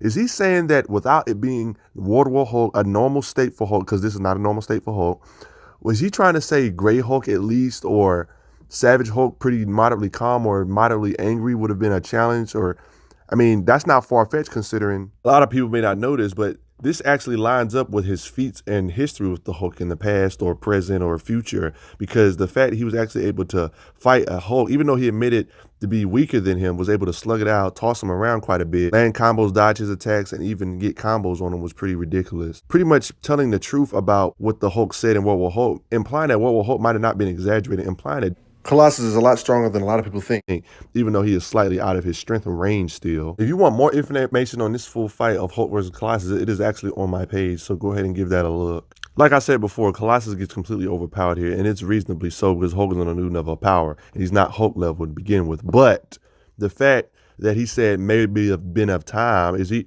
at the very weakest. We know Grey Hulk is the weakest Hulk state, but that doesn't mean much considering that Grey Hulk still is a planet buster and able to overpower characters like Wonder Man, and I even have a video on that also, and that's ridiculous. So being overpowered by him, but this statement makes it impressive. One of Colossus' most impressive battle feats ever is the time he was actually able to fight Gladiator, a black hole level being, a being stated to be able to rip apart black holes. He did pretty much give him some type of slugfest. It's just no one-shot down thing. A black hole being couldn't just one-shot down Colossus. But at the end, he still came up victorious. But look at all this damage, though. He has a ripped up shirt and everything, but Colossus didn't go down easily. You probably think I'm exaggerating about Gladiator being black hole level, but how about the time he was actually just able to one-shot an entire planet? Stated here to be able to collapse stars with his bare hands. Gladiator's son said he could rip apart black holes with his bare hands. Just for those that think I was exaggerating about that. Gladiator has fought Phoenix Force users before. So for those saying, yeah, Colossus got clapped, but at the same time, it doesn't matter if he got clapped. He's fought a being that's this freaking powerful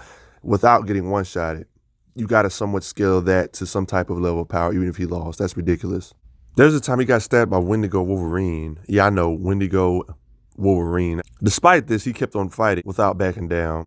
He was able to straight up take an attack from Dr. Doom without even freaking really getting hurt. He has been shown to be able to take hits from characters like Sasquatch, able to trade blows with characters like even Sasquatch. Sasquatch is a being that has been shown to be able to lift 250 tons effortlessly because he's like a mini powerhouse, one would say on the thing level as well, due to him being a... If I'm not mistaken, Sasquatch is a Gamma member also. Being able to slug it out with characters like the Hulk, Savage. Even in recent comics, he's depicted to somewhat give Hulk a fight. Even in the latest issue of Immortal Hulk, Sasquatch is able to fight Immortal Hulk to some degree. Not being stronger than him though, but they'd be able to fight him to some degree. And Colossus is able to slug it out with Sasquatch. Why would the writers continually have the Hulk fight fodder if they weren't in somewhat of a challenge? Sasquatch obviously is a formidable foe to some degree for him to be having him fight him in the Immortal Hulk series, because it would be just boring if you just had him fighting lightweights his entire issues. Regardless of all this, Colossus was able to slug it out, trade blows, and match this being's strength. Characters like War Machine can't do too much to Colossus. Just get sent back flying after the hit. For his size, you wouldn't expect him to have some agility, but he's actually able to surprise the nimble people with his agility and speed. One thing that helps him get the advantage over characters is his fighting ability. He's one of those characters that are in the middle range, powerhouse range, but actually uses fighting skills during combat, something you don't see very often. Being able to fight characters like Gladiator, who has shown to be able to actually destroy a planet. Jean Grey, at one point in her life, was an average girl living an average life with her loving family. However, things went sideways and went unexpected. When Jean was 10 years old, she discovered her ability. By the way, she was playing with a friend at the time, Anna Richardson, when Anna was hit by a car. The motion she felt as she held her dying, it awakened her telepathic powers, and she experienced Anna's own emotions as she died. And that was very traumatic. She went seeking help from a psychiatrist, but recommended to her parents that they consult a colleague of his, Professor Charles Xavier. That's why she's one of the founding members of the X-Men, one of the main X-Men people. When you think of X-Men, you think of Jean Grey. She's a mutant with telepathic ability. Professor X explained to Jean, but not to her parents, that she was a mutant. And he trained her in secret several years, along with creating psychic barriers in her mind, preventing her from using telepathic powers until she had matured more. Eventually, she was recruited to join the X-Men and the code name Marvel Girl at the time. Everybody usually gives her all the respect thanks to the Phoenix Force, but this video in particular will be Jean Grey. Feats of her, much less focus on the Phoenix Force stuff, but let's get it. Basically, this feat run would be just her raw mutant ability, not the Phoenix Force possessing her, even though they are known by a lot of people to be one and the same, etc. She's pretty strong with her abilities without the Phoenix. No outside help in this feat run. Let's get it. Her outfit is pretty dope though, not gonna lie. Marvel Girl. For the most part, when you think of Jean Grey, you're thinking of Phoenix Force. Well, this is just to show you how strong her psionic abilities and stuff are without the Phoenix Force. Fun, right? She can topple over a T-Rex with her blast power, direct missiles out of a sea, wraps up these goons in a giant canvas, blasts through a wall, holds the antenna of an Empire State Building, deflects attacks from Iceman, another powerful X-Men member, holds back Cyclops' optic vision even without the Phoenix Force. It kind of shows her level of telepathic raw power. Remember, Cyclops' blast power when his glasses are just out of control have been stated to have the force to rip a small planet in half. So Jean Grey doing this is actually impressive. She can pick up dinosaurs, holds together all of this, grapple hooks, stuff with her telekinesis, like literally using her telekinesis like a grappling hook, kind of epic. Keeps the craft together as it falls back to Earth, deflects explosions, splits water. She's about to crash into. She can literally move mountains, literally stated right here. This backs up her feats that I'm gonna show you in a bit. She can amplify other psionic beings, like amplifying the psychic power of Cable, enabling him to restructure his bionic arm into Flash. Makes sense? Like, how the heck does that work? Your binary arm into Flash? Reinforces Bobby's ice, literally grab a plane. She does this to the Thing with some chains, showing that she's up there with the heavy hitters, because if she wasn't, he would just instantly break out of these chains. Does this to a large sheet of ice with her blast power. There was this falling building underwater.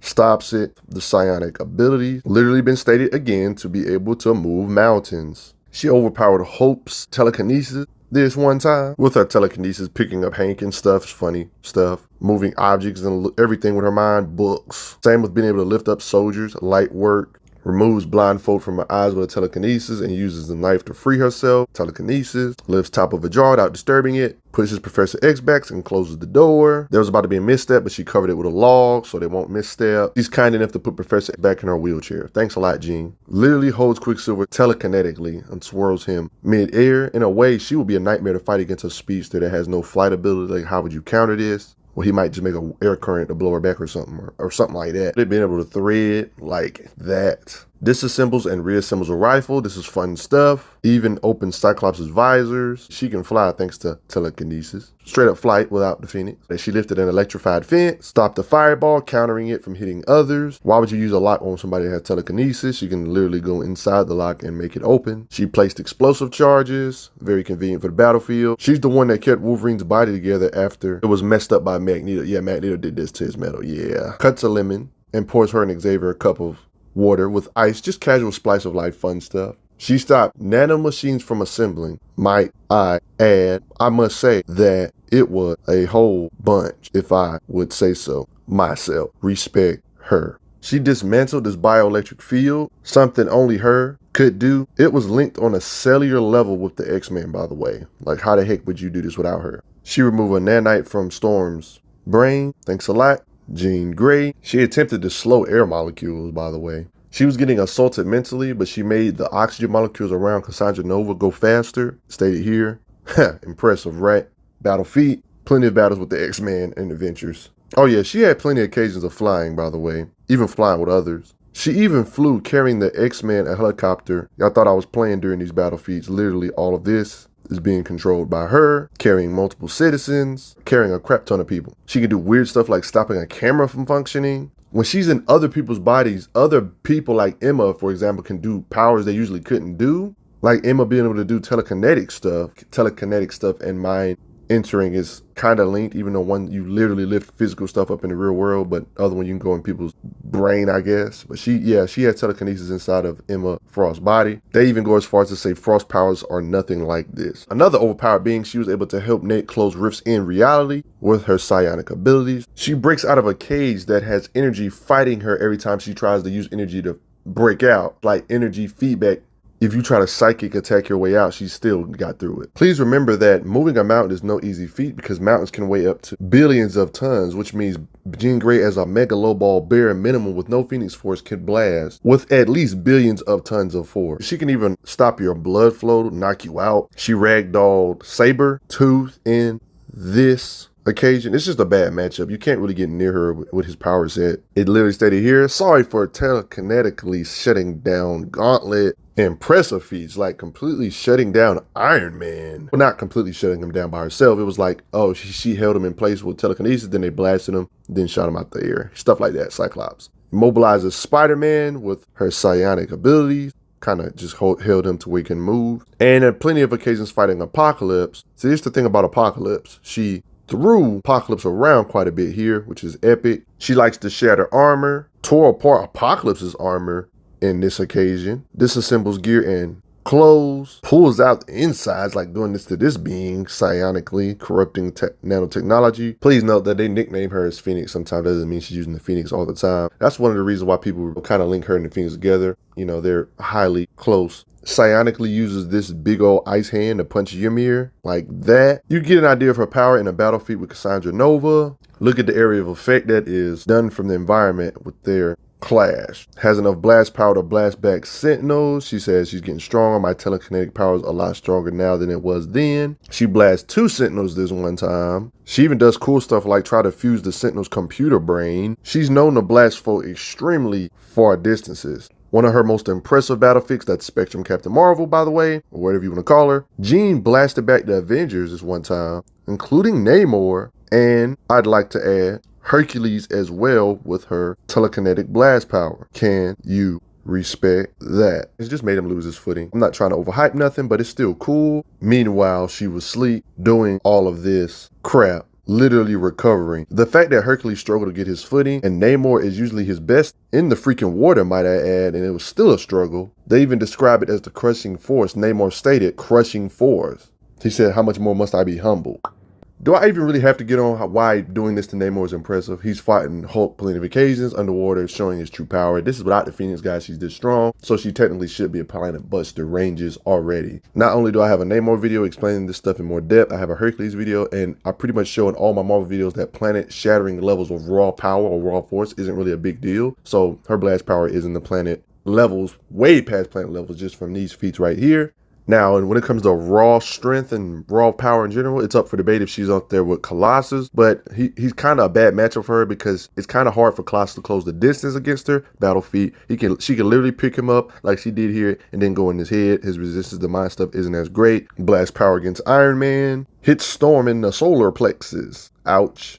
She can use her psionic blast power in defense, so you can kind of get further proof on her blast power by the shields or how durable these shields can withstand. Like the fact she screened herself from harmful radiation. Pretty good elemental resistance, wouldn't you say? But in this occasion, it was because the Phoenix getting to her and stuff, and she did get overwhelmed eventually though. Her telekinesis can protect her against explosions. She can fly into space thanks to this. It's implied that she's massively faster than light because they kind of imply that she can enter hyperspace. They call her Phoenix here. You know, they call her the Phoenix a lot, so, you know. Also, she was able to shield herself against Binary's energy. On top of all of this, Binary was going berserk at this one moment. You know, Binary star level being Captain Marvel, you know, being that in her base that can blast away stars. Jean Grey was able to shield herself from all of this. Why is this impressive? Because look what they were saying about Binary at this state. It states here, my projections confirm that if the star at Binary's position isn't stabilized, it's going to go supernova prematurely. Like Binary is literally about to cause a star to explode. Jean Grey has to stop this much force from being produced. It states here, have to encase Binary in a wide psionic field while I tap into her mind and try to persuade her to back down, stuff like that. Jean Grey's able to basically shield herself without the Phoenix from something that was about to blow up a star nearby. Do I have to remind you how strong Carol Danvers' Captain Marvel is? This is the same Captain Marvel in her base that can shoot photon blasts that melt holes in stars. The Binary states even above this. She was literally stated on panel about the collapse of star. Jean had to shield herself from this amount of power and limit her. For her to be able to use these same shields she used in psionic blasts, that means she should be able to blast with the force way past the star thanks to her shielding being this powerful. It only makes sense. In this same panel with Carol, Jean Grey is shielding from, they even state the very fabric of space distorts around her. More lore for you right here for the same white hole star which she created some months ago to save the Earth, which is a lot of ridiculous cosmic stuff. Jean Grey is this powerful. If you're still skeptical, how about black hole level beings like Abomination that be fighting the Hulk all the time? As a low ball, she was still able to block his punch with her telekinetic shielding. The same with Black Bolt's punch, another powerhouse tier. She seems to be chilling doing this as well. She even shielded the X-Men from a heel falling on them before, which is pure awesomeness. She even shielded Scott from Black Bolt's blast before. Black Bolt was actually shooting energy projection at him. Obviously, she can deflect bullets, blocking attacks from Rogue.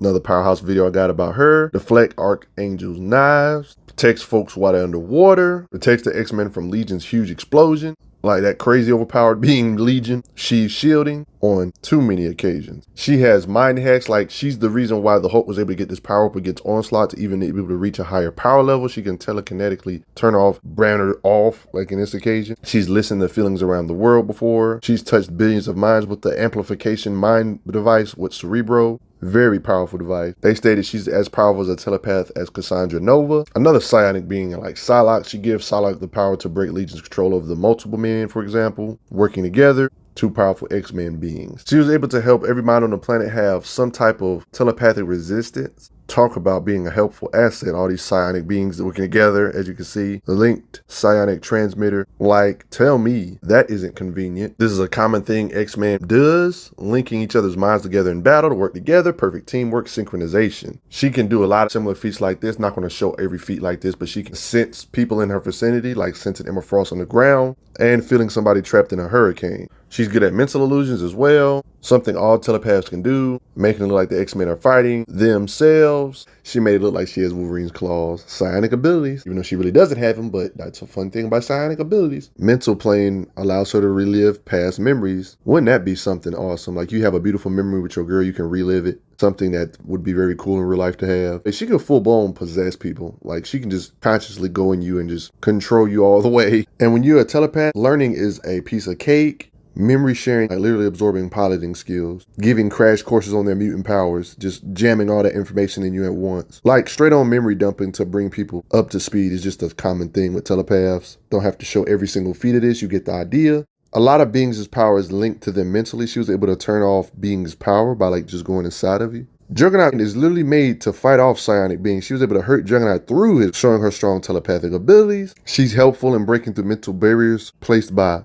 Onslaught. It's all in your mind. She even got in a duel in the psychic plane with Psylocke. Like mental battle like this are very satisfying. As Xavier battles the Shadow King, like I showed in my Professor X video, she came as backup with the X-Man. So Jean Grey does compliment Professor X quite a bit. With the help of Professor X and Cyclops, they actually was able to KO the Juggernaut, but keep in mind that Juggernaut is known to be vulnerable to mental attacks, but later on he gets more invulnerable to this. You know what I'm saying? That's like one of his weaknesses. She prevented Reed from using his stretchy powers, and she got like some power nullification type stuff. She's knocked out Cyclops before, no doubt. Has taken down Psylocke before. Got a video about her as well. Takes down Flaming Skull Dude. Knocks out the freaking Hulk in this occasion. Impressive psionic abilities. Hulk is one of the hardest people to get in their head and beat him up from the inside, thanks to his multi-personality disorder and just strong willpower and etc. A very stubborn beast. There's no surprise here that she can psionically mask her presence, just common stuff. And of course, being a psionic being, of course she has resistance to other psionic beings. Like this one time, this being Ogun tried to possess her, she literally kicked him out of her body. These people ought to know better. She even resisted other beings' illusions and even dispelled the illusions. Yep, she's the ultimate counter to psionicness. She literally made Sabretooth shut up. Like it's that bad. Stops a bloodthirsty mob of people and just makes them stop. Consistently putting folks to sleep. Puts a whole crowd to sleep. Y'all need to go to bed. Don't be attacking me. She exorcised Apocalypse from Scott, like literally pulling them out, unfusing each other with one another. Tell me that isn't like, look at this design. Like, we gotta pull y'all apart. Psylocke, Professor X, Jean Grey, and etc. were in space. They was able to control 7 people from far away, even though they're not in the near vicinity. She can do similar stuff like Professor X, like shutting off nerve endings. So yeah, nervous system manipulation, I would say. All that mental stuff all goes hand in hand, because the whole reason your body functions is because of your mind. All that stuff makes you function, even if it's unconsciously. It's hard to imagine Jean Grey doing anything that's not psionic. Like her doing physical stuff, like physically fighting. Very rarely does she decide to pull out the hands, like in this occasion. Physically punches out this guy. This is a funny sight to see, like clobbering folks with her hand-to-hand combat. Physicals is not her attribute. Like she had a hard time breaking off her dress and stuff like that. Just letting you know, like other super soldier tier can do that type of stuff easily. It is implied that she can react to bullets though when it comes to reaction speed. Like grabbing Spider-Man right here before he can react with like a little psionic grapple or whatever. Heck, she even caught a sniper bullet. Like you see that, caught it right before it hit Xavier. Saved Cyclops from this fake Thor's hammer this one time. Here's some more lore on Jean Grey, Omega level mutant. Here's some right intent for her, one of the most powerful telepaths on the planet, and even telekinetics. They even stay here. Telepathy, telekinesis, no problem. They called her an Omega level telepath here. They stayed here. Professor and I are 2 of the most powerful telepaths on Earth. Yet again, Jean Grey, arguably the most powerful telepath on the planet. Omega level telepath again. Jean Grey is one of the most attuned telepaths the world has ever known. This is what they used to call her Phoenix. You know, her and Phoenix one and the same. At present, she is the most powerful PSI talent on the planet. A telekinetic so strong to her, the disarmament of a knife with it, but a mental flick of her finger, known as Phoenix, and she is the most powerful PSI talent on the planet. Guidebook information shows her abilities. It's funny, even when I'm trying to make a feat run about her not being the Phoenix, they still have to mention Phoenix in pretty much everything. Even as a teen, her and the Phoenix Force lore was closely related to one another, but even then she had some decent mind abilities, even as a teenage Jean Grey. For example, being able to put Wolverine to sleep. Telekinesis is strong enough to stop a ship from sinking. But yeah, she's still strong as a team. She can shield from Wolverine, block Venom, shields against explosions and bullets. Wanda, Thor, and Rogue flying with her blast power to the Kraken and kills it with Namor's trident. You can literally see the blast power she has fighting these big creatures to really further add on top of how strong she actually is. This is satisfying. This resembles a gun.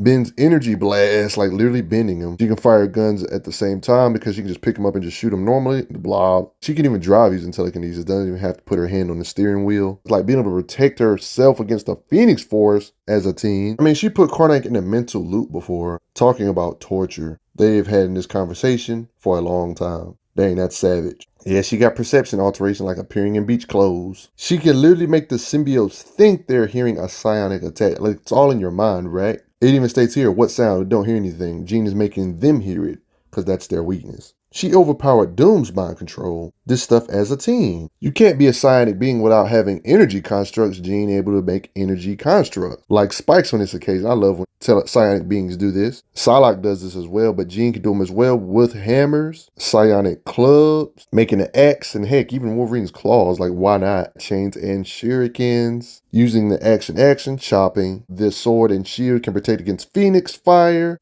Aids Cyclops by making like telekinetic bumpers, like so he can bounce everywhere. Like that. She can still lift cars over her head, light stuff. Literally holds the blob in the air with psionic ability. Does this to a T-Rex and throws it in the water. Let's talk about her physicals as a team, like dodging gunfire, showing her fighting speed still. Like how she dodged bullets bouncing off the blob. In this occasion, like on some Matrix stuff. Funny. Does this to Mystique with a kick. Telekinetic punch, like she could like literally use telekinetic punches, like reroute. Telekinetic attacks send this creature for the heals, like you see the psionic attack. To make matters worse, Jean Grey, during the team days, it's funny how all the team stuff has kind of like better feats because it kind of happened more recent than some of the older comics. You know what I mean? Comics, time travel. So that's why this team version of Jean has all these feats, but also just kind of backs up why she's a powerhouse tier, even without the Phoenix. She can literally psionic energy siphon. Let me say that again. Psionic siphoning. We all have this energy, even though we all don't have telepathy. It's that energy she can use against you. Like stated here, I'm taking everyone's psychic energy and sending it back out at them, kind of amping herself up. During this occasion, during this psionic siphoning, she clashed with the godlike being known as Gladiator, who is concrete in the black hole level powerhouses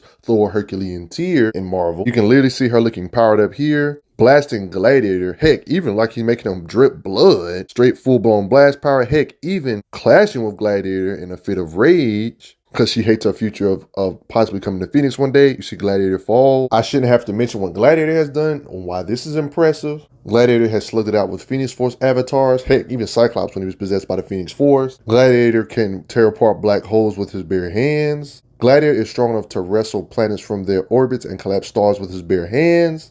Well, basically, black hole level is like a way of me being minimalistic and not trying to overhype the characters, but this is kind of like just a low ball, just kind of give you an idea. Black holes can be 3 to 10 solar masses, and even supermassive ones can be millions or billions of solar masses. So it's a good implication that Jean Grey is millions or even billions of times past solar system, sharing levels of power of raw telekinetic power. If I want to medium ball them, low balling solar system, star shattering type of characters, you know, that's just the standard for Marvel. Star level in Marvel is no big deal. Jean Grey is no exception to this, evidently. Hard to imagine her without the Phoenix blasting apart a star, right? But A, too much evidence of it. More implication of her power. She says, I'm no Phoenix, I never am. Punches Galactus and knocks him over. By doing the energy siphoning, it states Galactus is siphoning the energy out of her. This is what she does, her level of telekinetic blast power. She's able to stop stuff on the spot that's coming towards her, like these shards, psionic ability. Has anybody ever noticed, even when she's not possessed with the Phoenix Force, she makes her psionic energy in a construct of a bird still? I find that very intriguing. By the way, the reason why she got so good with this psionic construct creation was her training with Psylocke, one of my favorites in the psionic genre. Meditation, improvements here and there. And this is what I showed you earlier, thanks to her training with Psylocke. Even they stated she manifests her psychic power as the Phoenix, even when she's not possessed by the Phoenix. It's kind of like her thing, kind of like purplish, purple, pink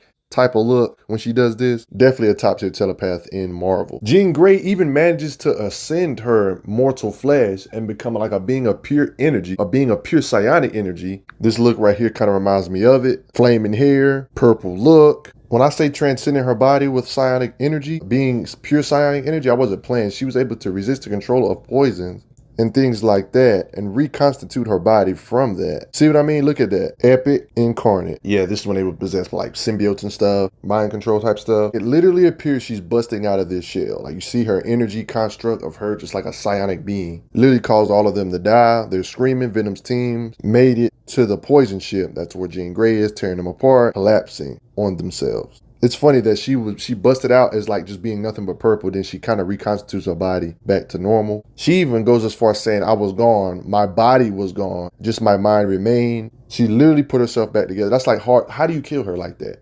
You can kill her, but her psionic presence might still be existing. Without the Phoenix Force, even she doubts if she's human after such a feat. She became a being of pure psionic energy, reconstituted her physical body from nothing, even though her physical body was literally gone. Marvel really wanted to show how strong Phoenix can be without the Phoenix Force, having all of her feats, showing that she's kind of ridiculous psionic being regardless if the Phoenix is possessing her or not. But obviously the Phoenix is still above this, but you know, White Phoenix of the Crown stuff is crazy. Yeah, she's still a powerhouse tier with the heaviest hitters in Marvel. This panel right here shows it best. Like, you can literally see her busting out of it. Like, that's impressive. But respect Jean Grey, guys. Hope you guys learned something new. Without the Phoenix Force, she's an absolute monster. She can become a being of pure psionic energy. She's fought the powerhouses too many occasions. It's very haxy with going in your mind. If you don't have mental resistance, she will be a nightmare for you. Even if you do have immunity to mental resistance, she can still blast or physically hurt you with crazy blast power, telekinesis type stuff. For example, clashing with Gladiator. And you already know what Gladiator can do. Got a video about Gladiator. Same with blasting back Hercules and Namor while she was in a cocoon, knocked out, not even really paying attention, showing her psionic abilities. Even when she's not connected to the Phoenix, she still makes her psionic manifestations look like a bird, but pink. You can tell it's not the Phoenix because it's not orange or nothing. It's not golden. It's more pinkish, showing it's her power. You know what I mean? She's more than just the Phoenix. Respect Jean Grey. She can blast apart multiple stars with ease without the Phoenix Force aiding her and all that. Do you have any idea who you're up against?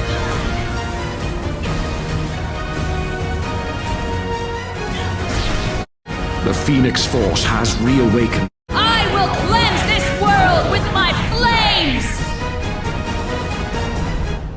I will be analyzing the Phoenix Force, or some could say Jean Grey Phoenix, because that's the main host of the Phoenix Force. One could consider the Phoenix Force one of the beings in the abstract cosmology or hierarchy with Galactus and beings like that. Yeah, I know that's shocking, right? She's evidently the built-up of energy of all the psionic energy in nature. You know of the Phoenix Force as like what, Jean Grey, right? But this is how the Phoenix Force actually looks like. It's actually just an energy thing that seeks out hosts, and it can go to different hosts if it wants to. It's just his favorite host and believes at times to be Jean Grey, which is why it always goes to Jean Grey, and it's at its mightiest in Jean Grey. She has also a lot of cool outfits on top of this. You probably know of this outfit. One of her most famous ones, the one where she's wearing the green outfit. She has a lot of different outfits she gets over the years. Then you might know about the Dark Phoenix outfit. Then you got the overpowered mode known as White Phoenix of the Crown, evidently. Just a brief summary. The Phoenix Force is a cosmic force that represents life that has, will, and ever will exist, as well as destruction and rebirth. It is one of the most powerful and feared beings in existence because of its role in the universe. To contribute in the evolution of life, it burns away what doesn't work to make room for the new life to grow in the previous universe. The Phoenix tries to repair the damaged Imcron crystal from destroying the multiverse, only to find that it is too late. With the damage already being done and the end inevitable, the Phoenix saved Earth Zero's inhabitants from eternal damnation with a promise of being reborn in the next universe. It is this act that safeguards Galen, a leftover survivor of crew who had been chosen by eternity to house the last of his being and become Galactus. So yeah, Phoenix is in charge of Galactus even being born. I know, crazy, right? After the Big Crunch, the cosmic egg housing Galactus exploded into what we know as the Big Bang. In its fires comes the birth of a new universe, a new eternity, and an infinity, and a new Phoenix Force. Formerly, the Phoenix was a formless mass of energy fed by life's natural fierce cycle until it came across a Terran magician on Earth known as Pharaon, whose daydream-like visions of the mythical Phoenix prompted the entity to adopt the cosmic fire bird form we know today, and the rest is history. I bless you with a nice little panel of the Phoenix Force. You know, if you want to read all of this and pause the video, go ahead and do this. Further understanding of the Phoenix Force. And of course, yeah, it's a celestial entity that can possess other people, not just Phoenix Force, but I'm mainly going to be talking about Jean Grey today. Read all this and pause the video if you would like. We're not going to talk about White Phoenix of the Crown, aka the one in the white outfit, aka merged with Jean Grey right here. Read all of this if you'd like to get more insight on the Phoenix. Have a great time doing that. The Phoenix is one of those beings where its cosmic flames can't be snuffed out just from simple temperature. Like, it's a cosmic flames, cosmic fire type of thing. I hear how I bless you here with it. It says the Phoenix Force is a psychic energy elemental, allegedly is the repository of psionic energy of the multiverse, all rolling inside one awesome entity. Yeah, the Phoenix Force is pretty high on the cosmic hierarchy. I'm surprised you don't see it more in conversations with Eternity and Infinity more. The Phoenix Force literally replicated Jean's consciousness into the shell, making itself believe it was Jean Grey. This would explain why the Phoenix Force is always hanging around in Jean Grey, or why it's most powerful in its host. It literally thinks this is its purest form. The Jean Grey has something up with the Jean Grey family. It plans on like spawning its kids and everything and just continuing the life cycle. Like the Phoenix is always messing with Jean Grey. Even when she's not actually inside of Jean Grey, it flies next to ships and only Jean can feel it, you know, further implying that it's meant for her. So there was this time Jean Grey actually had a vision of her becoming this evil force known as the Dark Phoenix and killing the X-Man and all her friends in like a future event she evidently could have a dream about, daydream, whatever. But after the vision is over, she can't recall what she saw in it. Maybe claiming it was like what, a quote-unquote daydream or part of the mutation she has. The Phoenix Force has consistently shown to be able to block out strong telepaths like Professor X. If you can't already tell, of course, most of these feats are going to be psionic feats and things like that because she's just a very complex character and very powerful character when it comes to psionic energy. So naturally, she's going to have a lot of psionic feats, telepathy feats, blah, blah, blah. By the way, Jean Grey puts Charles Xavier in like a sophisticated illusion, like him trying to go into her mind. It's like it backfired on him. Has literally kicked Charles Xavier out of her mind. Charles was trapped in an illusion for like 10 hours. Of course, you know, Phoenix Force is so mighty, right? It can like overpower characters like Emma Frost, right? Other telepaths. Let it be known that Emma Frost has such range with her telepathy, she can broadcast her message across the worldwide planet. Yet Phoenix Force was able to overpower Emma Frost. The presence of the Phoenix Force is so powerful, telepaths and telepathy psionic type beings across the planet can feel a disturbance. Like, yeah. Like, I don't know what is up with the Phoenix Force and Jean Grey, but even literally across the universe, Phoenix Force can communicate with Jean Grey. Really believes they are one and the same. Like, really though. By the way, this is during her teen days, by the way. So it always had like a little, you know, presence with her. As a teen, she was able to beat 3 psychics at the same time. Phoenix Force soloing all these beings as a teen. Literally wipes Jean Grey's memories and implicates false memories. The Phoenix Force can literally create solid illusions that fools people into believing they are the real thing, even though they are technically already dead. Just solid illusions that fool you even more. It's such a cosmic presence that it appears in a way so humans can perceive or their mind can comprehend. Saying that like a mere laugh could kill a human. Of course it could, right? Being this high up in the cosmic hierarchy. Being a ridiculous, powerful, abstract level being, the Phoenix doesn't really have many low showings at all or any at all. So yeah, I'm just going to get into her cosmic power, her blast power, reality warping abilities, all of the 9 yards.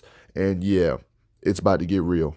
It's stated that life depends on the Phoenix Force's existence for survival and that the stars are her children.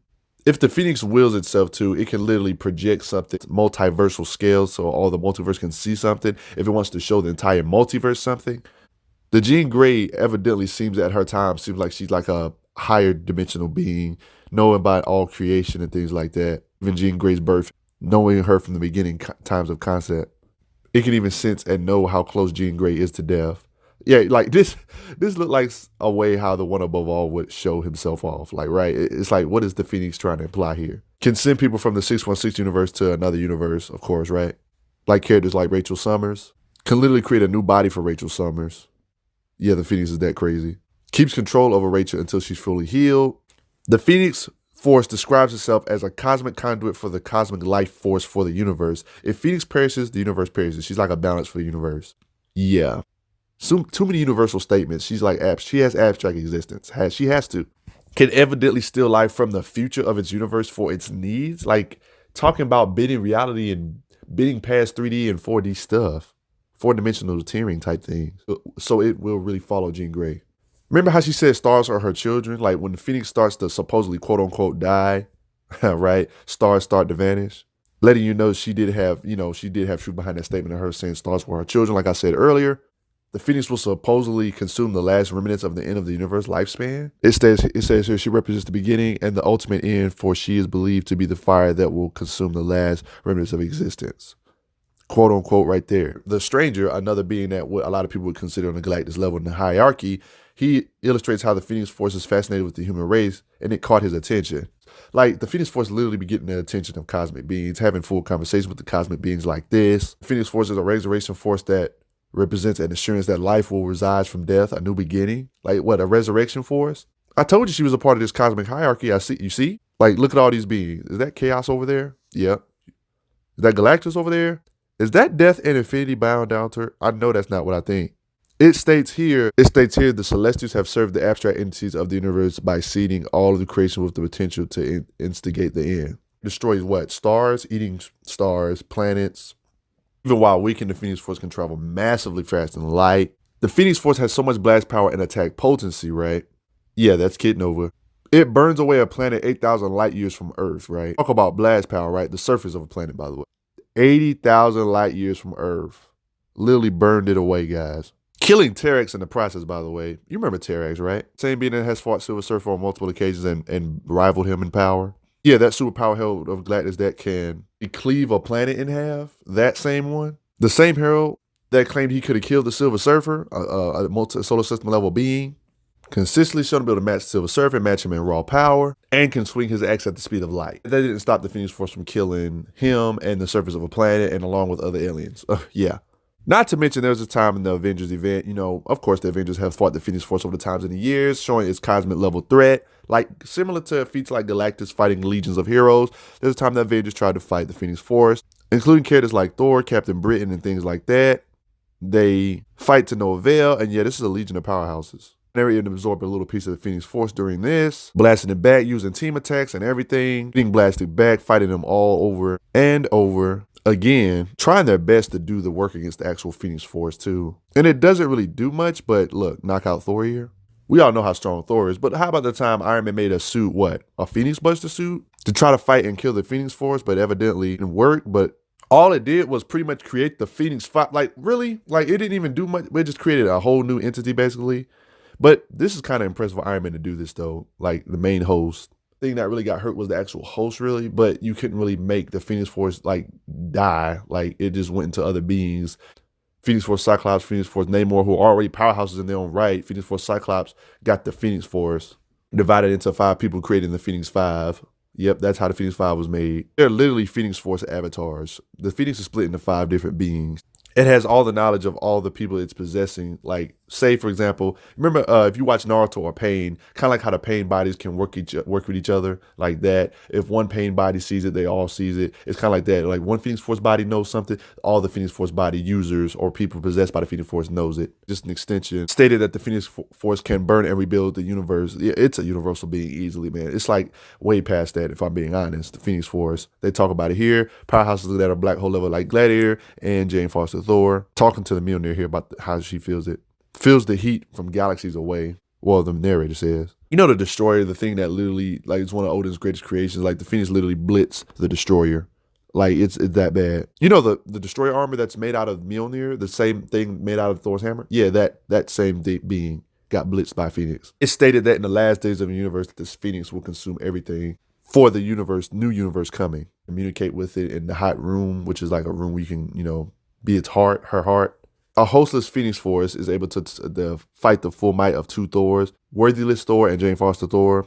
Say what you will about Jane Foster Thor, but Jane Foster Thor has some crazy feats, like stalemating Hercules and arm wrestle, the same guy that can lift the heavens. So, yeah, you can hit her on all you want, but Phoenix is able to fight 2 freaking Thor-level beings easily. Thor Odinson himself and Jane Foster Thor-ish. These guys are all different characters, right? But let's be honest, like, you can get an idea of how strong the Phoenix Force is because this is technically Phoenix Force manifesting itself through these beings. So to get an idea of them just having their power separated, 1/5 each, right? You get an idea of how strong the Phoenix Force is. Like, even at 1/5 power, characters like Cyclops that would normally be in the mountain range or possibly planet range if you highball him, with the Phoenix Force, he's able to fight on par with characters like the Odin's Son and even overpowered characters like Odin's Son with this Phoenix Force power up, showing yet it boosts him far beyond normal levels. As strong as Cyclops is without the Phoenix Force, this is something he would not be able to do, showing how powerful the Phoenix Force really is, even divided into 5 different freaking pieces. And yeah, this is just a fraction of his power and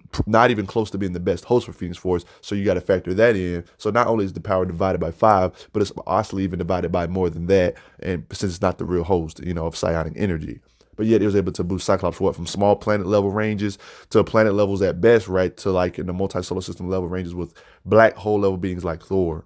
Namor, a being that's already a powerhouse in his own right, got amped to the point where characters like Scarlet Witch, he's even a match or even overpowered characters like Scarlet Witch. Goes to show you how much the power of the Phoenix Force can possess, pushing levels of beings to new heights.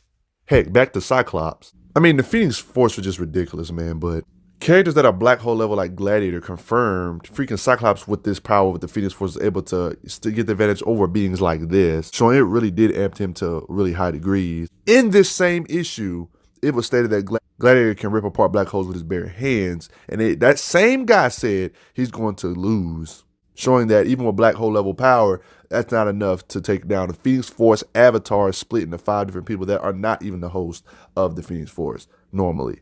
My dude, it's bad. Characters like Emma Frost that are not even really considered on no high levels of super strength normally got amped by the Phoenix Force power so much it can curb stomp beings like freaking Thor. Level of increase that this power would have to go to. Like, she literally went from like being just a straight up telepathic and turning into diamonds to be able to fight a black hole level being concrete in the hulkish ranges of power like freaking Thor because of the Phoenix Force power increase. Yeah, just piece of it. 1/5.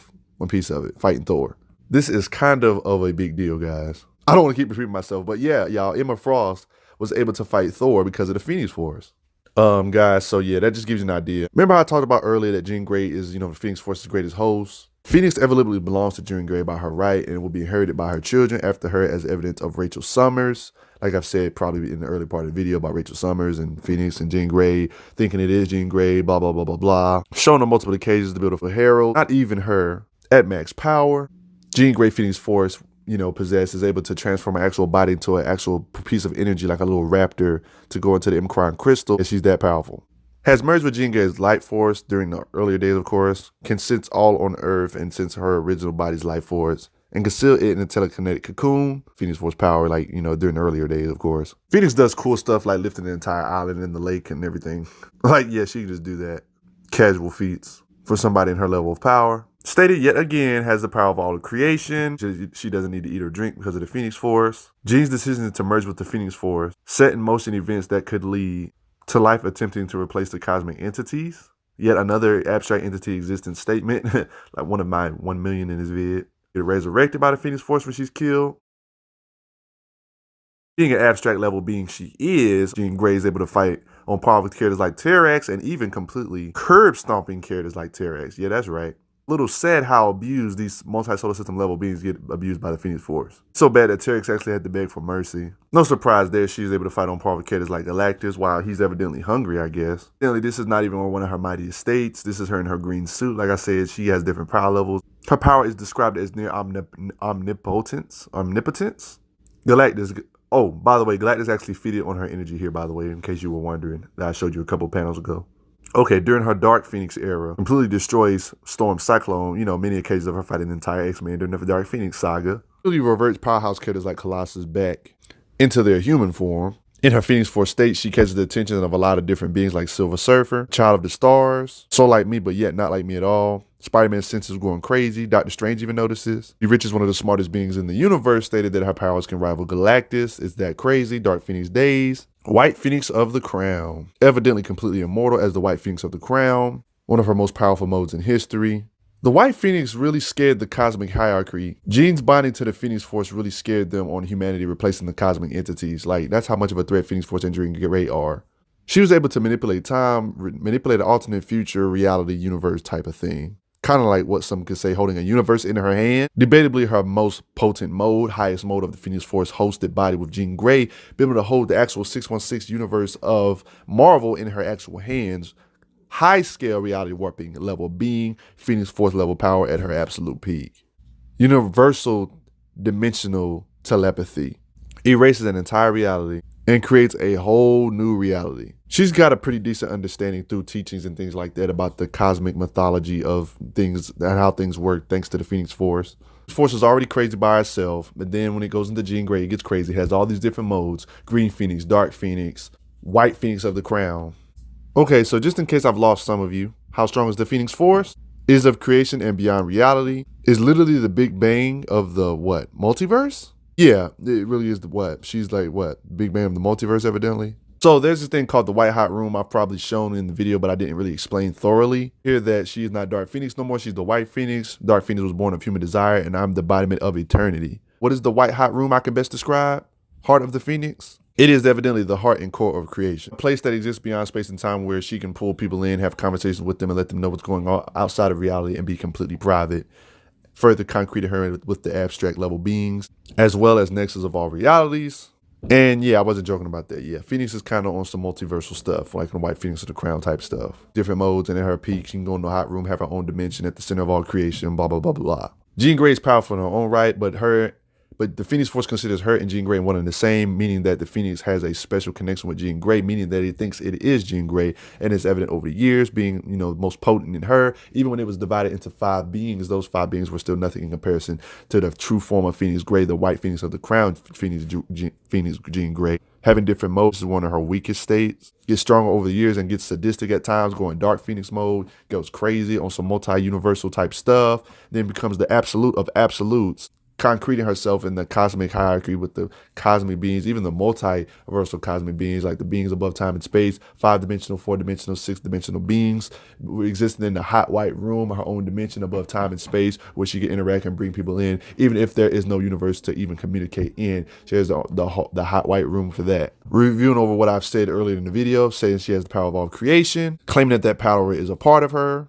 To recap, Galactus even reveres her power, which is why Galactus himself tried to feed on her in her Dark Phoenix state, which is not even her prime state. Darkness state, freaking Reed Richards, like I said earlier in the video, said, even confirms it that, yeah, he rivals Galactus in power in her state. She has power comparable to the Emcron crystal that could end all of existence. Been joking about that, by the way. Yeah, it really is a threat to all of existence, the Emcron crystal. Embodies the growth that will even surpass abstract beings like eternity and infinity and etc. And she herself will eventually evolve into eternity and control eternity. So if one could theorize all these years of her being Phoenix and with the green outfit, the Dark Phoenix, all those are like little forces of the Phoenix Force. When she finally becomes the true Phoenix Force of the multiversal being, she ends up becoming like one with the Phoenix Force, accessing its full power, fused with the Jean Grey, to where she's like above everything, which is the nexus of all realities and the core of all creation. So yeah. White Phoenix is nothing to be rifled with. A very big threat, especially with the Phoenix Force, getting the full power of the Phoenix Force, becoming a multiversal being, the White Phoenix of the Crown form, even being split into 5 pieces when they're not even at full power, was able to make characters that are like in the street ranges or enhanced peak human ranges to be able to take down black hole level beings. Galactus himself fears her power and wants to feed on her power, even during the weakened states. There's a lot of times in her weakened states, not her full power White Phoenix of the Crown state, where she does stuff. She even has feats of her holding the entire universe, 616 in her hand, showing her level of raw power and just being on a completely different level from everybody else. Can access the white hot room, which is above all planes of reality, the nexus of reality, and the core of all things. It's just, yeah, she's just ridiculously crazy. Can't really be killed. She's been erased from existence and came back before. Resurrected herself, resurrected people, has full control of life force and death force energy and things like that.